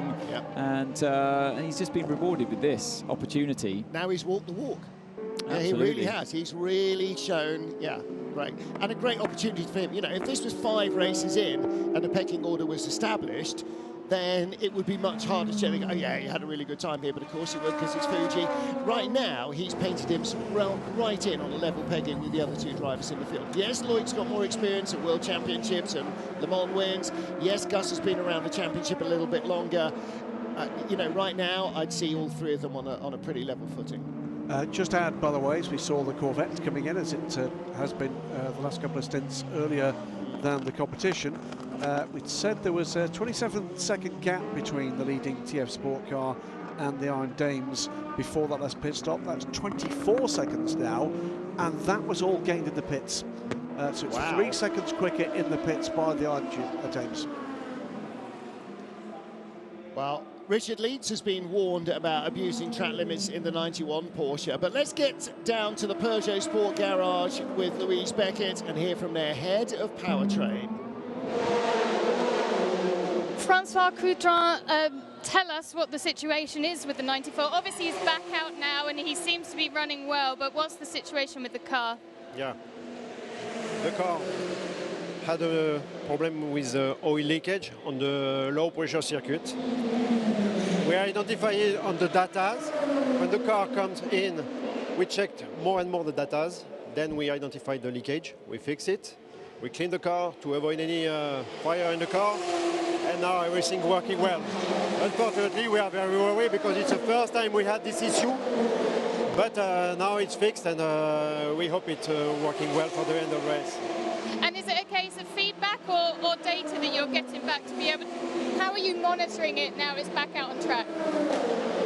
At the same pace as we decided at the beginning of the race, then we just lost 13 laps, 20 minutes, but we managed the end of the race with the same strategy as we decided at the beginning. Okay, thank you. Thank you. Long may that level of openness continue. Yeah, absolutely. You know, it's... So it wasn't the turbo that failed, it was basically it was a leak that led to the turbo failing. So a low pressure system will basically be a sort of return, but something was bleeding into the inlet tracks then, because it wasn't the turbo blowing, but it was blowing oil through the engine. So, you know, a problem, as we suspected, a problem they've never had before. Yeah. That's what you're looking at here, and the LMP2 completely off the track there for car 22. Yeah. That car remains in 6th place in LMP2 with the #1 car right behind. Charles Lacey in the #1 Richemille Racing Team entry, in 7th place in LMP2, all over the back of Philip Hansen, who is looking less and less, I thought, actually, during the track walk, like young Phil Hansen, the teenager, and much more like a grown man now.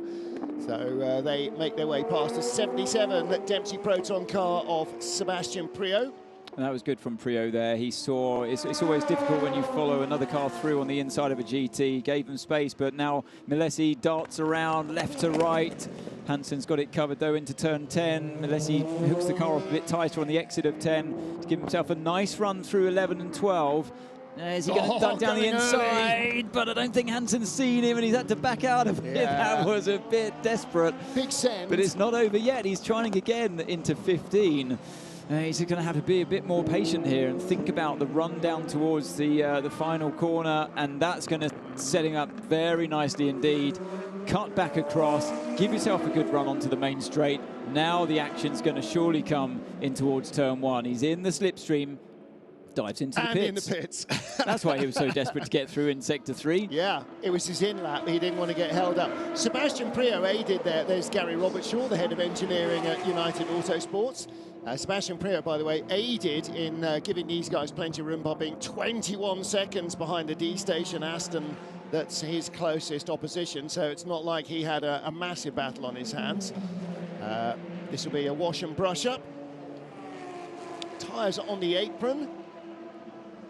At the moment, fuel and window cleaning is allowed to go on. No tyre changes, no other work other than safety-based work or driver change during the fuel stops. The Aston Martin battle, which was originally for the lead, now for 4th place. TF Sport Aston lead from Iron Dames and Spirital Race Ferraris, Michel Gatting and Pierre Rag.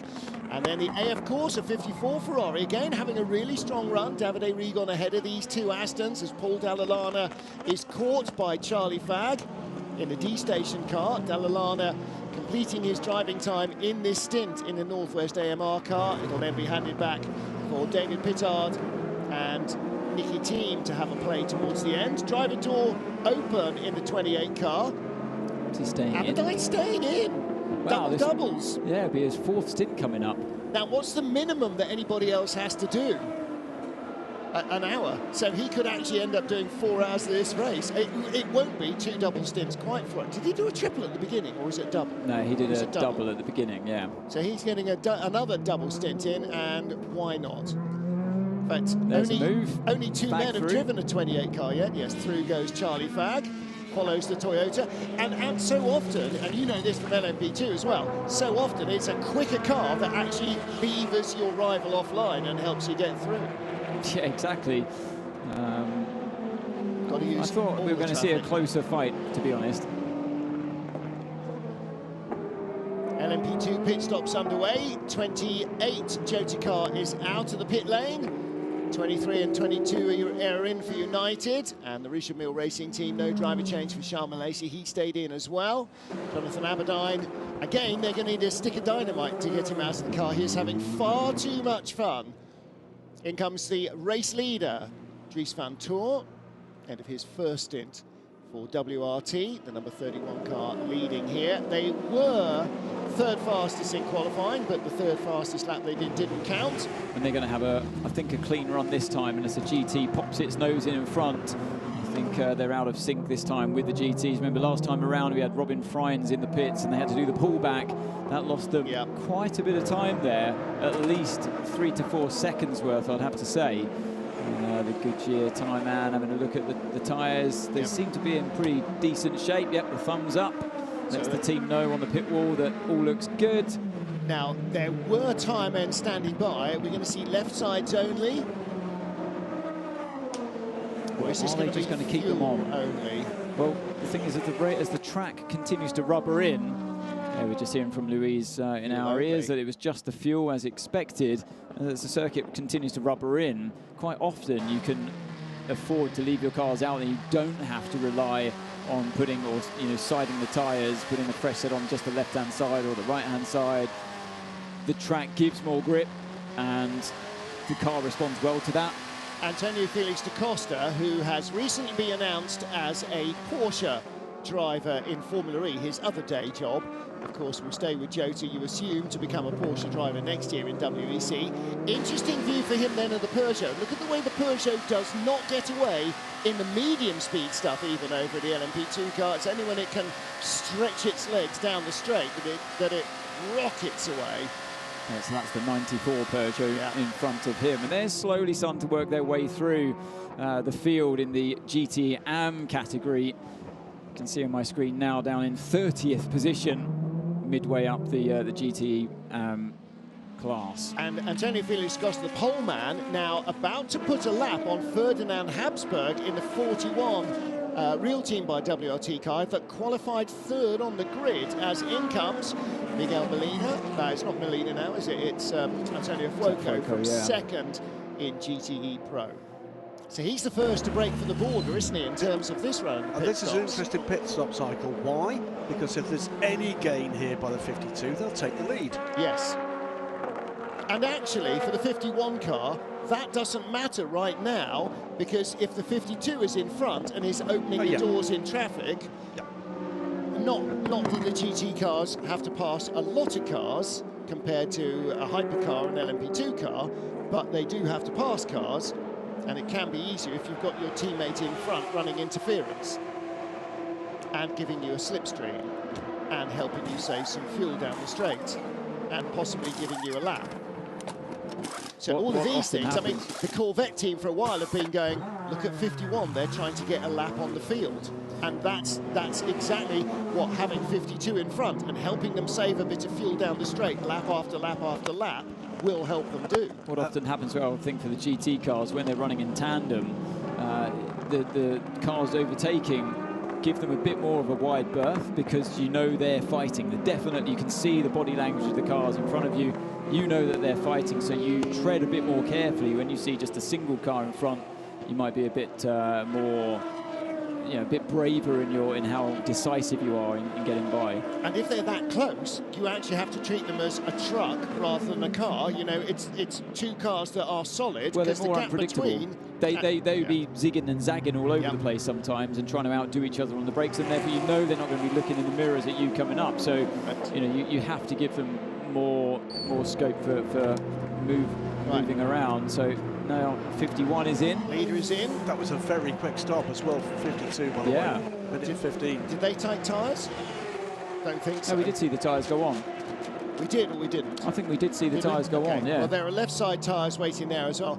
I think the story of this track is going to be for all these cars, left side only. I can actually see the 51 in the pit lane. Look at that amount of huge lumps of rubber that have smeared up the ring screen there.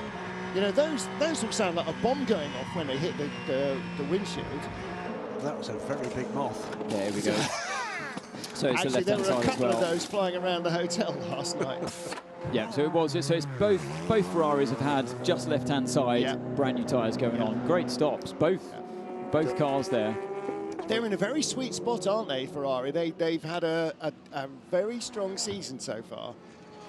Well, but again, you know, they did start the year incredibly off the pace. Yeah. Do you remember? You know, Spa. Where were they? So until it rained, and then suddenly they were winners. 1:14 for the 51, and that's the result. Well, a second comes gap. Back out in front. It comes to 38. This car in from the lead at the moment. Yeah. Da Costa stays in. So Da Costa, last time I looked, he was 12 seconds behind Aberdeen. So let's see how that unfolds after his pit stop. And this will be, again, same as Aberdeen didn't have tyres, did he? No, There's Will Stevens in the garage watching on. It seems in LMP2 they can afford to. They've got the best tyre deck of all, I think. They had the shortest stints, though, to be fair. That's true enough. Yeah, they'll do, in a GT stint, they'll do 2.5 stints in an LMP2 car. Here is our race leader in LMP2, the Premier car of Robert Kubica back at the front. Now, Robert into the car this time at the last driver change. And that will bring the Jota car, Jonathan Aberdeen, out in second. There he is. No, that's the Peugeot. So Is Da Costa in third? Yes, he is. Aberdeen's already down through turn 3 and heading into turn 4. Yeah, he, like I said before, he was 12 seconds behind Aberdeen, so I'm interested to see what the gap is now after those pit stops. Da Costa doing one extra lap again, as they've done the whole race. They're out of sync, car 28.38. Now then, we are currently looking at a 100% cars running record, despite the issues, but GR Racing's Mike Wainwright is... No, he is out on track again, but he is... they have lost a lot of laps. I just glanced my eyes up to the very top of the field to see what the gap was between the two Toyotas. 27 seconds now. It's another 10 seconds he's open. But that's the sort of margin that a Toyota opens up over the Alpine. Yeah. Not over another Toyota. There is definitely something going on with the number 7 car. It's not just driver. The track temperature isn't really excessive. I mean, it was 46 or something in qualifying. It's 47 today. Yeah, it's just rising steadily throughout the race, but the more rubber that goes down, like I said before, gives you more grip. And as we get closer to the end of this race, surely their track temperature will just start to drop ever so slightly. And what that allows are the other teams and drivers to carry on with sets of tyres that they just wouldn't have been able to do earlier in the race when the track's just a little bit more green. But yeah, the temperature is definitely a killer for the tyres in that final sector. If you can keep them alive there and just, well, throughout your stint, it really works for you. And I think we've seen some drivers get that wrong today. Dries van Teur still leads LMP2 with the Jonathan Aberdeen car 4.5 seconds back. Antonio Felix da Costa 10 seconds further back than that, 92 from the lead at the moment, of course, with the earlier stops from the Ferraris. Michael Christensen bringing the car in. And those top 3, unlike... Ooh, Bollard has gone down on pit entry. Oh, no, it's not pit entry. Where's that? Oh, that's turn 6, yeah. Turn 6, yeah. Those top 3 unlikely to be challenged by the other 2 cars in the class because they have both had drive-throughs. Richard Lee's got another final warning for track limits. Has not yet picked up a drive-through, though, in the 91 car. That comes down the pit lane now. Didn't Richard get a pit stop penalty for contact with the... Didn't see it. I think he did. One other quick thing to say, have we heard about what the problem is for the 77 car, by the way? Because Sebastian Priaulx has been on pit lane for quite some time. Oh, no, we haven't, actually. We haven't mentioned that either. Richard Leeds hands back to Jimmy Bruni. Run, Louise, run like the wind. Louise has got other fish to fry. That sounds like there's another cup of tea in the offing at Jota. I'm going to add 2, and excuse the slight edge to this point that I'm going to make. I'm going to apologise to Francois Perotto and AF Corsa. They are right, it is 60 minutes. Yes. That was communicated to the teams in a bulletin, I gather, back in March. There's not found its way into the supplementary regulations or the formal regulations. So my apologies to them. Not very happy about that, having asked multiple times. Listen, we're only the championship TV crew. Why would they tell us? Anyway, there you go. That's my slight sense of humour failure stowed to one side. Was that? Was that an apology, Graham, or not to the team? I'll apologise to the team for giving me wrong information. He's not going to apologise. I may be going to ask for an apology elsewhere later, but that's for another day. It is a complicated sport. Boy, we do like to make it complicated. 51 leads GTE Pro once again. Alessandro Pierre Guidi 2 seconds to the good now after the latest pit stops. Being told by Toyota that the number 7 car does not have a problem. It does have a problem. It's got a pace problem. They can't just be half a second a lap slower than their teammates because they're slow. There is something that they're not doing the same as the number 8 car. And well, we'll see when Mike Conway gets behind the wheel. When Mike Conway takes over from Jose Maria Lopez and Brendan Hartley changes to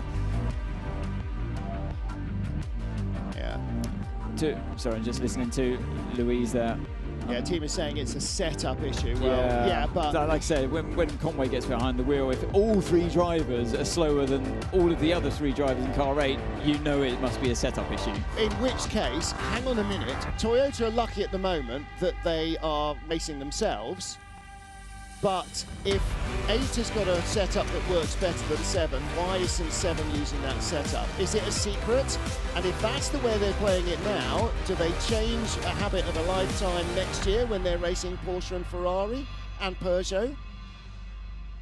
You can't be doing that with sister cars. If you've got an issue, then you need the information from the other side of the garage. It often happens in single-seaters as well. I know the two teammates are fighting each other there, but the two car crews at Toyota will be fighting each other. The two sides of the garage want to outdo the other one, and you end up, you naturally migrate your balance, your package to how you want it. We can hear from Kevin Estre now down at Porsche. They're not having a happy day, are they? No. Let's see what he's got to say. Kevin Estre, it's a really difficult one for Porsches here, and it seems to be all on tyres. Yeah, I mean, the tyre decision is very important on which tyre you drive, but I can say we tried both, and so far one is better than the others, but it's still not enough to fight with Ferrari. They seems a bit quicker than us, independent on which tyre we drive.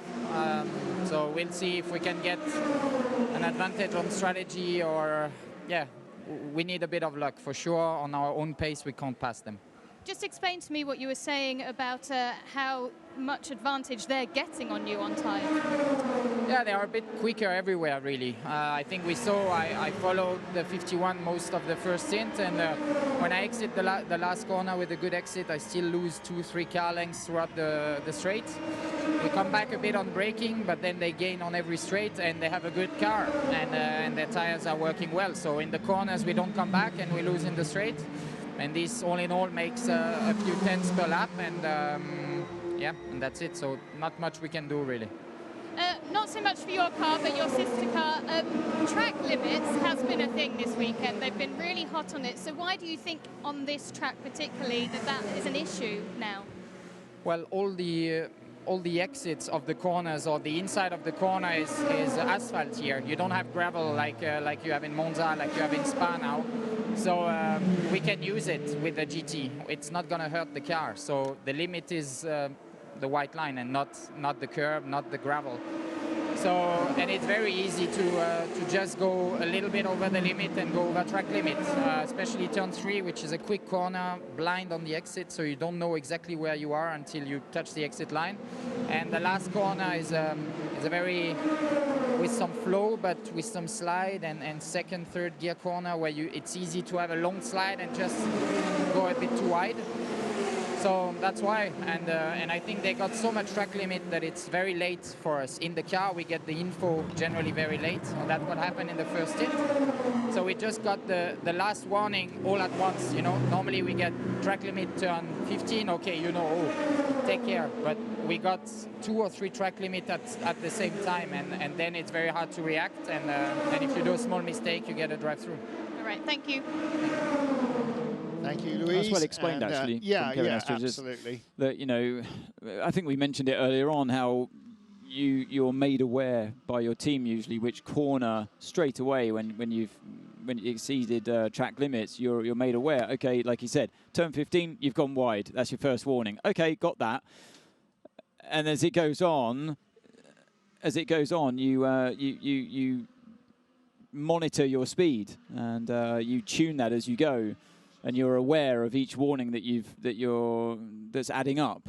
But in this case, it sounds like they just all came at once, and then you've got one chance left. You make a mistake, and oh, that's it, I'm done. I've got to drive through. So, yeah, not completely fair if it's really been working like that today. Let's take a look at our overall leaderboard. Toyota Gazoo Racing 1-2 with Peugeot in 3rd place. The Alpine has just stopped, which is why Mikkel Jensen's Peugeot has moved up to 3rd place. The 36 car now with Mathieu Vaxivière aboard. And that trio in the 36 Alpine, André Negrão, Mathieu Vaxivière and Nicolas Lapierre are our leaders in Hypercar drivers' points. TGR, car number 8. Brendan Hartley, Ria Hirakawa, who's yet to drive, and Sebastian Buemi, they are 20 points behind, or were, and still are, because they didn't get a point for pole. The third place is number 7, Jose Maria Lopez, who's driving now, Kamui Kobayashi and Mike Conway, and they are a further 20 points back, or make that 19 because they got a point for pole. So that helps them, but not much. Unless the number 8 car retires here and the number 7 car gets a massive haul of points back with victory, going to Bahrain, number 7 know that number 8 will be the world champions, or will be Toyota's effort to be world champions, and that will, all the eggs will be in that one basket, Graham. As things stand now, we're going to go on the screens, there may be some loss of liquid from the 64 Corvette. If there's a red flag now, let's hope not, because we're enjoying this, another 2 hours and 7 minutes to go, it would mean that the Toyota would take the lead in the World Championship from the Alpine. It seems car 64 may be dropping liquids. It seems car 64 may be dropping liquids. Might explain why they ran out of fuel. Do you know what? I'm only half kidding. No, I know. So that might be something, yeah. The Drivers' Championship would be 122 points to the number 8 Toyota, 121 points to the 36 Alpine, and 94 points to the 7 Toyota. As things stand, if the race finished now, it would be a 1-point gap going to Bahrain, where, remember, Bahrain has a bigger points haul. Yep.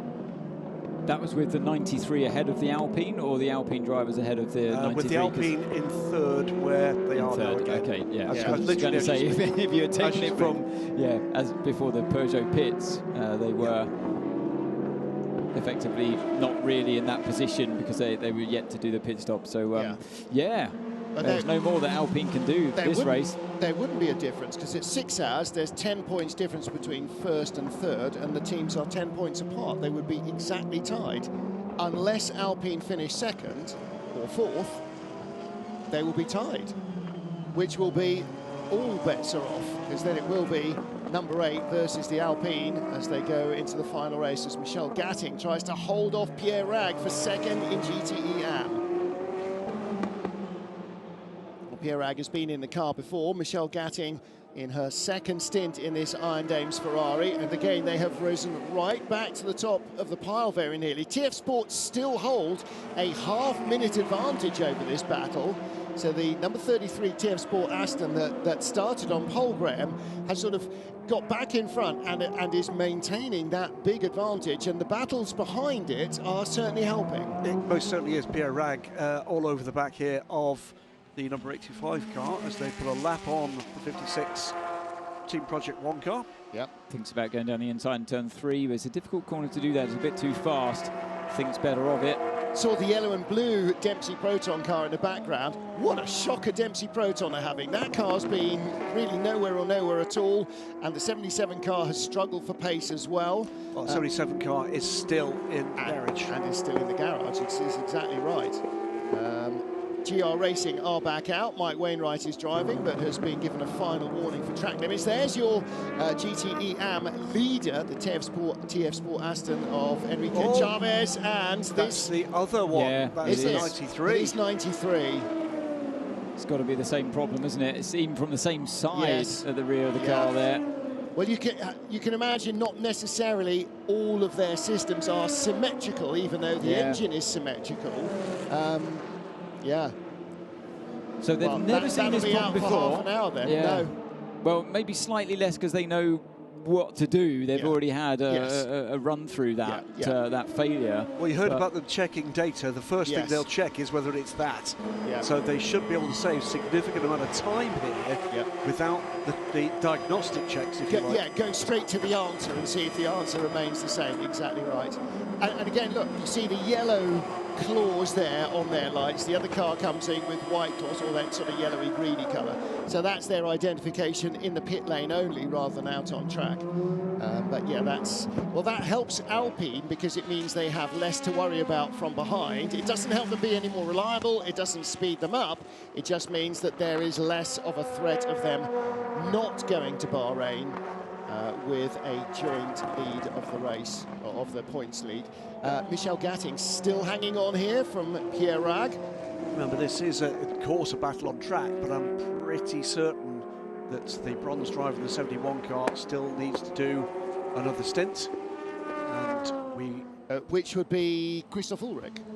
Certainly one is Desoto, is it not? Oh, Von Desoto. Did he not do a double? I don't think he did. Oh, I'm not sure. So PDR back in the garage. And the Peugeot, the second car is how many? 14 laps behind. So if this car loses sort of 4 or 5, then Peugeot clearly are showing that they will learn very quickly from their mistakes. Looks like change of place as Pierre Rag goes by Michel Gatting, and Michel Gatting gets a better run on him down the straight, and Davidson, she's got a nose back in front, and she can control the line into the corner as well, ease Rag over on the straight. We have seen overtakes made possible around the outside into turn 1, but this is going to be quite a challenge for him, as Rag's got to be very late on the brakes here to make it work. This is the Mansell Senna moment, isn't it? And she controlled the inside line. Now can Pierre Rag cut back? No, she's done it. Beautiful. Yeah. Nicely done. And the more she can control this and keep the car behind her, the better for their overall race strategy. Allows the Prema car to whistle through without holding her up. Here comes Pierre Rag having a little look. She was just a little offline. Well, she had to be because of the Prema overtaking. Exactly. So nothing and she again, could really do there. The quicker car almost gave him the opportunity he needed. This is for second in GTE-AM. The TF Sport Aston is still nearly half a minute ahead. Interesting that the tyre life on all 4 tyres on both cars is the same, with the exception of the right rear, the unladen rear tyre on the 85 car, which has done 10 laps fewer than the others. So I wonder whether they had a slight issue on that tyre, and instead of double stinting all 4, had to make a single tyre change at the last stop. This is the Phil Hansen and Charles Milesi fight that we saw a few laps before their pit stops, continuing on. Oh, and he's done it. Bragg has done it. He's made his way through around turn 15. We just missed that. We went to the LMP2 battle. That's sort of horse. Yeah, absolutely. Go off screen. It's the action's sure to unfold. But I think she had done well enough to stop his progress, knowing that the bronze has got to take over in that car later on. Watch the real team car. Here's her slot. If she gets in the tow from the real team car, she can't. There's too many other things coming. But she's going to have a crack at this. She is. No. Didn't quite have room to make the run. Now, did you notice also the Alpine's just been lapped? Yes, look. Now, it doesn't matter in terms of points. What it does matter is that if the number 8 car has a problem, and that's their championship rivals, then they get a free lap to have a problem in before it becomes as much of a problem. Well, the Peugeot team working hard. Let's hear from them on the radio. Well, looks like it's the same problem as the Hypercar, so we're going to fix it now. And the reason that Sebastian Buemi, by the way, was going so quickly and made sure he lost no time going through that was 94 having a big lock-up. That's the car that stopped already. Buemi is on his in-lap. The number 7 car, Jose Maria Lopez, is in the pit lane. So that is a regulation stop for them. And yeah, Gustavo Menezes having a big lock-up there. What was that? I'm just trying to work out why that happened.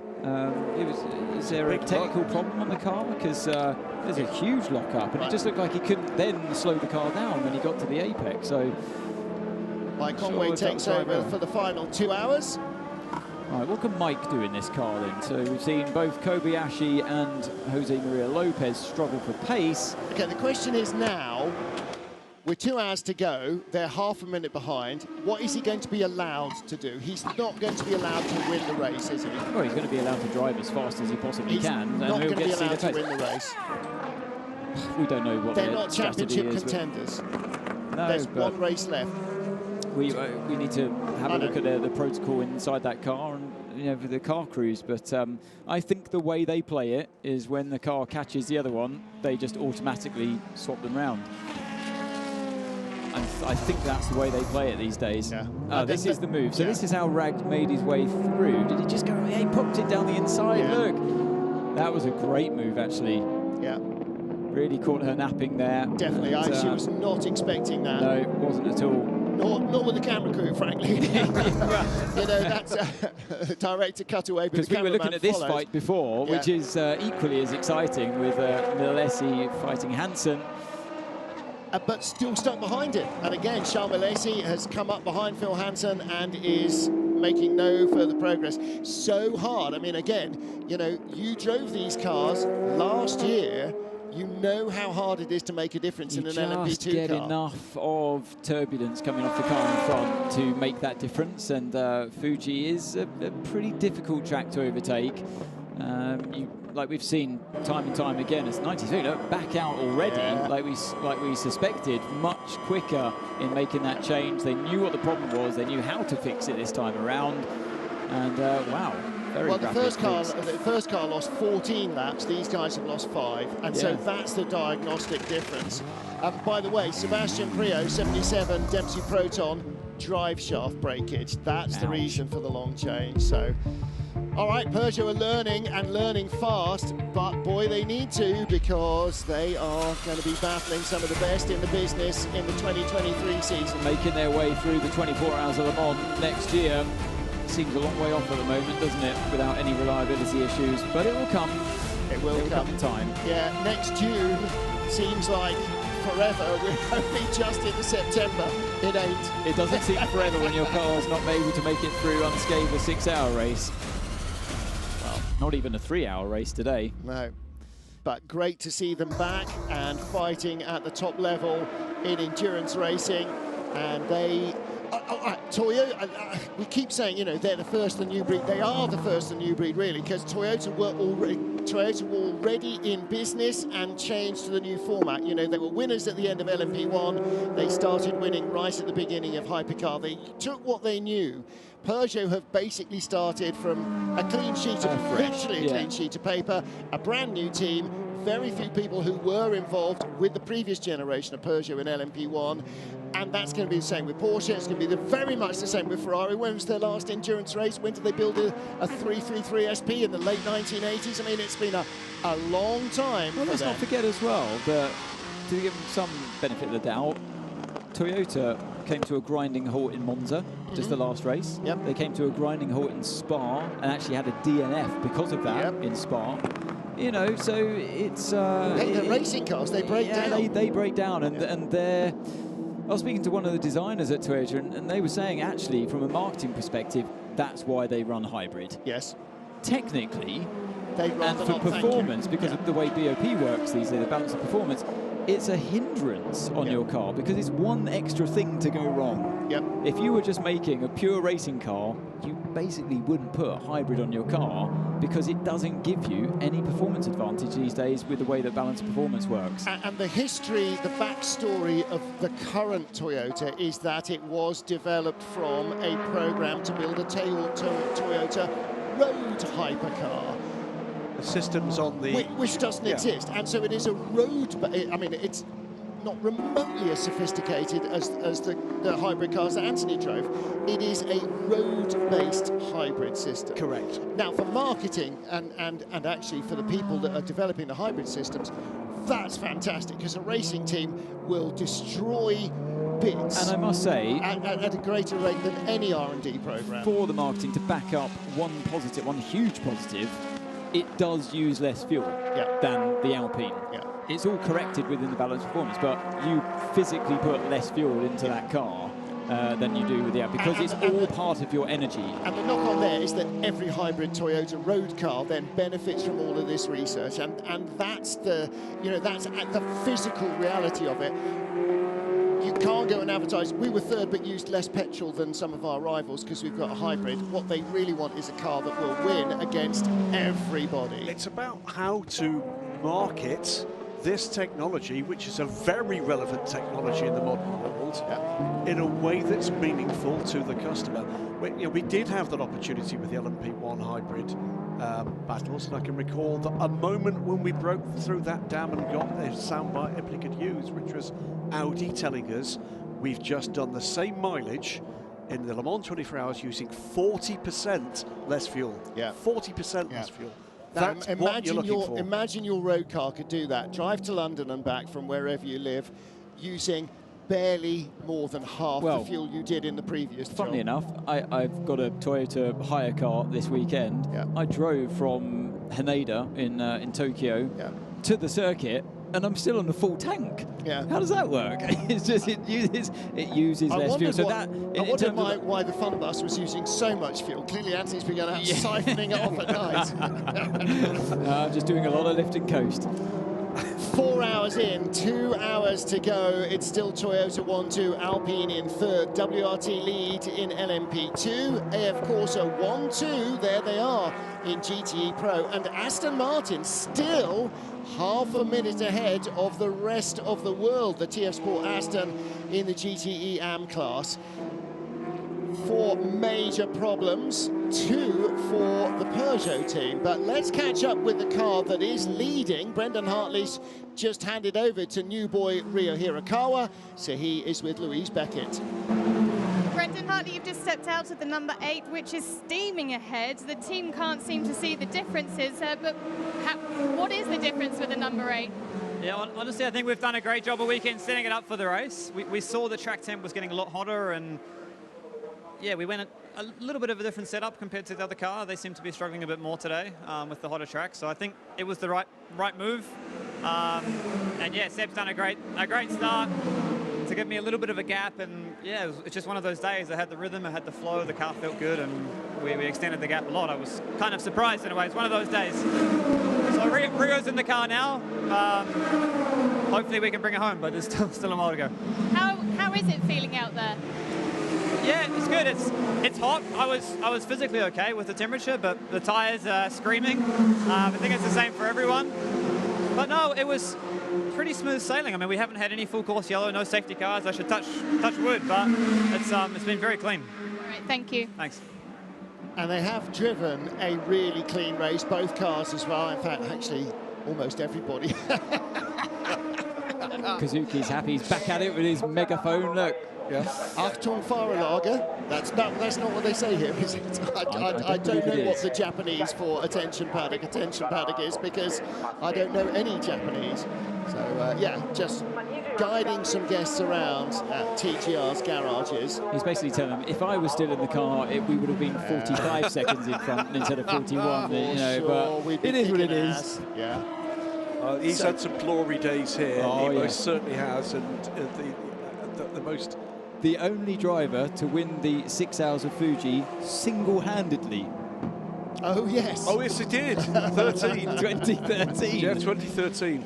Yeah, absolutely. The race that never was. Started at the front, did 2 laps behind the safety car, red flagged the race, stood on the podium, sprayed the champagne. Only one race result I can think of than that was even easier.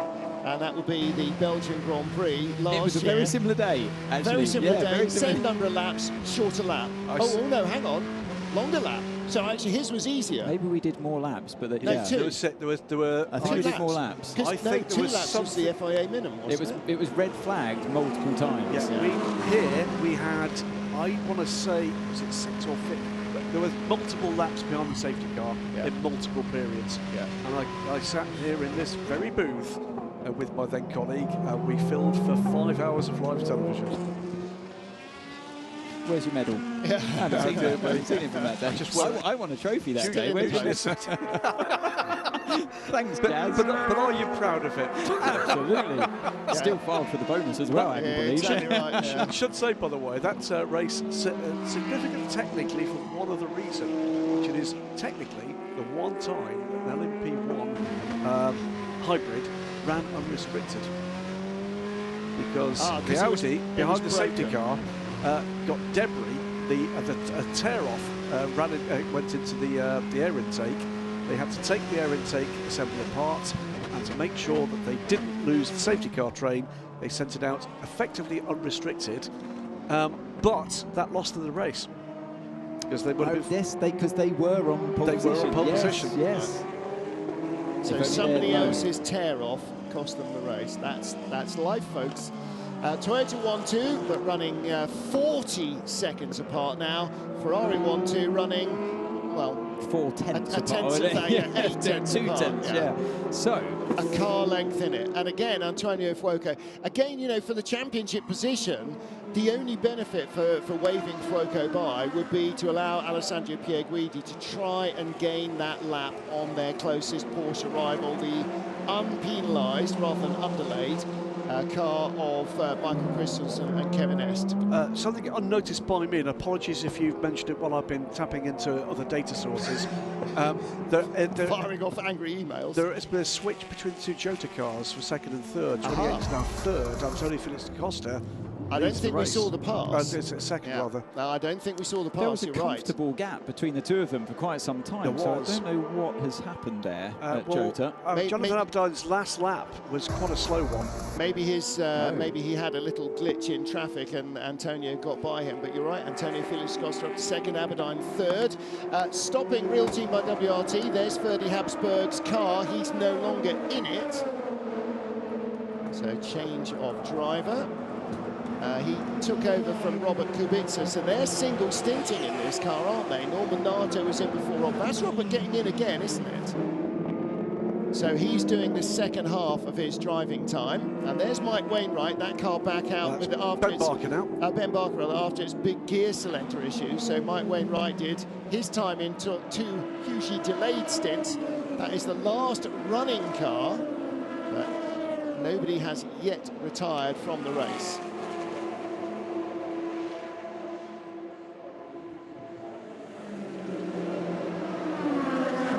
If the 86 car can continue and completes this lap, it will go by. In fact, just has gone by the 77. Yep. That's still in the pit garage with that drive shaft problem we heard about from Louise a little earlier.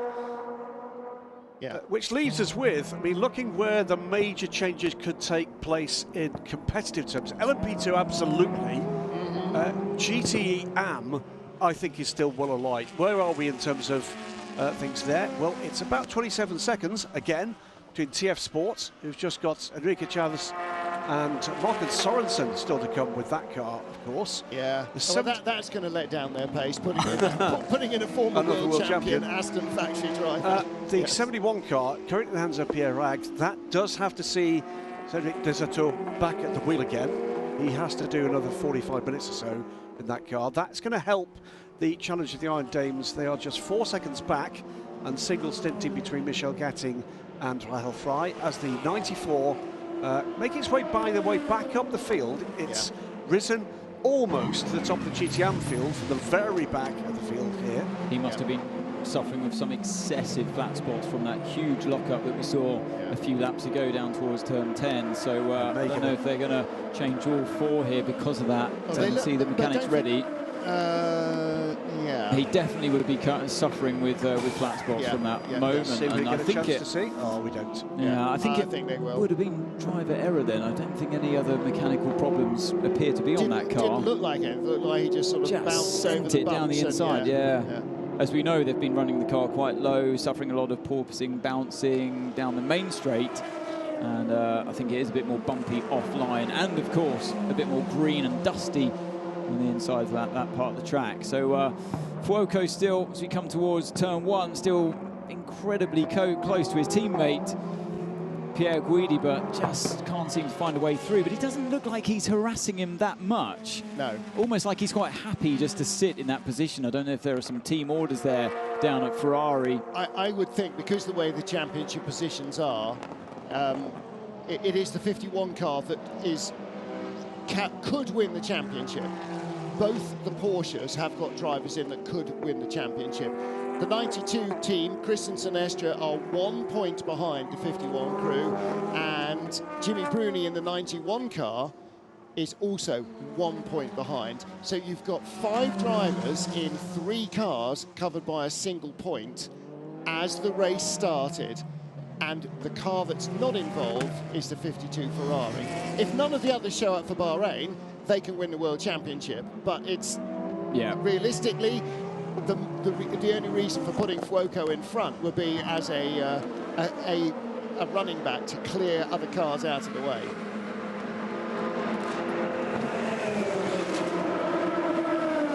Desautour gets into the car. Not Michael Schumacher. He has a Michael Schumacher tribute helmet.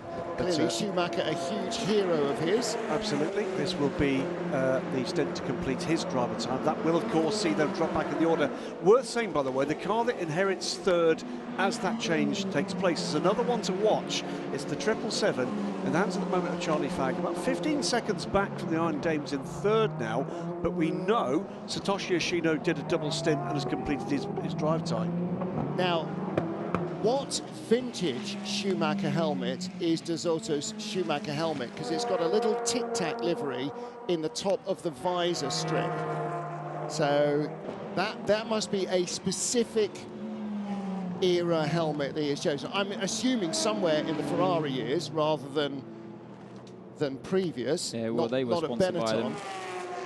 Or was Tic Tac and Michael Schumacher personal sponsor? I'm not sure, like Decra is or was. That might be one for the Twitter hive. What vintage of Schumacher helmet is Desautour copying? So on pit lane now, the number 1 Richard Mille racing car. Charles Milesi bails out of that battle with the United Autosport crew. Gustavo Menezes, by the way, rejoins in 25th position. Is going to be able to be making up a couple of positions at least before there get to be lap differences between cars.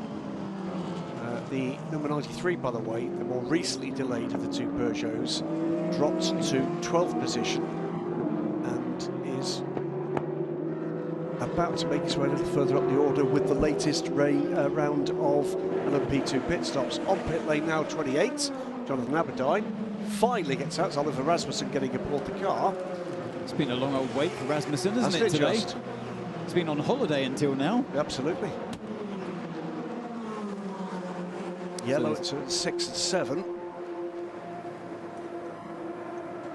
Just looking out the commentary box window, we can actually see that corner, but yeah. So someone's had a moment and recovered. As a couple of times we've seen looping spins there on the exit as the road drops away and the corner tightens on you. Seeing 71. I think it might be. From Desautour fresh out of the pits. Well, here are the new tyres, which may not be quite so new any longer. We're about to see somebody else. Long stop. Oh, no. Long stop. Wouldn't go on. So putting an old tyre back on. Is that the same old tyre going back on? Right. Oh, well, you don't have any others on the apron, do you? So that's not good news. The Ferrari wheel has an integrated wheel nut. Wheel nut. And if it's a wheel nut problem, so through he goes. So if it was a problem for the 71, it's not what we're seeing. I think we were rather more being told there was an issue. Car 71 and 54, it was incident under investigation. So it's 2 of the AF Corsa run Ferraris that have an incident at turn 6.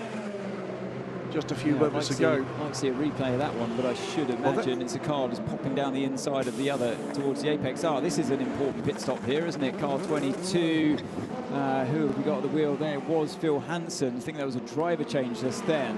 And Charles Milesi now changed to Chatin. It's just going to be Felipe Albuquerque. It was, yes, the helmet design, yeah, with the luminous yellow flash on it. That's Albuquerque. And both Ferraris off the track there on the exit of turn 1. They've got to be careful with that. 2 things to say, both of which involve GTM. It is a retirement for the 77 car, confirmed on our timing screens with that drive shaft issue. The other thing is that 71 and 54 clash, that was for position. Those 2 cars were together for 4th place. Right. An outlap for Desautour. And it was, who in the 54? It's Francesco Castellacci, the man with the most Italian name in the world. I think Giancarlo Fisichella might argue the toss of that one. There's a close one again. Say in your finest Italian accent, Graham. Will be the deciding factor. My finest Italian accent would be an insult to the Italian nation. Louise is pleading with us down in the pit lane not to do our finest Italian accent. Right. Alex Stanger on Twitter reckons it's 1999 as the Shoei helmet that Frank De Soto in the 71 Ferrari is wearing has Tic Tac logos and a blue top with a white background. Thank you very much. I said 98, yeah. The Hive knows.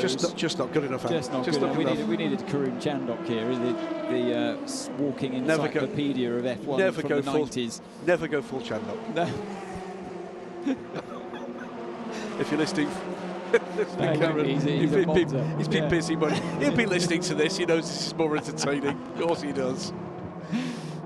Did someone say my name? Yeah, dear Just me. yeah. Ex-LMP1 and LMP2 driver, of course, Karen. LMP1 driver. Honestly, he knows anything and everything about F1 from the 90s. Does he really? It is quite remarkable. Yeah. Remarkable's an interesting choice of words. I'm being polite. I'm only jealous. A delightful man, Karen Chandok. I've got a friend who knows everything about who did not pre-qualify in the 80s as well. Stuart Dent, afternoon Stuart, who's just got that memory. And I can't even remember what we had for breakfast, never mind who won the previous race, never mind who DNPQ'd. You know, it's astonishing to have the retention, and Karun is just amazing at that, and you don't need Wikipedia when he's in the booth. He is, you know what, one of my favourite people in motorsports. Yeah. Well, there are the top speeds of our 4 different categories.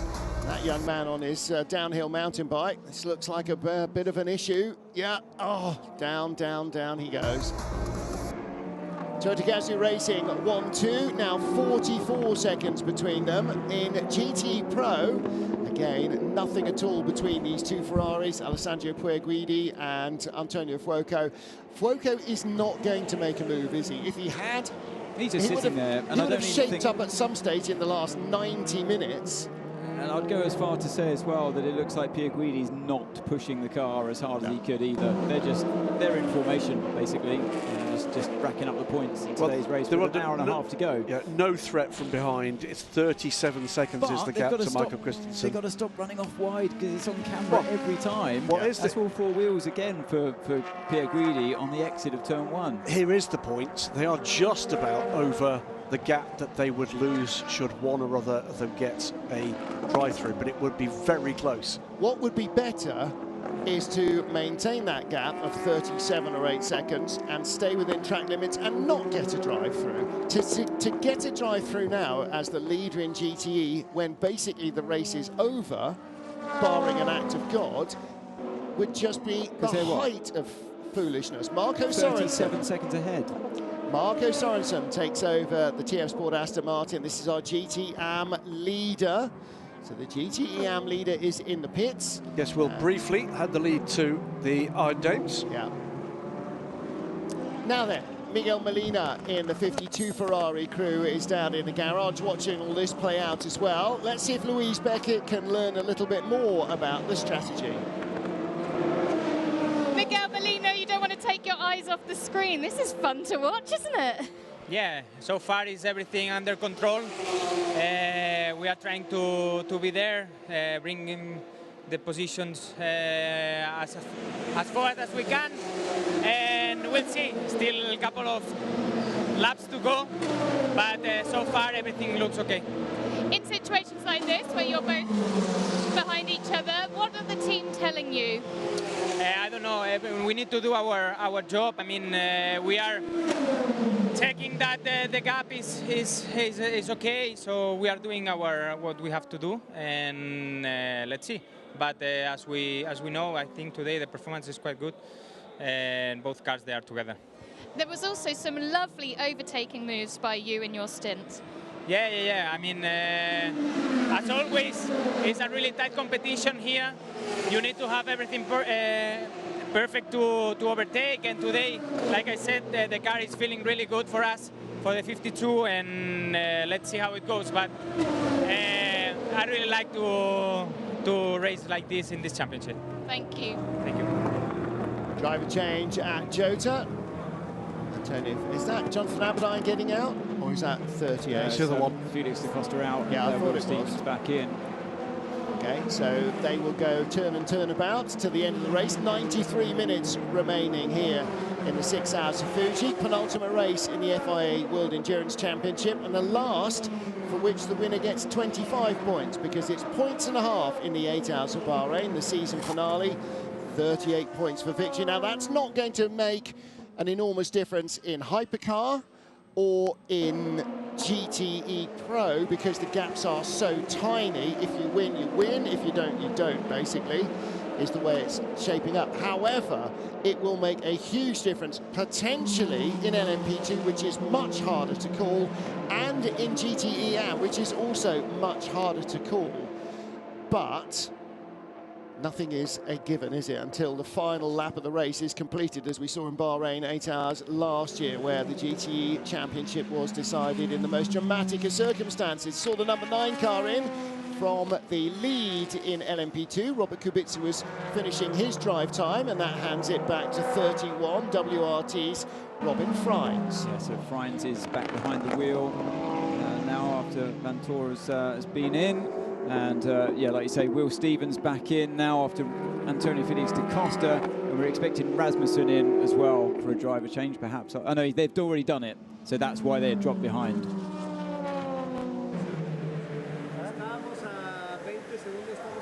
Antonio Felix da Costa briefly having a little chat with his teammate. Now he's got the headset on before he gets back on Twitter for undoubtedly some more gags. He always looks like he's having such a miserable time, doesn't he, Antonio? If only he'd smile once in a while. A bit more. Yeah. But no, I mean, he usually, well, recently he's been getting in the car and just flying. And he had pole position here yesterday by over 0.3 of a second. But today, I have to say that Jonathan Aberdeen was his match, at least his match, if not slightly quicker. It's astonishing day. And if they didn't get spun around at the start, they would still be leading this race. I think that's absolutely right. They are, where are we now? They are 20 seconds off the class lead. They definitely lost 30 plus seconds. They'd be 10 seconds in the lead right now of this race, and Freins would be ever so slightly catching them. It's warning flag for car 1, Chatin for reviews now for track limits. Final warning. Somebody else just had a final warning there, so there may be a couple of driver infringements coming up. Again, going back to the Ferraris, nothing is going to happen here. We can safely look at other cars, because that, unless there's a mechanical failure for 51 or 52, that will be how they finish. I was trying to read between the lines of that interview with Molina, and he still sounded excited, and he was nervous about what could possibly be the outcome of this fight. But I don't know, every once in a while he would just drop a word or two in, which would make me doubt how excited he really was. Because we just, you know, he said something like, we're in a good position, and looking at the cars behind, something like that. I thought, oh, so you're not really fighting, but you're excited that anything can happen and you still might win the race. Well, the reality of it is they are 20 points off the lead, held by their teammates in the car that's right in front of them now, and 3 of the 4 Porsche drivers are 1 point off the lead. So the reality is, it is most likely that Ferrari will take Drivers' Championships if the 51 car is allowed to win here and extend its advantage over the Porsche team. What happens, though, is that when you go to the 8 Hours of Bahrain, between 1st and 4th is a 20-point spread.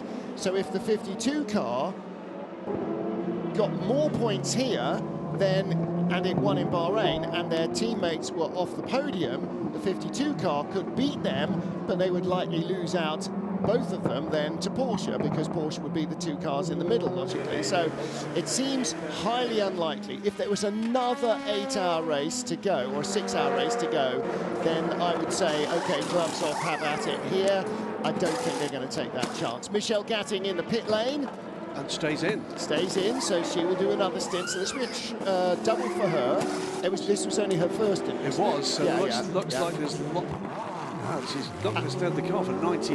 No, and then probably Rahel Frey will get in to go to the end, unless Sarah, well, yes, it'll be at 30-ish minutes, unless Sarah Bovey gets in for a final hurrah. Depends sort of where they are in the race. TF Sport, the 33 Aston Martin leading at the moment.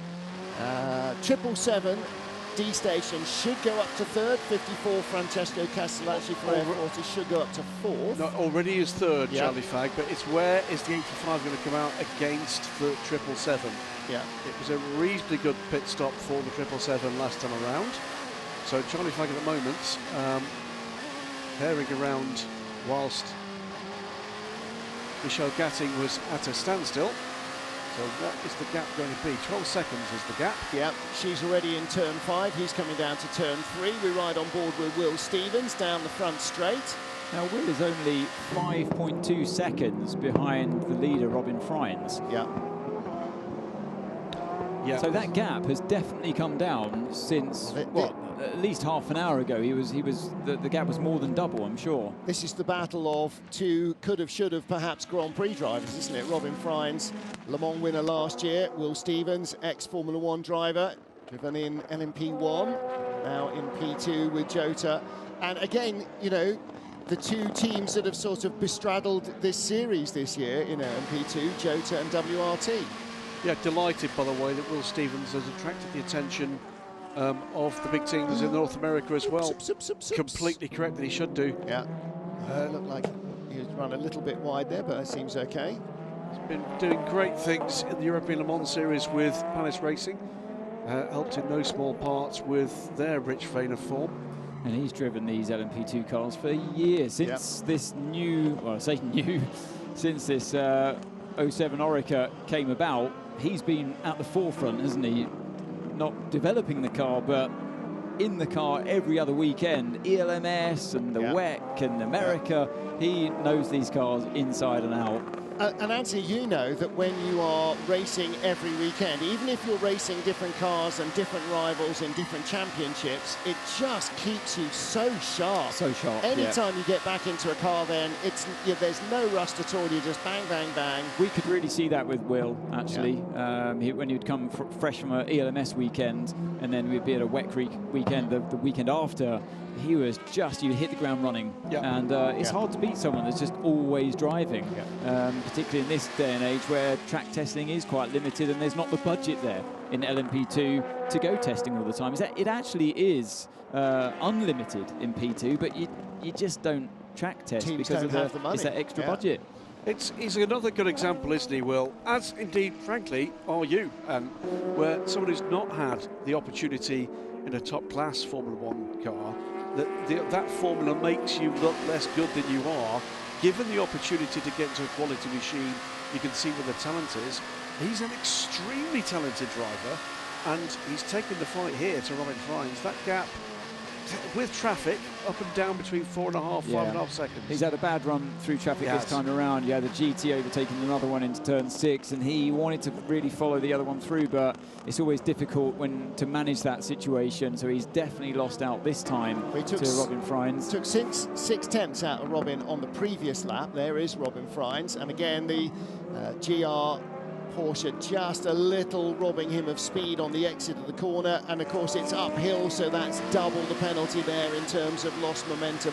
So I've just been actually in text conversation with the teams we've been talking to ask how did Antonio Felix Costa get ahead of Jonathan Aberdeen, and it turns out Aberdeen just was a little bit extra hard on his tyres, took a bit too much life out of them early on in the stint, overloaded the front tyres, and that's how Antonio did it. He just kinder on the tyre and made it work for the longer run. So that was over 10 seconds that Felix da Costa gained on. It was Aberdeen at the time, wasn't it? Yeah, completely correct. The tyres rooted at the end of the session for Jonathan Aberdeen, and the experience paid off there for da Costa.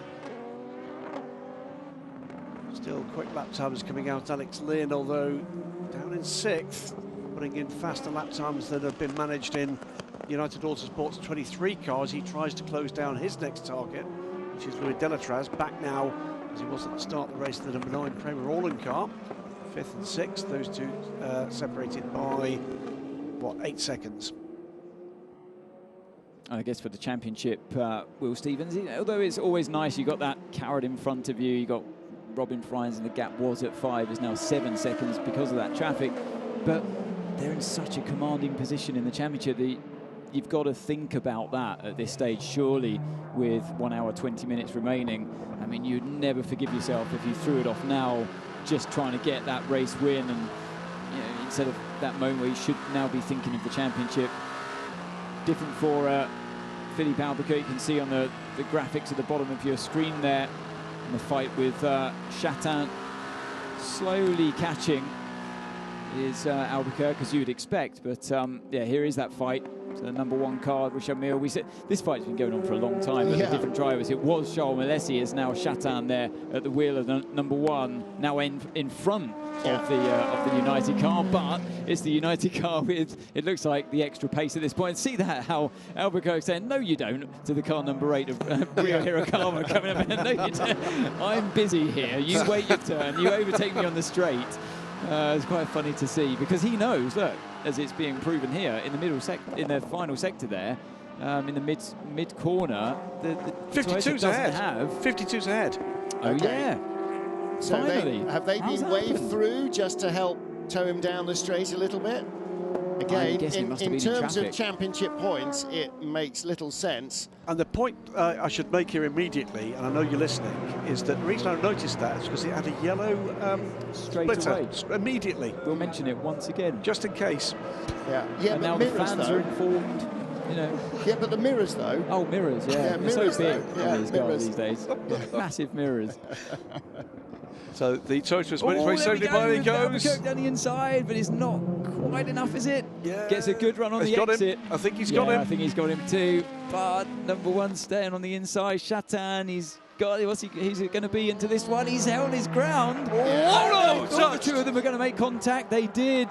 Oh, Albuquerque really. I'd like to see a different angle at that one. He was brave to go around the outside, and Chatin, I think, had a legitimate chance to go on the inside, but you're always risking it. Always risking that curb on the inside of that corner as well. If you just touch that, can we see a different angle? Oh, it's the same one. We just don't have enough of a view here. The camera's too low down. I think he hits him around the rear wheel.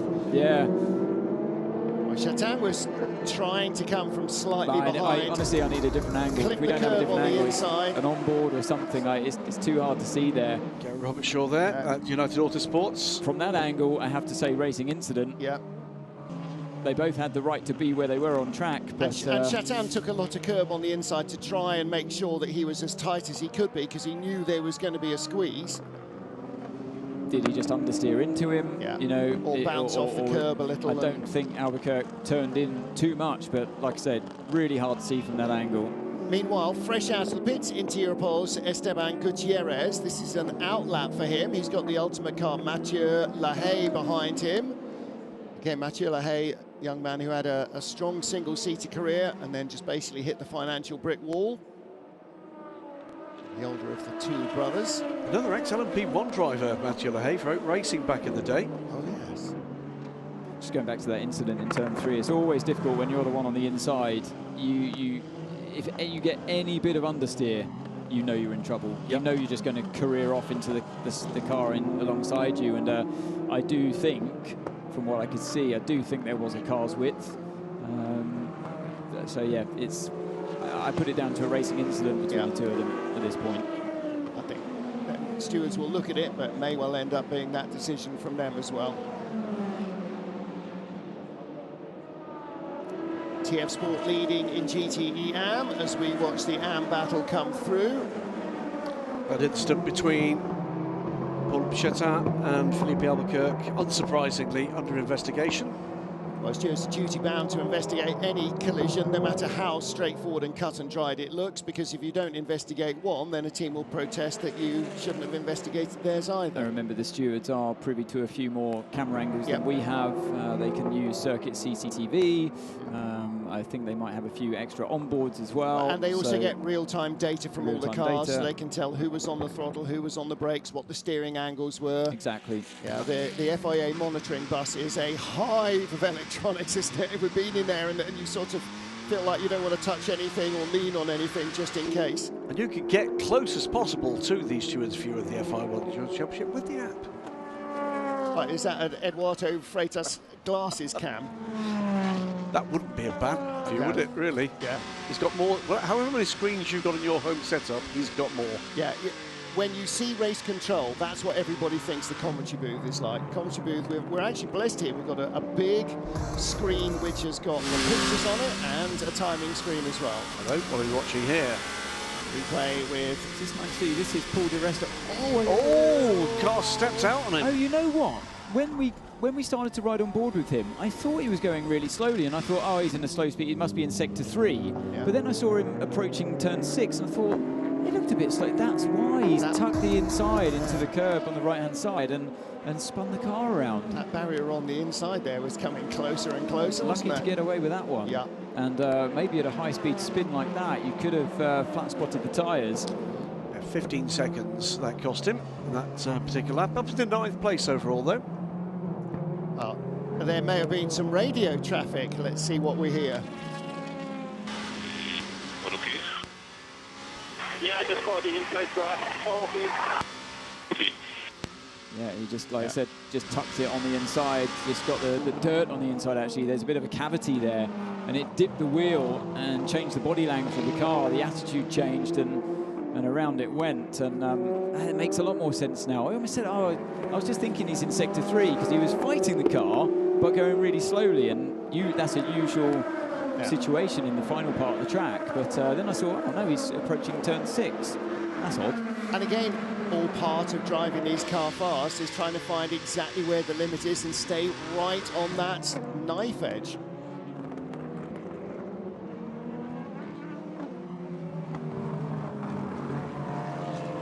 Toyota Gazoo Racing leading towards the final hour here in the 6 hours of Fuji. Fuji Speedway, venue for round 5 of the FIA World Endurance Championship. Toyota own this track in the same way that Honda owns Suzuka. They are 1-2, and red cars also 1-2, as we're about to see positions change here.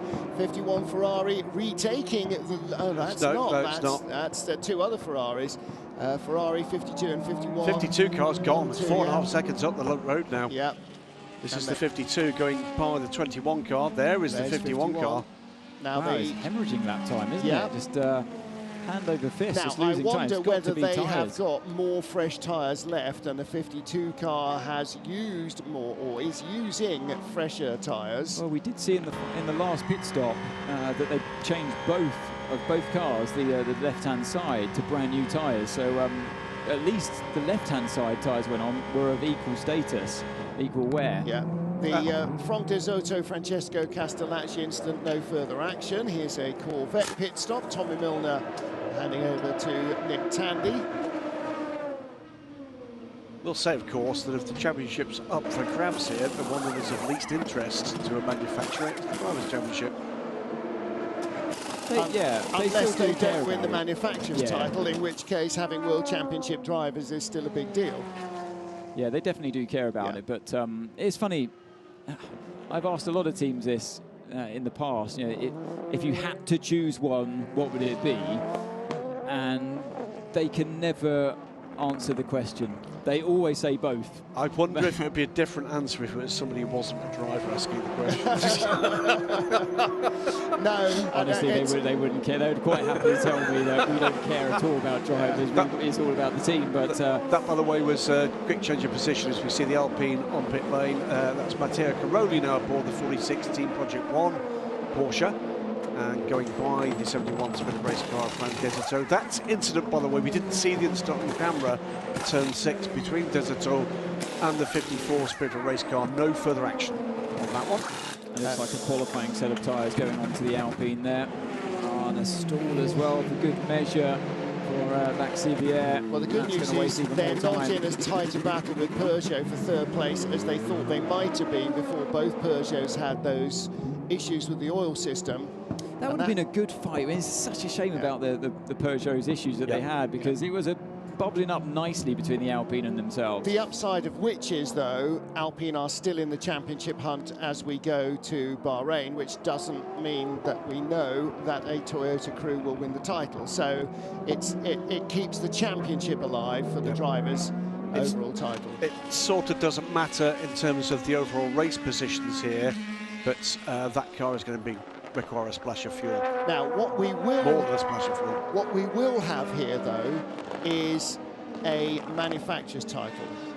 The Hypercar champions, as of now, will again be Toyota. Yeah, they were 15 points ahead. Yep, and they're going to score this race. for first and second as of now, and Alpine only score with one car. So it's those, you know, those retirements, or that retirement in Spa, that has sort of kept it alive pretty much to here. So it was one car versus one car. Yeah. After that retirement.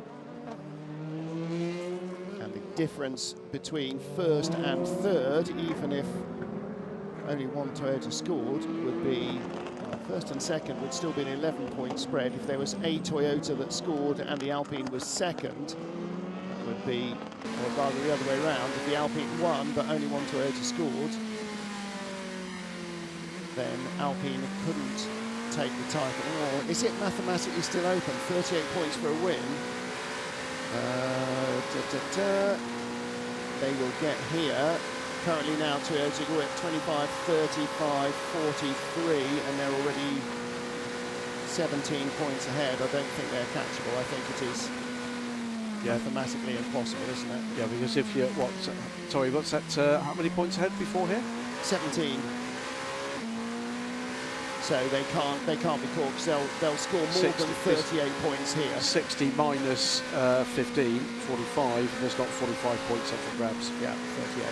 Nice shot line on board with the Alpine here, turn 4 and 5. This is where Di Resta lost it by cutting the inside of the corner, then slow it down for turn 6. Bit of understeer creeps in mid-corner, let the car run out very wide. He's got a Porsche in front of him here. You duck to the inside, give yourself the best line under the braking for turn 10. It's a bit bumpy here, you'll see, as the car approaches the corner. That can trigger locking. Yeah, it's always nice to see the driver at work.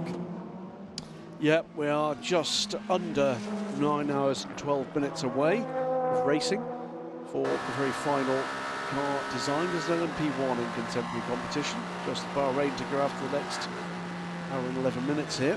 Could hear a big lift and coast there from on board the car 8. It seems what they've been doing the whole way through this weekend. 48 seconds to the good though. And Hypercar still continues to pull away. The gap's now 48 seconds between the two cars, him and Mike Conway. So for Hypercar to be, I know he really knows his way around this track, but he's pulled another 8 seconds on Mike Conway. Well, wow, I would go as far as to say I think there's a problem with car 7. Well, the team absolutely and categorically deny there is a problem with the car. They say teammate just have a better setup. Now, I don't understand why Team 7 can't adjust their setup and why the gap continues to grow, unless it's something as fundamental as dampers. Yeah, I think something's changed with that car. I saw a different car and a different speed from car 7 after the first stint. It held Buemi at bay for 1.5 seconds, at a 1.5 to 2 second gap for the whole first stint, and a little bit in towards the second stint as well. Then it all changed. What happened? The team will investigate, I'm sure. The drivers will definitely want to investigate. It's nothing that they did. They were fast enough to be on pole position. And were definitely there in the first stint, so something has changed. It wasn't temperature. Track temps stayed very similar. The circuit grip would have gone up slightly. But it's the same for both cars. It's not like they're doing it, on separate days. They had much better weather yesterday than we're having today. Did they suddenly forget how to save their tyres? After doing it successfully in one stint? I don't know, but it definitely. I reckon after this race they'll discover something with the car that's gone wrong. They're going to feel aggrieved. That's happened a lot of times in the past. They're going to feel aggrieved about that, but actually, number 8, Sebastian Buemi grinding to a halt in Spa and not finishing. That's what brought number 7 back into it after the number 8 car won Le Mans. So it has ebbed and flowed this year, but number 7 has spent so many times trying to chase the number 8 car, who have been Le Mans winners, that they find themselves back in the same situation. No further action for the incident between the Richard Mille racing car and the United Auto Sports car of Felipe Albuquerque. So that was seen. They saw it the same as you did. Yeah, you had two drivers. Those cars have been fighting for a long time with 2 other drivers at the wheel, and it's hard racing. And if you want to take that risk the driver on the inside in a high-speed corner. We've seen it unfold in a bad way a few times in the past in lots of different categories. Driver on the inside. If you pick up a little bit understeer, well, it's a risk that clearly he was willing to take. But if you do understeer, you've got no room for error. And if you do understeer, you hit the car alongside you, you're the one that's likely to spin. We've got a number of further warnings for abusing track limits. Not out of possibilities that we might see some more penalties before the end of the race. Nothing in terms of the major battles that's that significant yet in terms of the warnings we're seeing on screens here. Posted on that. Ollie Milroy, by the way, the latest driver to get a warning in the 56 Team Project 1 car. This is a good fight that we're looking on screen now with the Prema car versus Alex Lynn in the car 23.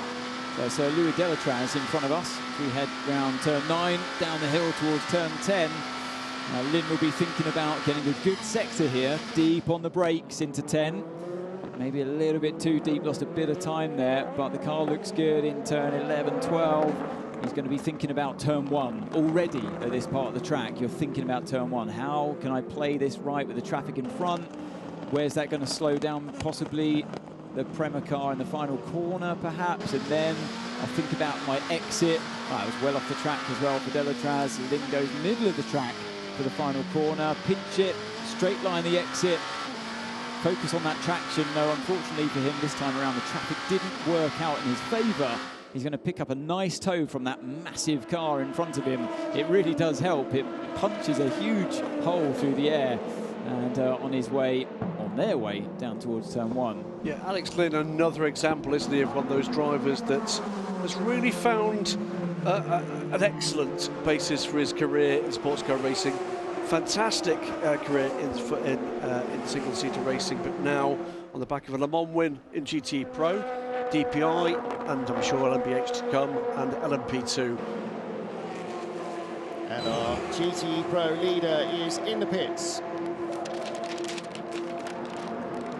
This car now, the question is, does 51 follow it down the pit lane? And the answer is no. So 51 now gets, either these guys are stopping early, or has 51 finally got its lap up on the field, or if it completes this lap. If the Porsches come in, and how far back is 92? Down the main straight it's now. Gone down the straight. So that's on screen 52 is coming in a lap earlier then than the rest of the GTE Pro field. That's interesting. Now, what tyres have they got? Look, Hannah, where are you going? To the left, to the right. Where are we putting these tyres, but there guys? is a routine for this. That was a moment. It really looked like they didn't know which side they were going to They really did, didn't it? Yeah, no, left side, right. No, left side. It wasn't just me. I thought, yeah, know which side. Yeah, no, that was carnage and confusion. So 92 Porsche is up to second place, but 51, 92 and 91 should probably all pit on this lap. There goes the A-Jota. Hard to tell from behind because you can't see the front of the mirrors. Third place, that's a clue. So that is the 28th car of Oliver Rasmussen. Still chasing Will Stevens. Will Stevens, 11.2 behind Robin Fryns. It's slowly catchy monkey, isn't it, in LMP2?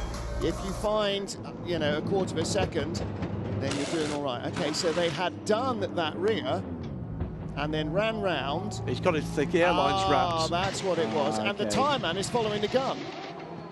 Okay, that's what it was. How many people were over that white line at the moment? That was okay, wasn't it? Yeah, it was just a 4. So that was a 4 tyre change. We only caught the end of it. Right, driver change here as well. Alessandro Pierguidi is doing a third of the race here, and he puts James Collado in for the, in fact, it'll be half. James Collado in for the final hour and 4 minutes. Yeah, James did the first couple of hours, did he not? So this should be the final stop because they've been running about 65 minutes, haven't they? It's been over an hour, so this should be them through to the end. It might be a bit squeaky bum at the end in the last lap or two. If Alex Lynn much closer here this time around, and there is the traffic that he was looking for. So he follows him through as well on the inside. So that didn't quite work out as well, but he's a bit closer. Nice long straight for them to sort themselves out. And there's Kevin Esch waiting to get in. Nato on pit lane in the 41 car from 4th in LMP2, 8th overall, and He's the latest car to drop behind the recovering 93 Peugeot. There are the reigning world champions. Car number 51, those multicoloured bands. So no way through there for Alex Lynn, but it's target engaged, isn't it? Yeah, it was a thought. He was hunting for, or hoping that he was going to get helped out by the traffic in the final corner, but Delatraz found his way through on the inside, and he had to follow him, really. He couldn't place his car any differently, but I think he's clearly got the speed here, does Lynn, and it's only a matter of time before he finds his way through. It's been a tough race, though, hasn't it, for United? It really Prema has. have been at the front, they've led the race. United have been 5th or 6th, basically, since the start. Yeah, they've been grinding away at this. Other cars have come back towards them and then gone away again, depending on who's been in them. But United, 22 and 23, have both been hovering right in the middle of the top 10. And I can't remember a time where I noted that they were in the top 3. No, it's funny, when we raced back here in 2019 as well, their car wasn't particularly fast, which really stood out because they were mega quick everywhere else. Yeah. This stood out as a circuit that they weren't dominant by any stretch of the imagination, and yeah, I think they're running. They've had decent pace this weekend, but not up there, I'd say, with the Jota and WRT for speed. Catching the ultimate car, which is running 2nd in LMP2 Pro-Am, 16th overall, 12th in the overall MP2 standings. Is this going to be a potential pick for Alex Lynn? Well, it's not there. The ultimate car is the penultimate LMP2 car, because the Algarve Pro car is still running. Now, 31 laps back, leaders have completed 190, so he's going to do 75% race distance, definitely. GR is 36 back on 190, so they probably will as well. 91 pits, so yeah, the 52 Ferrari stopped a lap early. 54 coming in behind, so 92 goes on. So Jimmy Bruni working his way down the pit lane. So the 92 car goes on in the lead. So does that mean that the 52 Ferrari stopped 2 laps early? Yes, I think it does. Yeah, it must do, mustn't it? Because so do you remember a while ago they were saying to the Porsche drivers, we're going to stick to Delta? Yeah. So maybe that's the difference. Maybe Ferrari, you know, they've got the speed, but they're using a bit more fuel in the process. I just hope the Ferrari, from Ferrari's point of view, they didn't play it brilliantly at Monza. Corvette came through to win that. Let's hope they've got the sums right here, because... Yeah. Because Corvette's calculations, after speaking with Nick Tandy after the race, he said, from our calculations, we figured that Ferrari could have actually gone longer than us on the fuel. They were stunned. They were stunned. Absolutely stunned. Yes, it was bizarre, wasn't it? So both Ferraris have made what should be their final stop. If it goes green all the way through, as it has so far, and this could be interesting. Hang on a second. And it could I think Delatraz will be all right. Fun, yeah. He's got enough of quicker the run. cars in front as well, but the ultimate car and that 71 Ferrari having a little bobble as the Toyota goes through. Delatraz trying to go the long way around the outside, and he does. Philip Albuquerque has been warned about exceeding track limits, but Alex Lynn not yet in that position in the 23 United car. Okay, well, this battle could literally go all the way down to the pit stop, into the pit lane and out the other side again. We are heading fast into the final hour of the race, and Prema's number 9 car trying to hang on to 4th place rather, ahead of United. 5 hours down, 1 to go in the 6 Hours of Fuji. An ultimate race of the FIA World Endurance Championship Season 10 here in Japan. And the battle for 4th place, the Prema number 9 car, which has been at one stage leading in LMP2, in 4th place now with Louis Delatraz, holding off the fast charging Alex Lynn, who dives into the pit lane. Now that's interesting. 23, I thought. Yeah, it is 23 now, right? So 23 was the one that stopped before 22 last time, so he stops a lap before the rest of LMP2. 92 in from the lead in GTE Pro and going a lot longer then there's absolutely no doubt whatsoever they'll be fine to the end on fuel for the Porsche. And they'll have to put less fuel in, and that means a slightly shorter fueling stint, which means a slightly shorter pit stop. This comes down to whether Ferrari got their sums correct. Yes. Which I believe that they should have done. It'd be stunning if they did it twice. Twice on the bounce here. Yeah. Ferrari race strategy going wrong? Stop. It's not Formula One. No. It has been a beautiful day here at Fuji International Speedway. You see now the shadows getting a little longer, deeper into the afternoon. 4 o'clock locally here. Nice work, Sticky, there in the pits. One of our regular multi-year championship cameramen. Antonio Fuoco then leading in GT Pro with the sister car in second spot, just 3 seconds back.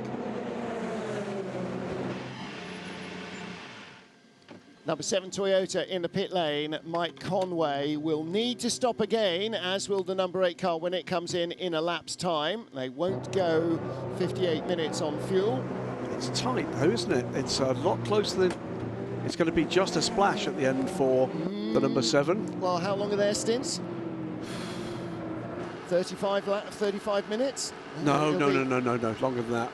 They go longer than a P2 car. Okay, so 40 minutes. It'll still be a stint and a third. So number 8 is on the pit lane as well. And they're together for the first time in this race. They don't quite pit together. 7 goes as the 8 pulls up. Well, if 8 had gone ahead then, that would have been a lap ahead of number 7. Now, I know they're not, because they now have to stop and do the pit stop and everything else, but that shows their huge lead. They are stopping basically a lap later than the number 7 car. Lots of pit stop action at the moment. 28 Jota is on pit lane and out again now. That comes out Oliver Rasmussen. WRT are in as well from the lead. Robin Freins will stay in or hand over, I wonder, because he's done a double now. Yeah, remember, all of these cars will need to stop again. D station, you just saw Charlie Fagg. GTE AM cars need another stop, don't they? They will, yes. Yeah, and it will be coming very soon. About another 5 minutes, maybe. They've got some space to play with. They can decide on strategy. Remember, some of them will need to fulfill some driver time obligations, so that will define when some of these cars come in. It's a 1 minute stop and go penalty for car 94 for a technical infringement. That is the second Peugeot. Okay. So 94 will get a stop and hold for 1 minute for a technical infringement. Now that will be something like too many men. No, that will be a pit stop infringement. That would be something like their data card not being accessible to the FIA at a pit stop. It's one of the. We had that in Monza, and I said, what was the technical infringement? They didn't give us the data card. Because the FIA get real-time signals and monitor all the channels that they are monitoring in real-time in the bus, but the backup is that there is the data card, which is supposed to be swapped out at every stop, and a technical infringement like that is when it hasn't been. 52 seconds is the gap after the last pit stops for, not the final, but the previous pit stops for the 2 Toyotas. 8 from 7, Ryo Hirakawa from Mike Conway. Mathieu Vazevière still circulating, of course, in 3rd place, but some distance back.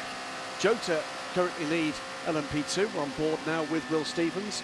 He's 46 seconds ahead of Louis Delatraz, and then the WRT car in the hands of Robin Freins 10 seconds back, but Stevens will need to pit again. And we were just on board with Will Stevens, could see his hand off the wheel. What was he doing? What was he waving He's at? not waving at his car, he's just desperately trying to cool down, putting his hand in front of the airflow.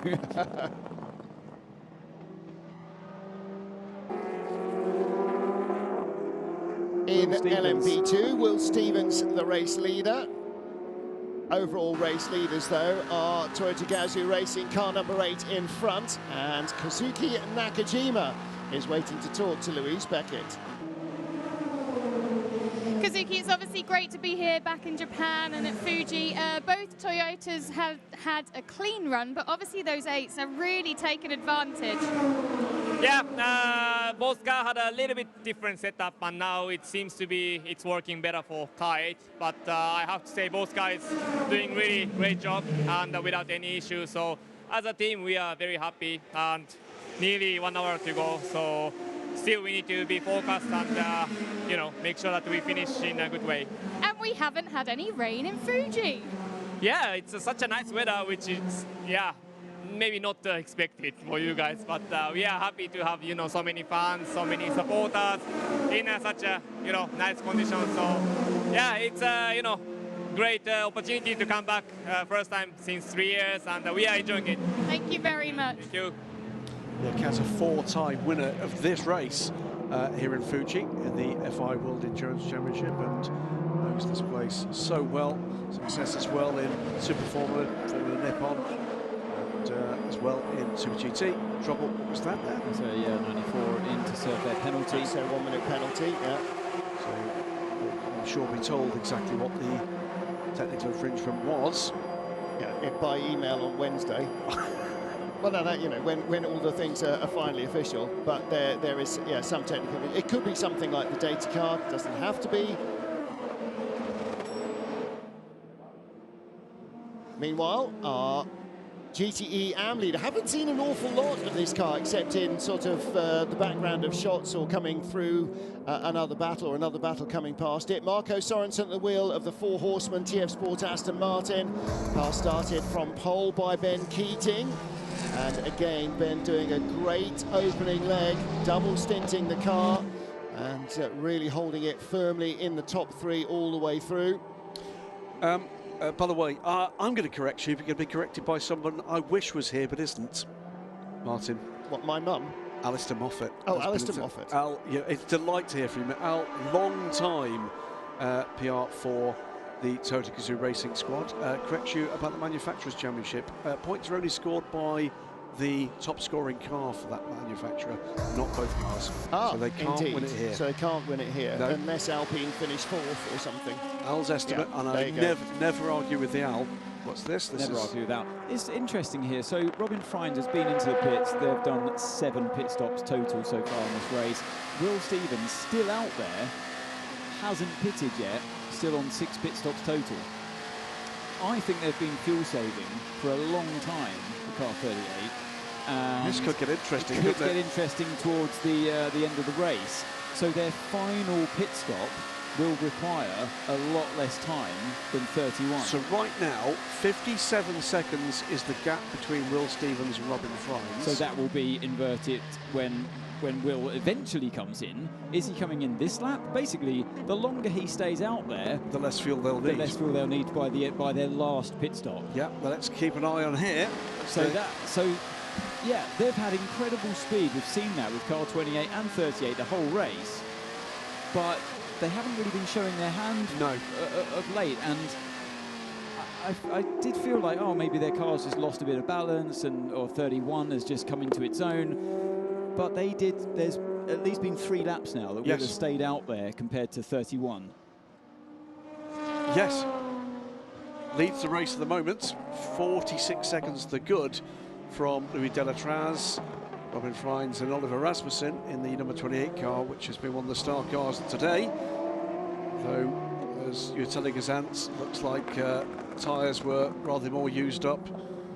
So I do, you know, earlier on when I was saying, oh, that's weird, Da Costa isn't really catching. That's what it was. It was the more experienced. Yeah. I think he was fuel saving and tyre saving. Well, the two usually go hand in hand, actually, because you're entering the corner slower. So from the point of view of a TV audience or fans watching trackside, frankly, the 2 most boring things, but the things that win a race. Well, it's the thing that will. So what I'm trying to say is, don't leave yet, because in say there's 50 minutes to go. In 40 minutes time, in 20 minutes to go at the end of the race, when they come around to do their final pit stop perhaps, you're going to see quite different strategies come out to play. I think this one has going to all unfold. I think you're right. 52 is behind the 51 now. And Will Stevens still hasn't come in. So, yeah, very different strategies there suddenly between...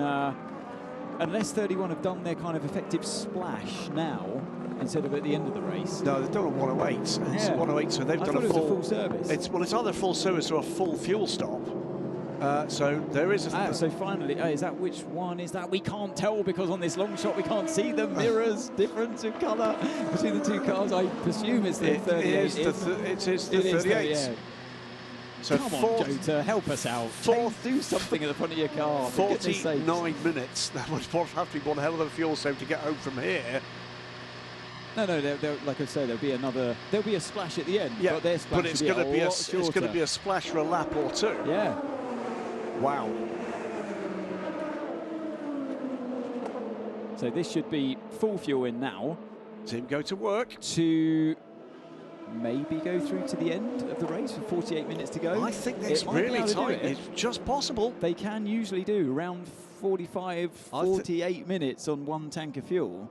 I think it's possible. If they've done it this far... So does the WRT need a splash and Jota don't? WRT 100% need a splash. But WRT, yeah, WRT recently, it was over 50 minutes. Yes. And knowing these cars as I do, it's rare to see a car go over 50 minutes worth of fuel on board. I have seen them do just under 50 minutes. If they're prepared to fuel save and they can make the time, well, this could be an extraordinary turnaround, couldn't it? So. And do you remember earlier on, actually, the car 9 was stopping at least a lap or two later than the car 38. Which, by They're the now way, on the same lap. Which, by the way, if the Jota car does need a splash of fuel, Kramer might not. And they're even closer here. 47 minutes to go. Well, but they've stopped on the same lap. I know they're a little bit behind them, but what I'm saying is the 38's definitely been fuel saving because now they're on the same lap stopping as the car 9. Whereas that car, watch on the screen now, that definitely stopped. That stopped 4 laps earlier than 38 just now. So let's have it's a all look. going to unfold in the next 47 minutes. So we've gone from a race that it was defined, completely defined by pace. I've just asked as well on the text, can you win this? And I've had the message back, we can. Oh, they think they don't have to stop. Here we go. Well. Game on in LMP2. From Jota. Jota believe. The theory here, but Martin just... You just went for a pit stop. Yes. Yeah. Can WRT, sorry, excuse me, Jota's 38 He's car. too excited. It's great. Thierry Tassan, tickling. He hasn't got the latest. That's the Tassan clap now. We're unravelling the mystery. So I saw Freins come in, and I saw that, oh yeah, he's done 7 stops. Yeah. But Will Stevens, who's still out there, had only done 6 stops. So, and lap after lap, car 38 stayed out there with Will at the wheel. And I thought, this is a bit strange. Have you already done his stop or what? No, it turns out they'd been fuel saving steadily but surely. I think it was Da Costa's stint actually where he wasn't catching Aberdeen. Yeah. Correct. That's what was going on. All right, going to be very entertaining final 45 minutes of this race. WRT currently leading by 14 seconds with Jota in 2nd and 3rd.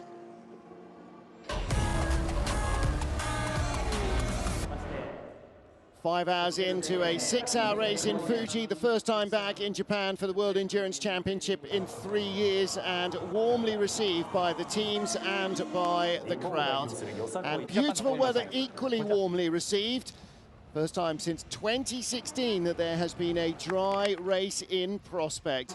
Olympic cycling champion waving the field away as the Toyotas that dominated qualifying 1-2 went 1-2 into turn 1. Kazuki Nakajima from pole. Abe Kobayashi from pole, looking like he was pulling away from his teammate early on in LMP2. The battle lines were drawn. It was everybody's race. And lots of positions being changed on the opening lap. Not least for the 28 Jota car, who was hit from behind by a wild Algarve Pro machine and dropped to the tail of the field. Aston Martins that started on the last row moved up into the top 3 in GTE AM as Porsche and Ferrari battled in GTE Pro. Ferrari taking the lead from the pole sitters at the start, Porsche coming back, but Ferrari with the performance just to squeeze back in front into turn 1. 51 car of the reigning world champions against their closest rivals in 92, who started the race just 1 point apart. And a drive-through penalty for the 91 car, also within a point of the lead of the Ferrari, dropped them back as the second Ferrari moved ahead of the 92 Porsche. The Toyota, the number 8 car in its second stint, was waved by the number 7, the race leaders, because Sebastian Buemi thought he was quicker, and so it proved. The Aston Martin still battling for supremacy behind Sarah Bovy in the Iron Dames. Ferrari that led by this stage in GTE AM. Paul Dall'Anna and Ben Keating getting to it. Problems for Peugeot after a great start from James Rossiter that had the car up in the top 3 and looking very quick. They had an oil problem. 86 Porsche had a gearbox problem. The 93 Peugeot also picked up a similar problem to its partners, but lost 10 laps fewer because they knew what the problem was. Lots of battles in the fifth hour in traffic, in LMP2 and in GTE. And a moment for Paul di Resta looping the 93 Peugeot around, fortunately without hitting anything. But they have an investigation into their most recent pit stop coming up. WRT lead in LMP2, Toyota lead outright. Car number 8 still pulling away from their sisters. So here is the final 45 minutes then of the 6 hours of Fuji. And a near 1 minute advantage now to number 8 over number 7. That's quite some setup difference. Alpine in third, where they need to be to have a joint lead of the championship for the drivers going away from here. WRT, Chota, those are the teams that are battling. They're the top 4 cars in LMP2. It's unlikely from here that United will be able to take victory. Looks like a Ferrari 1-2 is on the cards ahead of Porsche, unless they have made a mess of their fuel calculations. And in GTE AM, TF Sport with a handy advantage still over the Iron Dames Ferrari, with D-Station in third and the 54 AF Corsa car battling with Northwest AMR just outside of those positions. Well, with the Algarve Pro car, GR Racing and Dempsey Proton, the Dempsey Proton 77 car, the only official retirement. Everybody else is still going, and here is our GTE AM leader. Ben Keating started the car, Enrique Chavez and Marco Sorensen taking over once Ben had done the double stint that completed his driving time in the car. And they will continue to bring it through, hopefully, to victory at the checkered flag. It's been a strong season again for the GTE AM Aston Martin.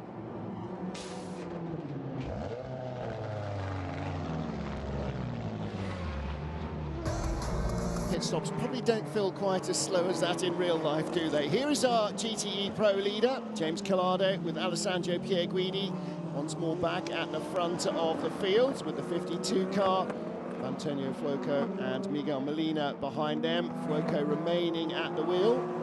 And the question is... those two Ferraris, because the 52 had found its way ahead. Got the lead, raced away, but then stopped 2 laps earlier. Okay, so burning a bit more fuel. And it looks, well, it looked like the 51 car was trying to get a lap on the field. Has managed to.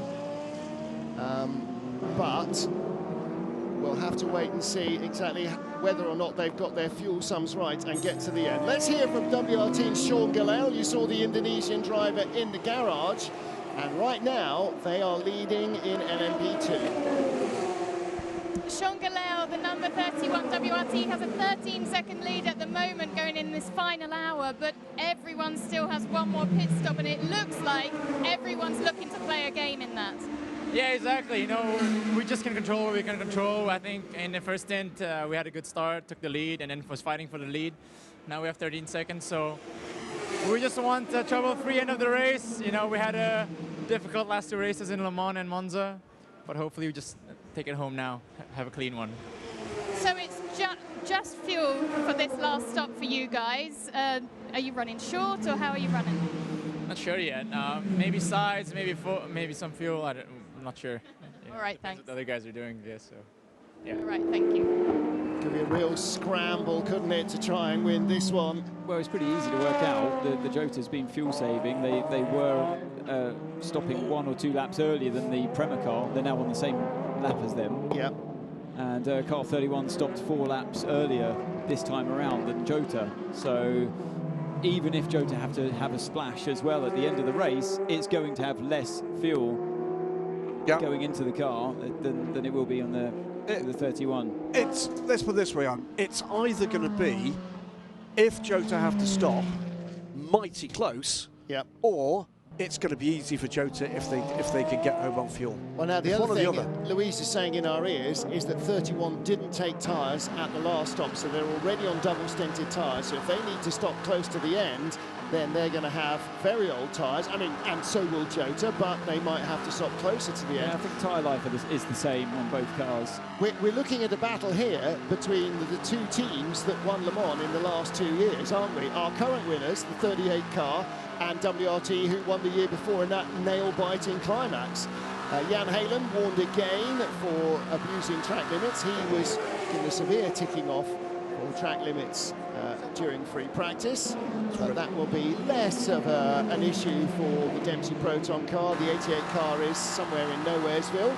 Rio Hirakawa, car number 8, now 1 minute 2 seconds ahead of Mike Conway. Yeah, and started at 40 seconds. Seems to be heading for his first home win for Tota, which is, I'm sure, a sense of great pride. Big lock up there for the Inter-Europol car. They've had a miserable day, haven't they? They just have no pace at all in that car. Hands up, who said the words Alex Brundle today? I mean, Esteban Gutierrez is back in the car, and I'm sure Alex has done his driving time. We have not talked about the car at any stage when I've said his name. It's been off camera. No, I know. He's been at the back. He's been at the back of the timing page. So yeah, they've really had a miserable day. They're what, third to last in class. Yeah. This is Iron Lynx's Giancarlo Fisichella, who's had some fairly entertaining races in this place. In fact, the last time was Kai Cosolino and him side by side was bumping doors with the yellow Ferrari. Was one of the highlights of the WC in recent years at Fuji. Yeah. Not known for being an easy man to pass here or anywhere. Indeed. So this is interesting. The gap between 38 and 31 now gone up to 15.2 seconds. It was 13, so you don't want to have that gap going much bigger than that, I should imagine. We know that Will is probably desperately trying to fuel save as much as he can, or has been doing, towards the end of the race to avoid that splash if possible. I was wondering why we were looking at Giancarlo Fisichella. The reason is he's being caught by Tony Verlander, another man who certainly knows his ways to muscle around in a GT car. This could be an interesting moment. These are not, by the way, both cars run by AF Corsa. These are rival teams. 60 car, 9 Lynx, of course, a 21 car from AF Corsa. Running so no team orders. No team orders to be expected in that particular battle.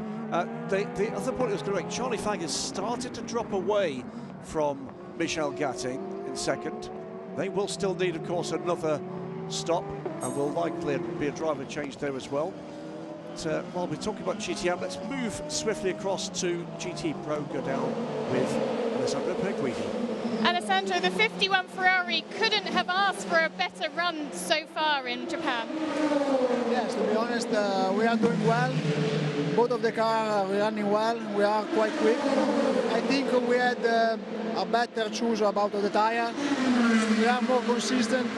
Not at the end we have the same speed of the competitor in the first part of the stint, but the second part we are much quicker. It feels we have less tech, and so looks like the race is going on our side. And for your last pit stop, is it a splash or do you know?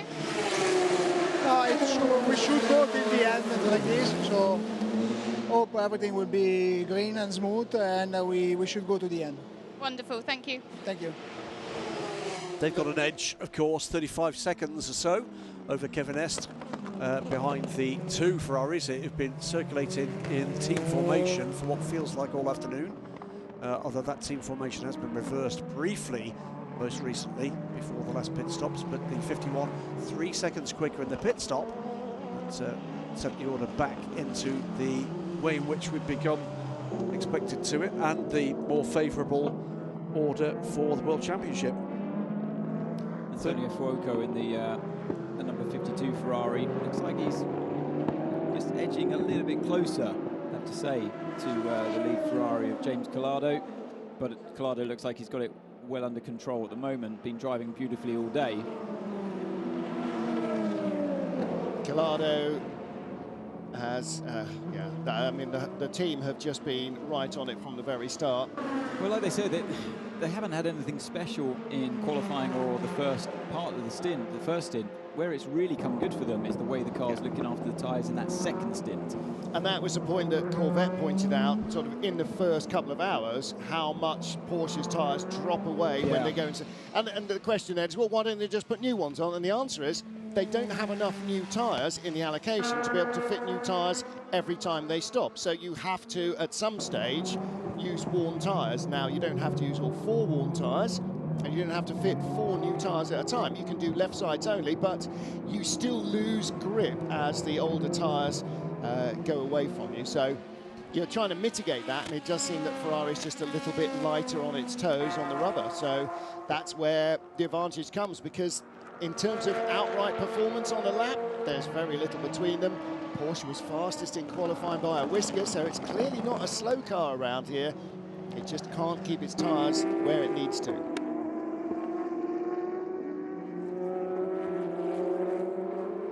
Looking here at the 83 AF Corsa car, which is leading the Pro-Am class in LMP2, Graham. Pretty comfortable now. Final stop then for Nicholas Nielsen coming out with the 83 car.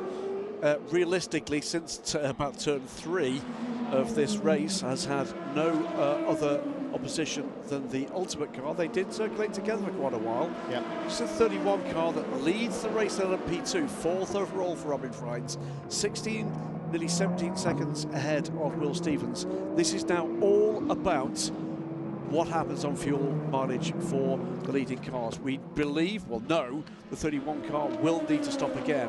It's about whether or not Jota can stretch the envelope. 33 in the hands of Marcus Sorensen. That is the final stop. That will put Michel Gatting, for now at least, back into the lead of this race, but they will need to stop again too. Yep. This is looking very good for TF Sports and Iron Dames for a 1-2 finish. The closest competitor here, Charlie Fagg in the D-Station racing car, 13 seconds back, will need to stop again there too. That's looking for me like the 1-2-3, 33, 80, 5 and 777. And that 777 D-Station car also run by Tom Ferrier's TF Sport outfit, so they're looking at 2 cars on the podium, and they are hopeful that Charlie Fagg has got a little bit more in pace, and I wonder maybe a little bit more in tyres than Michel Gatting, but they will have kept tabs on what the Iron Dames are using. Final stop 2 for the #1 Richard Mille Racing team. Like a qualifying set of tyres going on that car as well. #1 already used by the looks of it. Paul-Luc Chatin stays in, half a minute behind Philippe Albuquerque, and drops behind Vector Sports' Sebastian Bourdais as well during the stop. So when does the Ferrari break for the pits? How much have they got? Behind is one of the 2 Jotas. Again, those distinctively different mirrors, so easy to help with identification. It's the one with green on, whichever one that is. So the one with a big white patch at the front of the nose. The 85 car has been going longer, stint by stint by stint, than the Aston Martin. Not 30 minutes longer, unfortunately, for them. But it is going to help to close the gap. Yes. And it's going to help to extend the gap on the 777 car. Right, who's that? Just ducked into the pit lane in the back of shot. Didn't quite see. GT car. It was a 777. 777. I had a suspicion it might have been. Okay. So now look at the gap open up. Whoosh! Something enormous. Off the screen.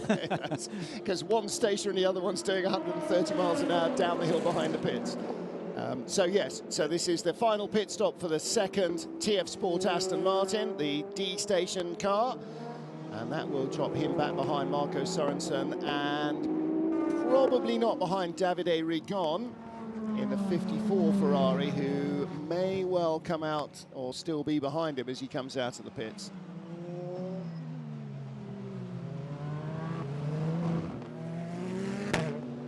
Iron Dames, Michel Gatting at Iron Lynx Ferrari. This is the 85 car that leads in GTE-AM. There's going to be a few nail-biters right towards the checkered flag here, inside the final half hour. How much longer can this car go? Which means, how much less time does it spend in the pit lane because it's putting less fuel in, and that's what the benefit is. You don't get to a lap ahead by saving fuel, you spend less time at some stage in the pits, and so you gain vital on-track seconds. Well, there is Rahul Frey. I suspected that she might be going in for the final bit because the way they were double stinting. So is this and then tyres as well?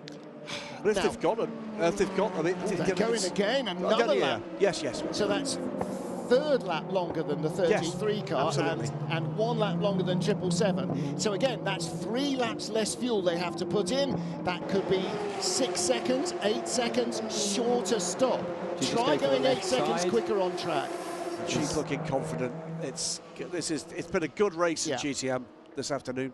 A really good race. And at GTM. they are putting in their top-rated driver in. At least she is ready to get in. It looks like she is going to get in rather than being on standby. But again, she's only just putting a helmet on. If this is the in-lap, that's quite late. I wouldn't be remotely surprised to see another lap from Michelle Gassing after this one. I would be very surprised if we don't. If you're not ready until the in-lap, you know you're late into the garage. Yeah. Peugeot, about to go a lap down. And it's a shame for Peugeot. You know, speaking to them before this race, they wanted a podium. They saw it as that was the realistic target. They needed to get through unscathed. That hasn't materialised. I don't think they were expecting that reliability issue to catch out both cars. They made pit stop infringements as well. But they've now found it, and that's the point. Yeah. I'd hazard a guess. If I had a fiver in my pocket, which I don't, I'd put it down the table now and say, I bet we never see that again.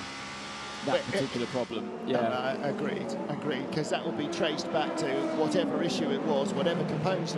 And that's, I mean, it is testing. This is still testing because it's, you know, it's not a car that's yet fully proven. It hasn't done a race distance. They are learning as they go. It's something that clearly they have not had before, or it wouldn't have taken 14 laps to find a problem, or 10 laps to find a problem. Lap 2 on. I'm going to go and find a stat. Yeah, Carry on. Busy corner there.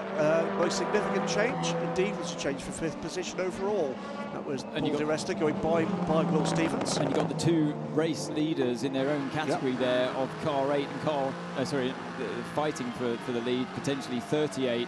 So really, you have to tread carefully when you're in that kind of situation. Both the Toyota and the Jota, they've got to respect each other's individual race going on and where they are respectively in their own race. But look at the traffic around as well. The GTs, the 777s in a good position here in their category, running in 3rd place, the D-Station car. So, you know, they're all fighting for something worthy. Absolutely right. And it's in those moments very easy to trip over each other. The job here for the number 8 car is to get home without trouble.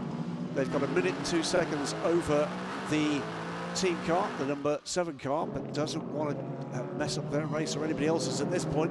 777, keep it clean for the next 26 minutes. See what happens in the pit stop that's coming any moment now for the 85 car. Currently leads the race, but this will be its final stop. We'll then see where that car comes out in relation to Marco Sorensen, currently 29 seconds back. Will lose the lead, no doubt about that, in the final pit stop.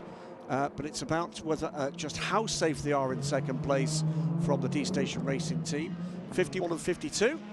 In the pits comes 85, so she heads into the pit lane now. And that is our race leader in GTE AM. And again, where she comes out in that mix of Aston Martins is going to be very, very interesting. Final car to pit of the lead group, of course. We're going to watch that pit stop. The bright pink number 85 car stops now. Out sprints Rahul Frey. It will be a driver change. Okay, here we go. There's a lot more urgency, isn't there, this time around? They think something's it's going to be a shorter stop. Well, it's going to be a shorter stop. And less time. No tyres. Come on. I see some tyres in the background there. Yeah, they are going to change. So just the left side, probably. That's what they're doing. They're giving themselves space to do that. And are they going to be ready? Are they going to be ready? Driver's just about ready there. Driver's done. Aston takes lead. Are they doing the other side as well? Wow, Let's give it the time. Rahul Frey with a full set of tyres, and here we go. The chase is on. 25 minutes to catch and pass 1 car to win this, because the D-Station car is still coming through turn 15. So it is a 2-horse race. Quite a few more horsepower. It's a 4-horseman versus Iron Dames race. So that's where the length of the start-finish straight. That's where the die is cast. TF Sport, I don't think, took tyres for Marco Sorensen. So you got Marco Sorensen, world champion with Nicky Thiem. What was it, 3 years ago? And Michelle Gatting closing. She will be closing from behind, but when we get to the end of the first sector, for this car, we'll get a gap, and it's going to be sizable. 36. Yeah. 36 seconds. Turn 8 as she came into turn 1, Marco Sorensen. So there's 7 corners between them at the start of the final part stint for this race. 24 minutes, and it's a minute 35 a lap, so they're going to get 12, 13, 14, 15 laps. Yep. She's 30-odd seconds behind. She's got to be 2 seconds a lap faster every lap. Keep an eye, though, on the 777. Fastest lap of its race, the 777 in the hands of Charlie Fagg. It's 18.6 seconds. A tired, quite correctly so, I know, but what a horrible life they're leading. They are beaming. They are absolutely beaming, those drivers. They are just loving this. But here's the thing, Martin and Anthony. This is an all-female crew that are absolutely, ultimately competitive in a World Championship race field. That is a wondrous thing to be able to say. As Sophia Flörsch always says, the car doesn't know the sex of the driver. If you drive it fast, it goes fast. It doesn't matter where you come from, what your background is. Who said that? Sorry, Sophia Flörsch. Sophia Flörsch. I like that. Car does not, if it may not be, but one of the female drivers, cars does not know who's driving it. And that's the ifs and buts and maybes of it. That's absolutely right. There is no earthly reason why good female drivers can't be as good as male drivers. And indeed, this morning, for the very first time ever in an FIA single-seater series that is for mixed gender competition, a female champion. 24-year-old Japanese Miki Koyama won the Formula Regional Japan Series with her 7th win of the season. So again, it's not about sports car racing because it's a team and other cars can have slower drivers. In junior single-seaters, female drivers can do just as good a job as everyone else. You know what? These 3 drivers know there's a race on here in GTM because there's blue sectors popping up all over all 3 of those. It's been the best race all day, isn't it? GTM. And so often is. And by the way, remember, that this is the class that carries on through into next season. Yeah. Oh, Marco Sorensen with the best lap for that car in the race.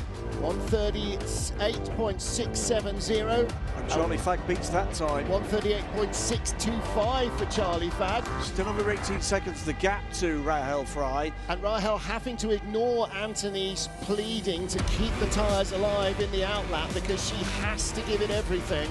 She's done a 2nd consecutive lap where the 2nd sector is the fastest for the car. Yeah. Really knows that the chips are down, and they use the time to put fresh tyres on to give her a chase from behind. They try to give themselves as much of an option as possible by saving fuel, making the final stop shorter.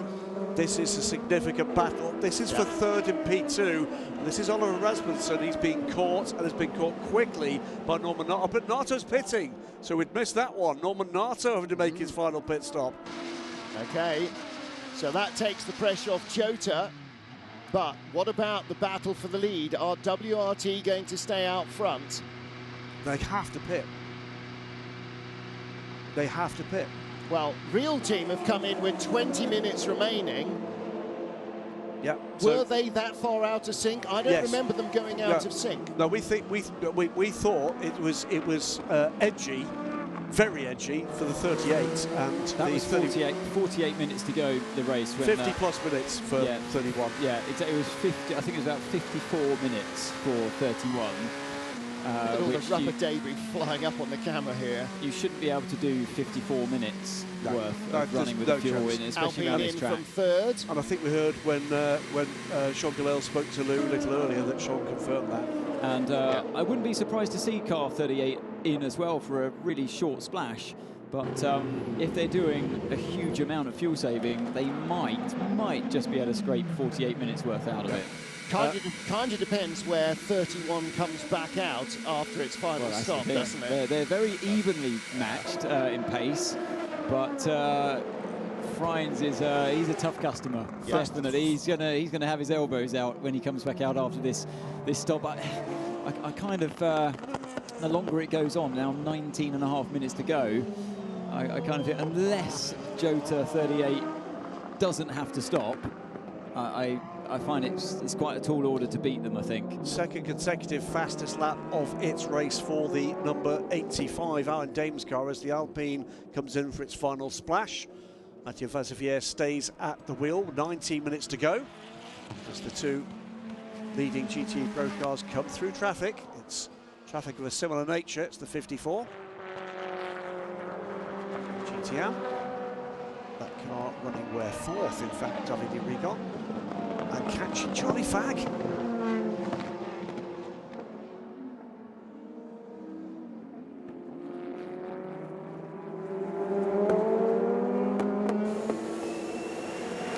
So, battle for third is not done in GTM.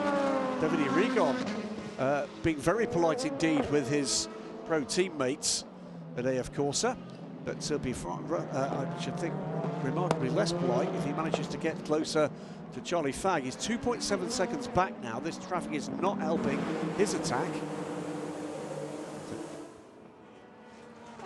Coletta there in the middle of the group of three. It's the effective head of Ferrari's GT programs.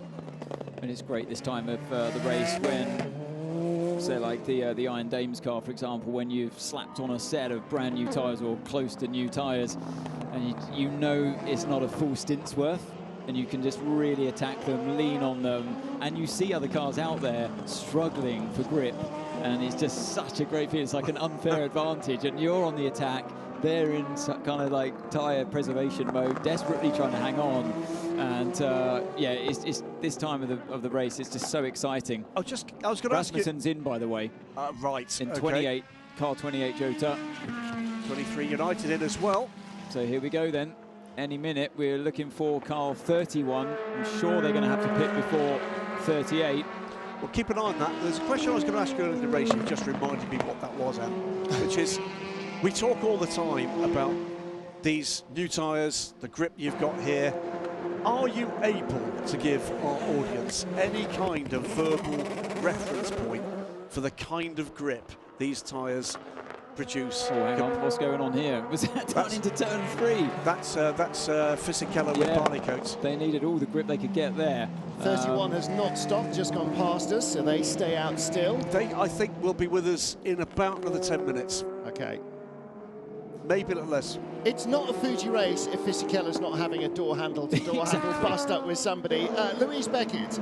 I just spoke to Antonio Felix da Costa. He said, unless there's a full course yellow, we have to stop. So they will be coming in for a splash. Okay, the later they leave it, the shorter the stop. And Fisichella stuck his nose in a fast closing gap there, didn't he? Ben Barnicoat having a fun time in this Porsche. Now you got a bit of a love tap there for the rear from Fisichella. So to confirm, without help from some kind of full course yellow, and there's a bump. And we have been full green in this race, haven't we? Yep. A brief yellow flag or two, but in fact 2 or 3. But yeah. But the record number of laps here was in 2016. 244 laps. We've only done 220. We're not going to get 24 laps in 15 minutes. Well, it goes to show how did they do that? Oh, LMP1. Well, LMP1. So much faster than the Hypercar of today. Yes. Sometimes I ask questions that even I am embarrassed to have asked. So the question again, because we had a little bit of Fisichella-related excitement, was that's not going away, is some it? But yes. Kind of verbal reference point to explain to listeners and viewers just the difference in grip levels between these tyres on these race cars at full peak efficiency and a road car. And oh, compared to a road car, it's, yeah, I mean, it's night and day, it really is. And you feel that whenever you put a brand new set of tyres on a racing car, you feel just instantly more grip. Even in a straight line, you can feel the car's got more stability sometimes. But you think about this, a road car, the maximum G-force it can really pull is 1G. You've all been around a roundabout maybe a bit too fast and felt the load going through your body. That's not even 1G. And these cars are capable of pulling. These cars are capable of pulling 3.5 to 4G. That's 4 times your body weight. So a lot of that grip, especially in slow speed corners, comes from the tyres themselves. And that's why when you put a brand new set of tyres on, it gives you even more grip. Even on a GT car, a hot slick tyre on a GT car feels like a normal tyre on asphalt after you've been driving on snow. It's that much of a difference. You cannot believe what grip just a slick tyre gives you. It's not that there's more rubber on the road, it's the, I mean, that's why they only last, you know, half an hour, 45 minutes, an hour, whatever, as opposed to 5 years. The phenomenal amount of grip. And it's they gain that grip by being slick because of the contact patch. Yeah. A bit like trying to, if you put your fingers down on the tables, here comes the 31 into the pits for their pit stop. Let's wait and see how many laps it is before 38 comes in. Right, let's stop the start watch. That is a little earlier than I would have thought, to be honest with you. No, I thought they'd be about this. 40 minutes? Yeah, so, yeah, well, that means, like I said, it's very hard. The 54 minutes work was never going to happen on a tank of fuel. It can be around 40 minutes, usually 45 minutes. But yeah, that proves that the 38 is going to have to come in as well, because they had 48 minutes to go. So here we go then, a longer stop coming up for car 31. Will Stevens takes the lead on track right now as we speak. Still fuel. There he is, now we on the way to turn 3. Oh, so 31's out there now. That's now how long can you go, Will? You've got to go as long as possible, because what you're going to be hoping for is some kind of drama that brings out a caution that allows you the edge you're looking for here. But so 48 seconds. How much? That's how long Fine's stop was. Yeah, how long 48 seconds. So how far? Yeah, once we've got a lap in, how far behind is he? Will did 4 laps more than car 31 last time around. So I'm thinking it's going to be 5 laps more this time around. 5 laps, and my maths aren't quite good enough to work out, 12 minutes 30 seconds. The average lap time they're doing is 1 minute 34. Well, here's the way we're If he went 5 laps longer, there'll be about 2 or maybe 3 laps left. What Jota need now is a safety car. What nobody needs now, other than Jota 38, is a safety car. No, not a safety car, a full course, full course yellow. 29 seconds is a drive-through here, isn't it? 29 seconds on pit lane. It's 48 seconds. He's had 19 seconds of fuel. That's the difference. Yes. So it's 19 seconds. And the gap was between the two of them before they pitted? 15 seconds. No, it had gone up a little bit more. Okay. It was around 19 seconds. I counted. It was around 19. Meanwhile, Giancarlo Fisichella's going to be getting an email soon, because he has been reported to the stewards for abusing track limits. That will look like he was just looking down in the cockpit there as he exited turn 1 and came down the hill. He's putting his head down like he's in a go-kart. Tucked down behind the screen. Trying everything he can. Yeah. Small capacity motorcycle racing. This is good. This is really exciting. It is very close, isn't it? Very close indeed. Not so much out front. Toyota Gazoo Racing car number 7 now with a 65-second advantage and a drive-through for car number 60. It is the Prema car now in 3rd position in this race. Behind is a battle underway between Oliver Rasmussen and Norman Nato. Both had those pit stops and they're nose to tail for 4th.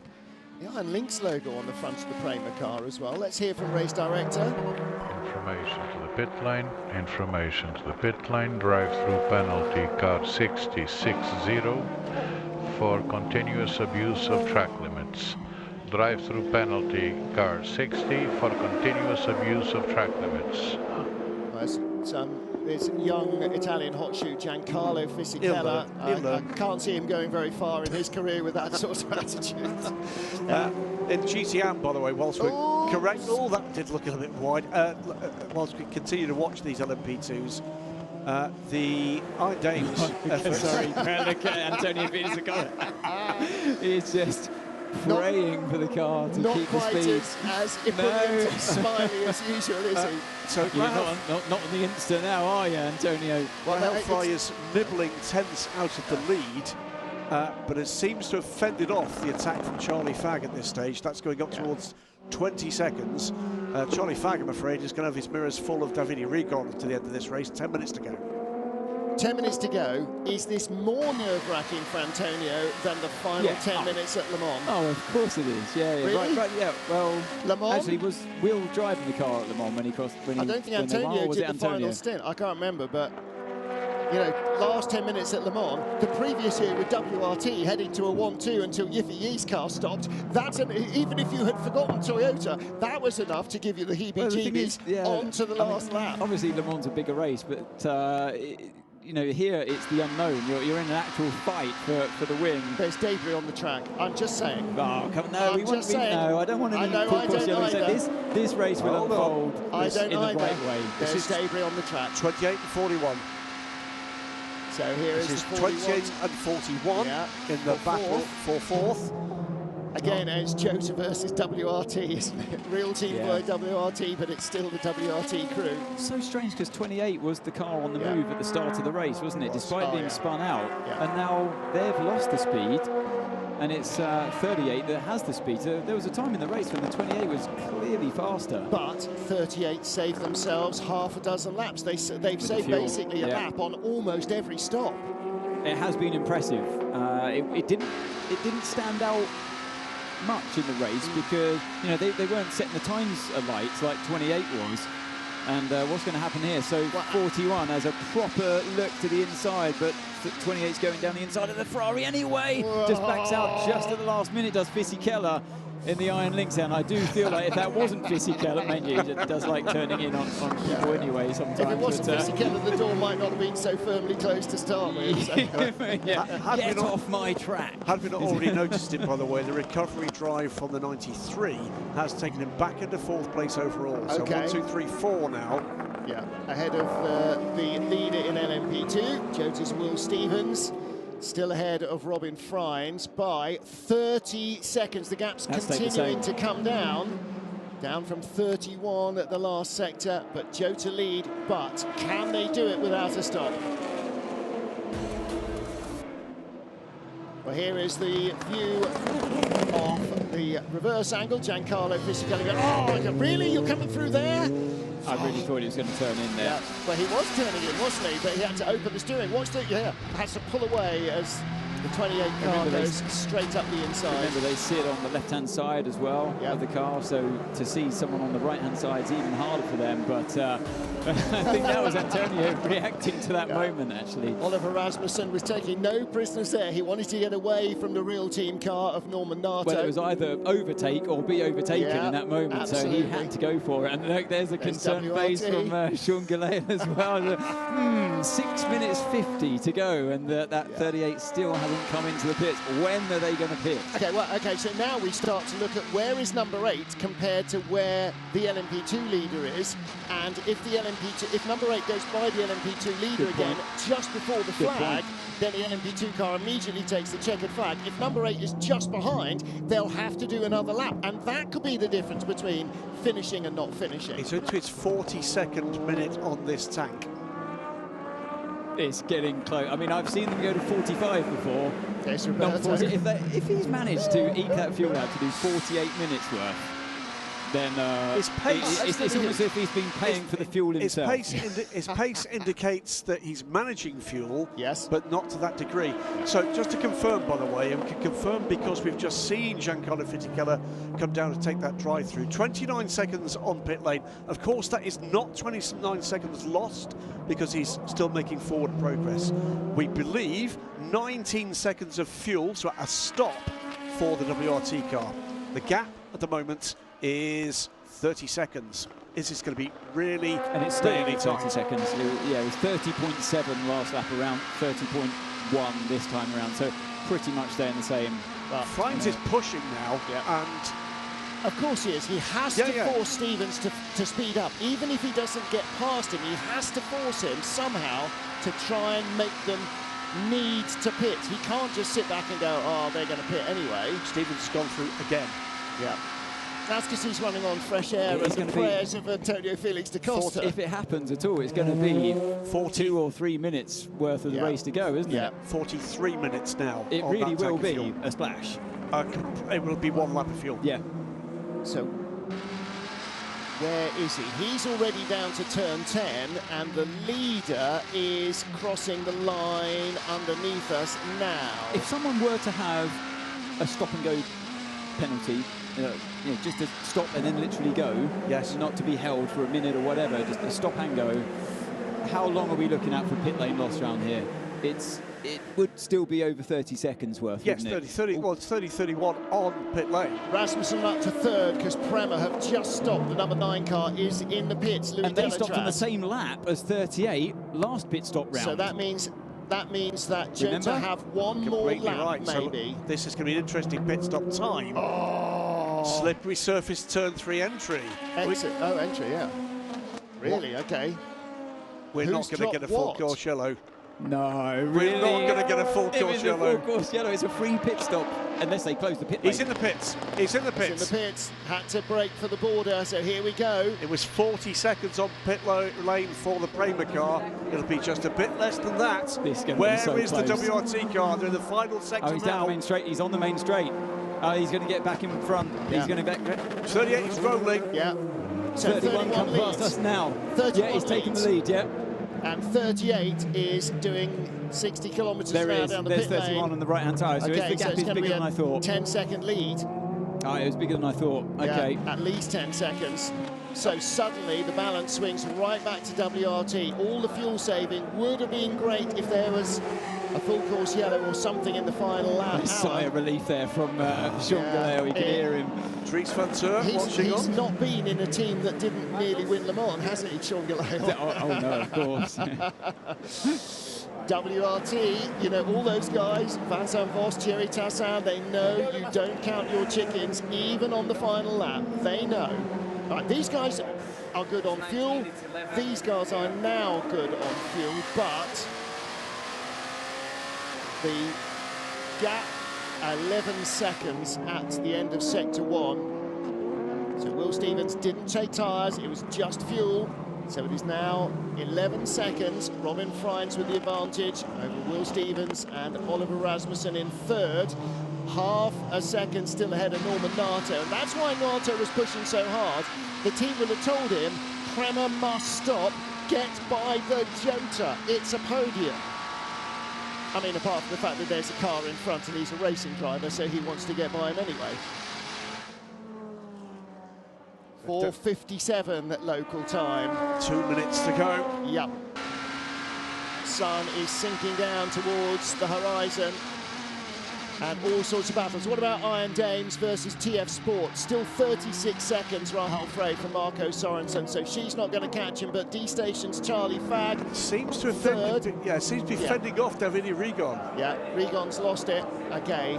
1 minute 45 as the leader comes across the line. He has got a 1 minute advantage. This should be his last lap. There is no need to do another 1:31. He can do a 1:45 and win the race still by nearly a minute over Mike Conway. That means this should be the final lap of the race. However, again, I'm not the team manager, so it may not be. He is still going at very much full race pace. Norman Nato still worth watching here on what will be now their final lap.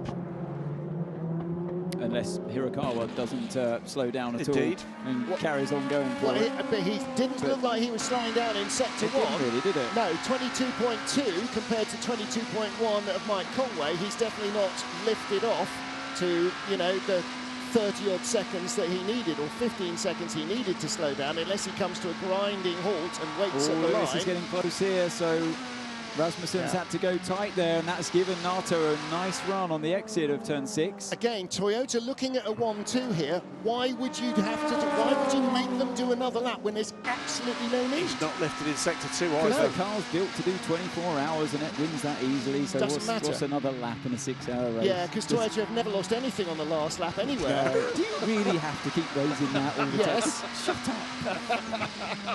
Why make them... Again, I'm not a team manager, probably for a lot of very good reasons, but why make him do another lap? Yeah, I completely agree. Slow him down. He's crossed the line with 7 seconds to go. So imagine if the car broke down. Well, hang on a minute.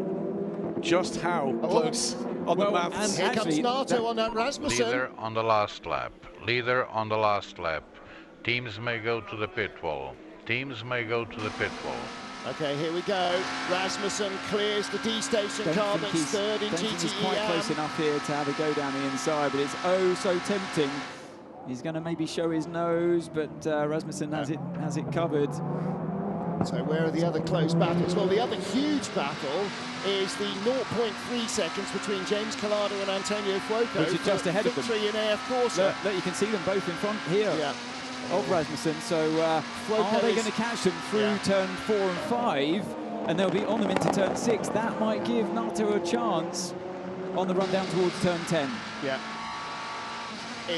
If Rasmussen is lucky, he will clear that was lucky, wasn't it? Just clear, caught them just at the right time. He's going to get them down the inside into turn 10. Can he get both of them? He probably should. It's going to be close. He might have to settle for that one. No. And Nato went in behind him. What happened? Final turn of the race, and it's going to be Rio Hirakawa. He will win this in Fuji for the first time in 3 years. FIA WEC for the first time in 6 years in a dry race. Toyota win. That is their 8th win in 9 starts here in Fuji. And it looks like being a 1-2 with the number 7 car comfortably ahead of Alpine in second spot. But victory for Sebastian Buemi, Brendan Hartley and new boy Rio Hirakawa. And there is Rasmussen the Jota versus WRT battle. 38 has already crossed the line. And a bit of weaving there from our GTE Pro winners. Exceeding track limits just before he crosses the line. Let's hope that doesn't incur a penalty of any kind. Also home, by the way, 38 and 28, second and third. WRT were ahead of the leader as it finished the last lap. So they need to complete this final lap. Yep, they do. Otherwise, they will be dropped a lap behind. Here's our Pro-Am winner. Niklas Nielsen brings the AF Corsa car home in 10th place in LMP2 and victory in Pro-Am. Alpine home for third place. We wait for the second Toyota. And second and third Iron Dames D-Station AF Corsa. They will cross the line. There is your GTE AM winner. The 33 TF Sport Aston. Marco Sorensen brings it to the flag. The car that started on pole has led more laps than anyone else in GTE AM, and it is the winner. There's 31, it wins in LMP2 as well, just ahead.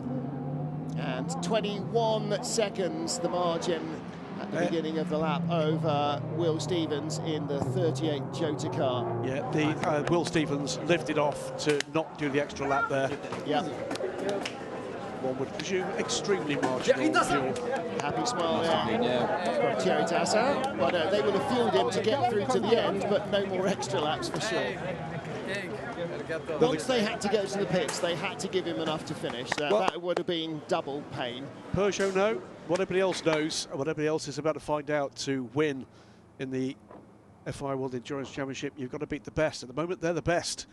And they are going to be the ones, they're going to be the yardstick as the rest of the competition arrives. And it's nice because people for a long time now have been saying, yeah, but we're lacking real competition. Well, you've got real competition now with Peugeot there, a fully fledged manufacturer here to win. And you look at the difference between Toyota and them, and it goes to show the job that Toyota are doing. They're not just they weren't just winning because of a lack of competition. They really are that good.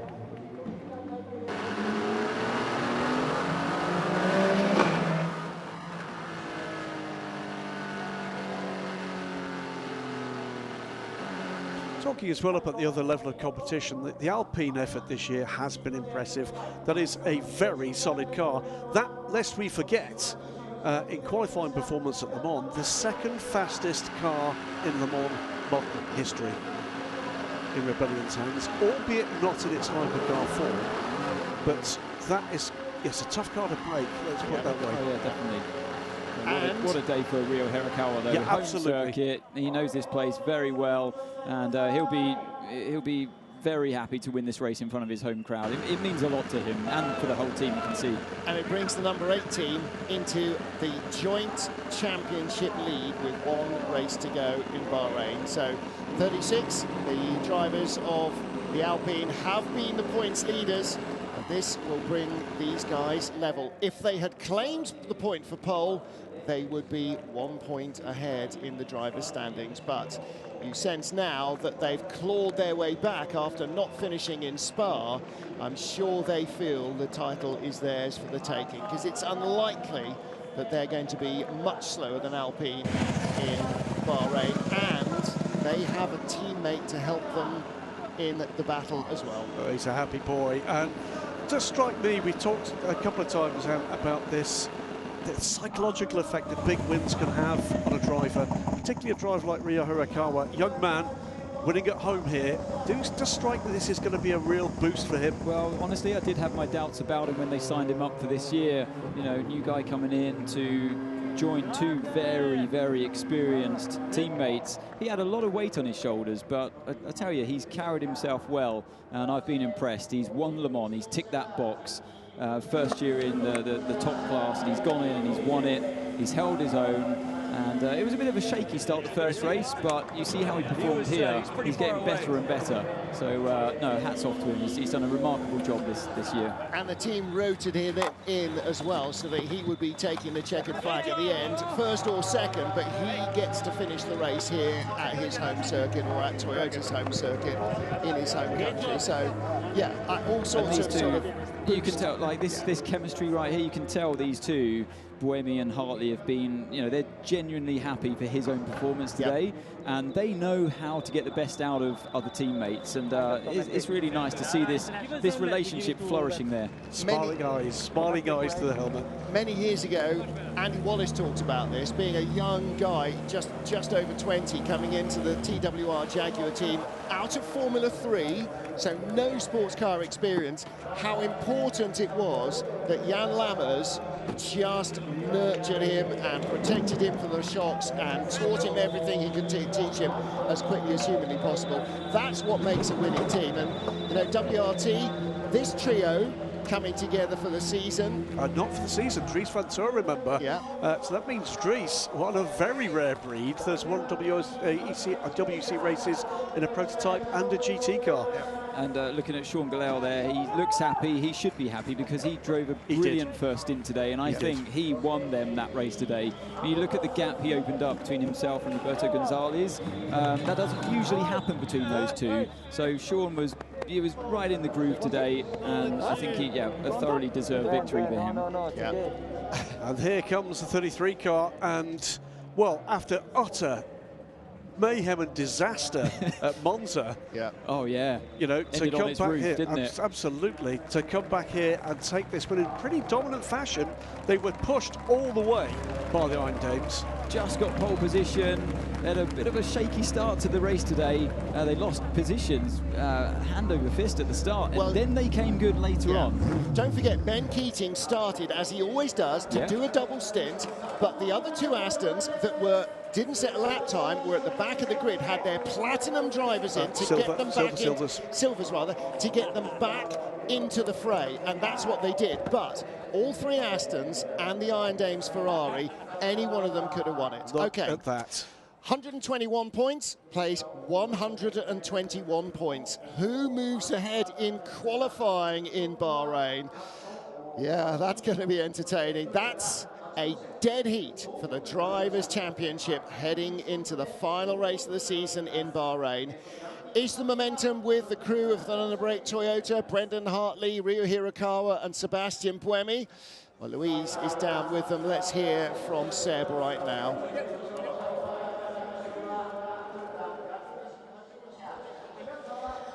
I don't want to step in here, but I have to. Rio, that was just such a great drive from all of the number 8 drivers, and so special for you here in Japan. Yeah, you know, I grew up here, you know, it's my home race and home track, and, you know, it's a nice feeling to win, you know, after winning Le Mans. And, you know, one more race, Bahrain, so yeah, let's focus on the next one. But yeah, tonight we enjoyed the victory. A very quick word in Japanese to the fans.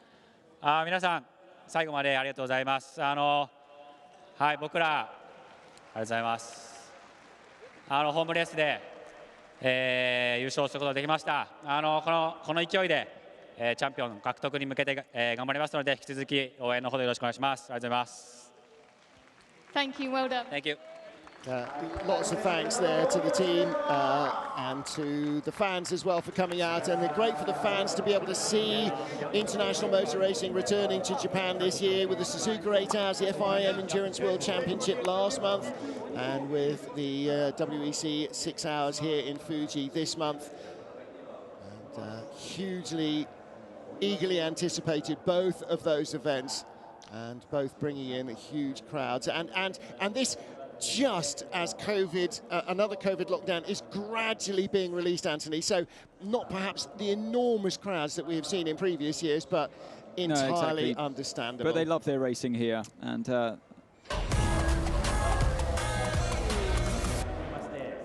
a beautiful day for the start of the FIA World Endurance Championship, 6 Hours of Fuji, a return to Japan for the first time since 2019, as eagerly anticipated by the teams and drivers as by the fans.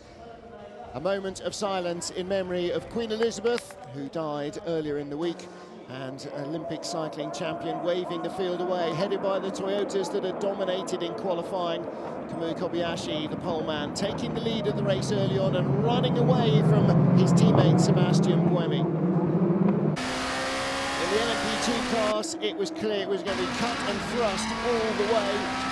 Jota, Real Team, WRT, United, all having a shout at the front of the field, but the 28 Jota car cannoned out on the first lap by the Algarve Pro car. It continued. Algarve Pro would drop to the tail of the field. From the back of GTE AM, it was an Aston Martin 1-2-3. In GTE Pro, the 51 Ferrari briefly jumped ahead of the 92 pole-sitting Porsche. The Porsche repassed, but as their tyres wore in the second stint and their performance dropped away, Ferrari was able to regain the lead. And the balance of power between a Ferrari and Porsche changed once more as Algarve Pro returned to the fray as the 91 Porsche picked up a track limits violation drive-through, and the second of the Ferraris moved ahead of the 92 Porsche, easing them just a little further away from the championship leaders. Within the first hour and a half, the number 8 Toyota had been waved by the number 7 car. It claimed to be faster, and so it proved. And Ben Keating recovering his composure in the pale blue Aston, working his way back to the top in GTE AM ahead of the 98 car. Problems for the Peugeots after a couple of hours. The 94 car springing an oil leak. Took them 15 minutes to diagnose and fix the problem. Gearbox problems for the GR Racing Porsche dropped them down. A 5-minute stop for the 93 car with what was an identical problem to its sister. Took less to diagnose. Contact in the battle in LMP2 between Charles Milesi and the 22 car of Philippe Albuquerque. And a looping spin that fortunately caused no real lasting damage for Paul de Resta in the 93 Peugeot as the team continues to learn about the car. Ben Keating out front in the 33 Aston Martin. He claimed victory in GTE AM. James Collado and his teammate taking victory in GTE Pro for Ferrari. The 31 WRT winning a last gasp fuel race with Jota to take LMP2 victory, but the number 8 Toyota with more than a minute in hand, a dominant win in Japan as Ryo Hirakawa brought the car across the line in Fuji.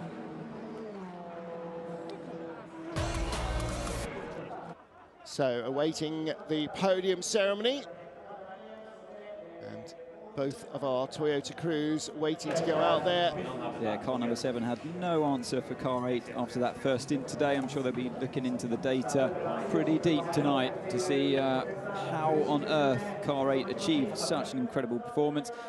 I don't know if you mentioned already, Martin, but 22nd win for Buemi in the World Endurance Championship today. 19th for Brendan Hartley. Out of 77 races, that's a pretty... and he hasn't started all 77 either, so that's a pretty high batting average. Mind you, he's not been in a back-of-the-grid car for a while, so you know, that doesn't hurt. And Hirakawa scores the 30th overall win by a Japanese driver. Excellent stuff. Toyota's 8th win at home. waiting for the Alpine drivers to appear. Now, Toyota really at a loss to explain, other than a setup difference between the 8 and the 7 car, why they were so different. Setup, a minute and a half ahead over 6 hours. That's a heck of a setup difference. Toyota lead the manufacturer standings from Alpine with Glickenhaus and Peugeot. And if Peugeot gets a podium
bar has been raised incredibly high. First of all from, I'd say, United, or is it Jota before? And then United came along, they raised it even higher. Then Jota had to up their game, and then WRT got in the mix, and they set the standards last year. Jota reacted this year, and my goodness, the level is so high now. Good luck to any new team basically coming in. With the same kind of attitude. It's an amazing contest worldwide now. Whether it's the Pro-Am or effectively it's always Pro-Am, but in both levels, Sam Higdon. Make no mistake, these two teams that we see on the podium here, Jota and WRT, are absolute world class. Absolutely. And that's vindicated by the fact that Porsche have chosen Jota to run their WEC program. Exactly. And among the drivers there's Sam Higdon. I mean, what a coup to pull off to get the Porsche. Yeah, who else is running Porsche? Penske. You know, you're on that level. Both you are those immediately teams, on that level. Within 2 years, both of those teams will be the top class of the WEC. BMW coming the way of WRT. Absolutely. And the Porsche effort with Hertz team, Jota, coming next year to the FIA WEC. And a Prema here just to run LMP2 cars? Watch this space for 2024. No, absolutely not. You know, and there's at least 20, without even a shadow of a doubt, LMP2 drivers could easily be in Hypercar. No question at all in LMDH. So the win in here in Fuji in LMP2 GTE AM has again boosted the efforts and title aspirations of Ben Keating and Marcus Sorensen. And the reason it's only the two of them is that there have been different third drivers in the car this season, in the same way that there has in the 91 Porsche. David Pittard, Nicky Team, Paul Dalla that trio being together in the 98 AMR Aston Martin. They lie in second place, 20 points behind. Victory in the 8 hours is 38 points. It's 20 points first to third. So there is a big spread of points available. 20 points first to fourth, I beg your pardon. So again, GTE completely up for grabs in Bahrain. Let's hear from our winners. Well, let me say, it's never easy, is it, in the GTM category? No, it's not. It was a crazy race. We didn't have a single full course yellow or safety car or anything.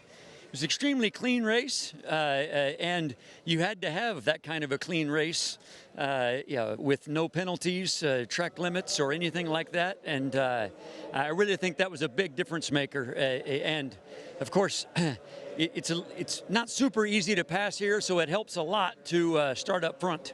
You know, I think that was the difference between us and the 777, for example. You know, they were close enough. If they would have started up front, then it would have been much closer at the end. But everybody did a great job. It was a great race. Yeah, it was a great drive from all of you. Well done. Thank you. And again, Ben Keating, you know, starts out. It was great that we could start up front. He earned them pole. He personally earned them pole. And Satoshi Hoshino, what a drive he's had in his D-Station car as well. Tomonobu Fuji and Charlie Fagg. One thing that has been settled, by the way, gentlemen.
After the death earlier in the week of Her Majesty Queen Elizabeth, King Charles III is now the monarch for Great Britain. So TF Sport with a double podium finish, second straight second place finish for the Iron Dames. They were second in Monza, they were second here. Their time is coming. Don't even start to doubt it. They are going to be winners, quite possibly even before the end of the year. Yeah, they've got one more in WC, 2 more in the ELMS to make it, and they've looked like being contenders for it almost every time the car has rolled out. Yep, they're never slow. Sometimes they have misfortune, but it's never brought on by themselves. So, yeah, their time. Like Ben Keating said here, you had to be completely squeaky clean, and all 3 of these cars were. D-Station there, who finished in 3rd. If they hadn't started on the last row of the grid, they might have been right in there swinging for victory all the way through. Excellent race from them today. Yeah. Excellent race from them today. And Tomonobu Fuji, Satoshi Yoshino on home ground. This will mean an awful lot for that team.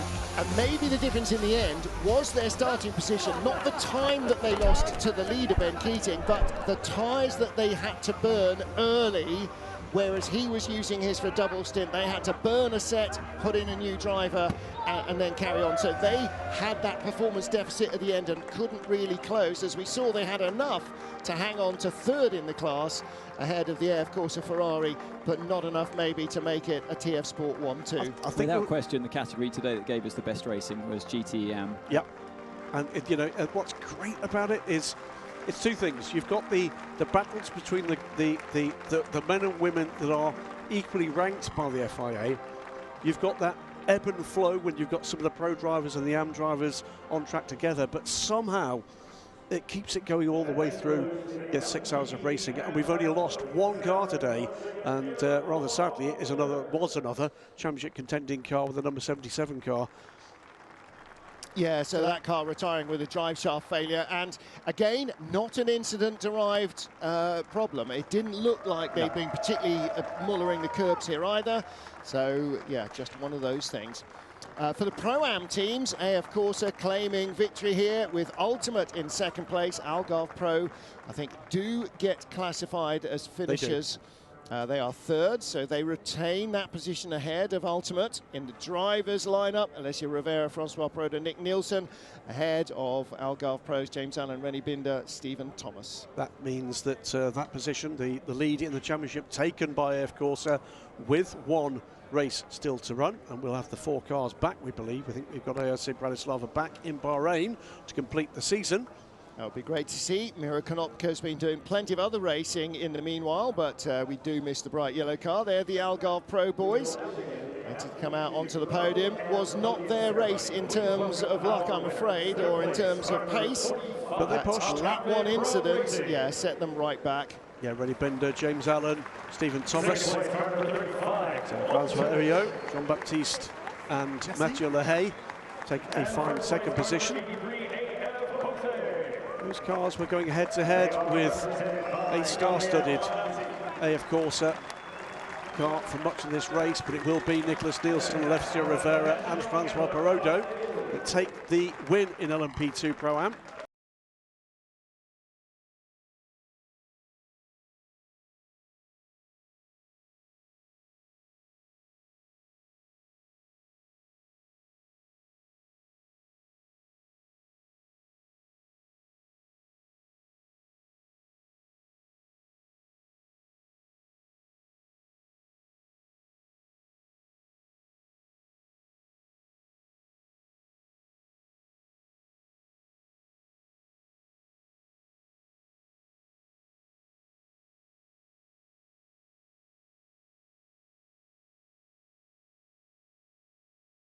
Is it going to be another title in the WEC? They are relentlessly hard to beat in LMP2, but also in GTE AM. They have had a slew of titles. Or is it going to be a first WEC title for Algarve Pro Racing? A team that's had things been just a little different, may not have started the season, let's not forget. Yep. Things did not go their way by way of geopolitics at the start of this season. Well, had things been a little different, they wouldn't be called Algarve Pro, and they would have started the season. Then they nearly didn't, and then in the end they did. So it would be a fantastic reward, but they will know that they've been in a battle with pretty much the benchmark team in the Pro-Am category. So, yeah. 8 hours to claim the title. All up for grabs. And again, you know, in that category, If there are 4 cars in it, then suddenly it can mix things up a little bit. It is a very tough track on tyres, Bahrain. It will be a tough race to survive. As ever, hot and punishing for cars, brakes, tyres, drivers. I'll tell you something, that chrome Oracle is going to look quite something under the lights. Yes, it is. That's a very good point, actually. It's a great livery, you know, a great livery. How nice to actually see the end of one of these races and still have Fuji there in daylight. Yep. No rain, no safety cars, no full course yellows, no race interruptions whatsoever. Another great race weekend here at the Fuji Speedway, and the first in warm, dry conditions for 6 years. The FIA World Endurance Championship continues now to the season finale in Bahrain. We will be there. Hope that you can join us too for the 8-hour title decider in all our classes. Until then, from Louise Beckett in the pit lane, Graham Goodwin and Ann Davidson, myself, Martin Haven in the booth. From the whole WC TV crew and the teams and paddock, thank you for being with us. We will see you for one last hurrah in Bahrain, November the 11th, to decide our champions. Until then, sayonara from Fuji.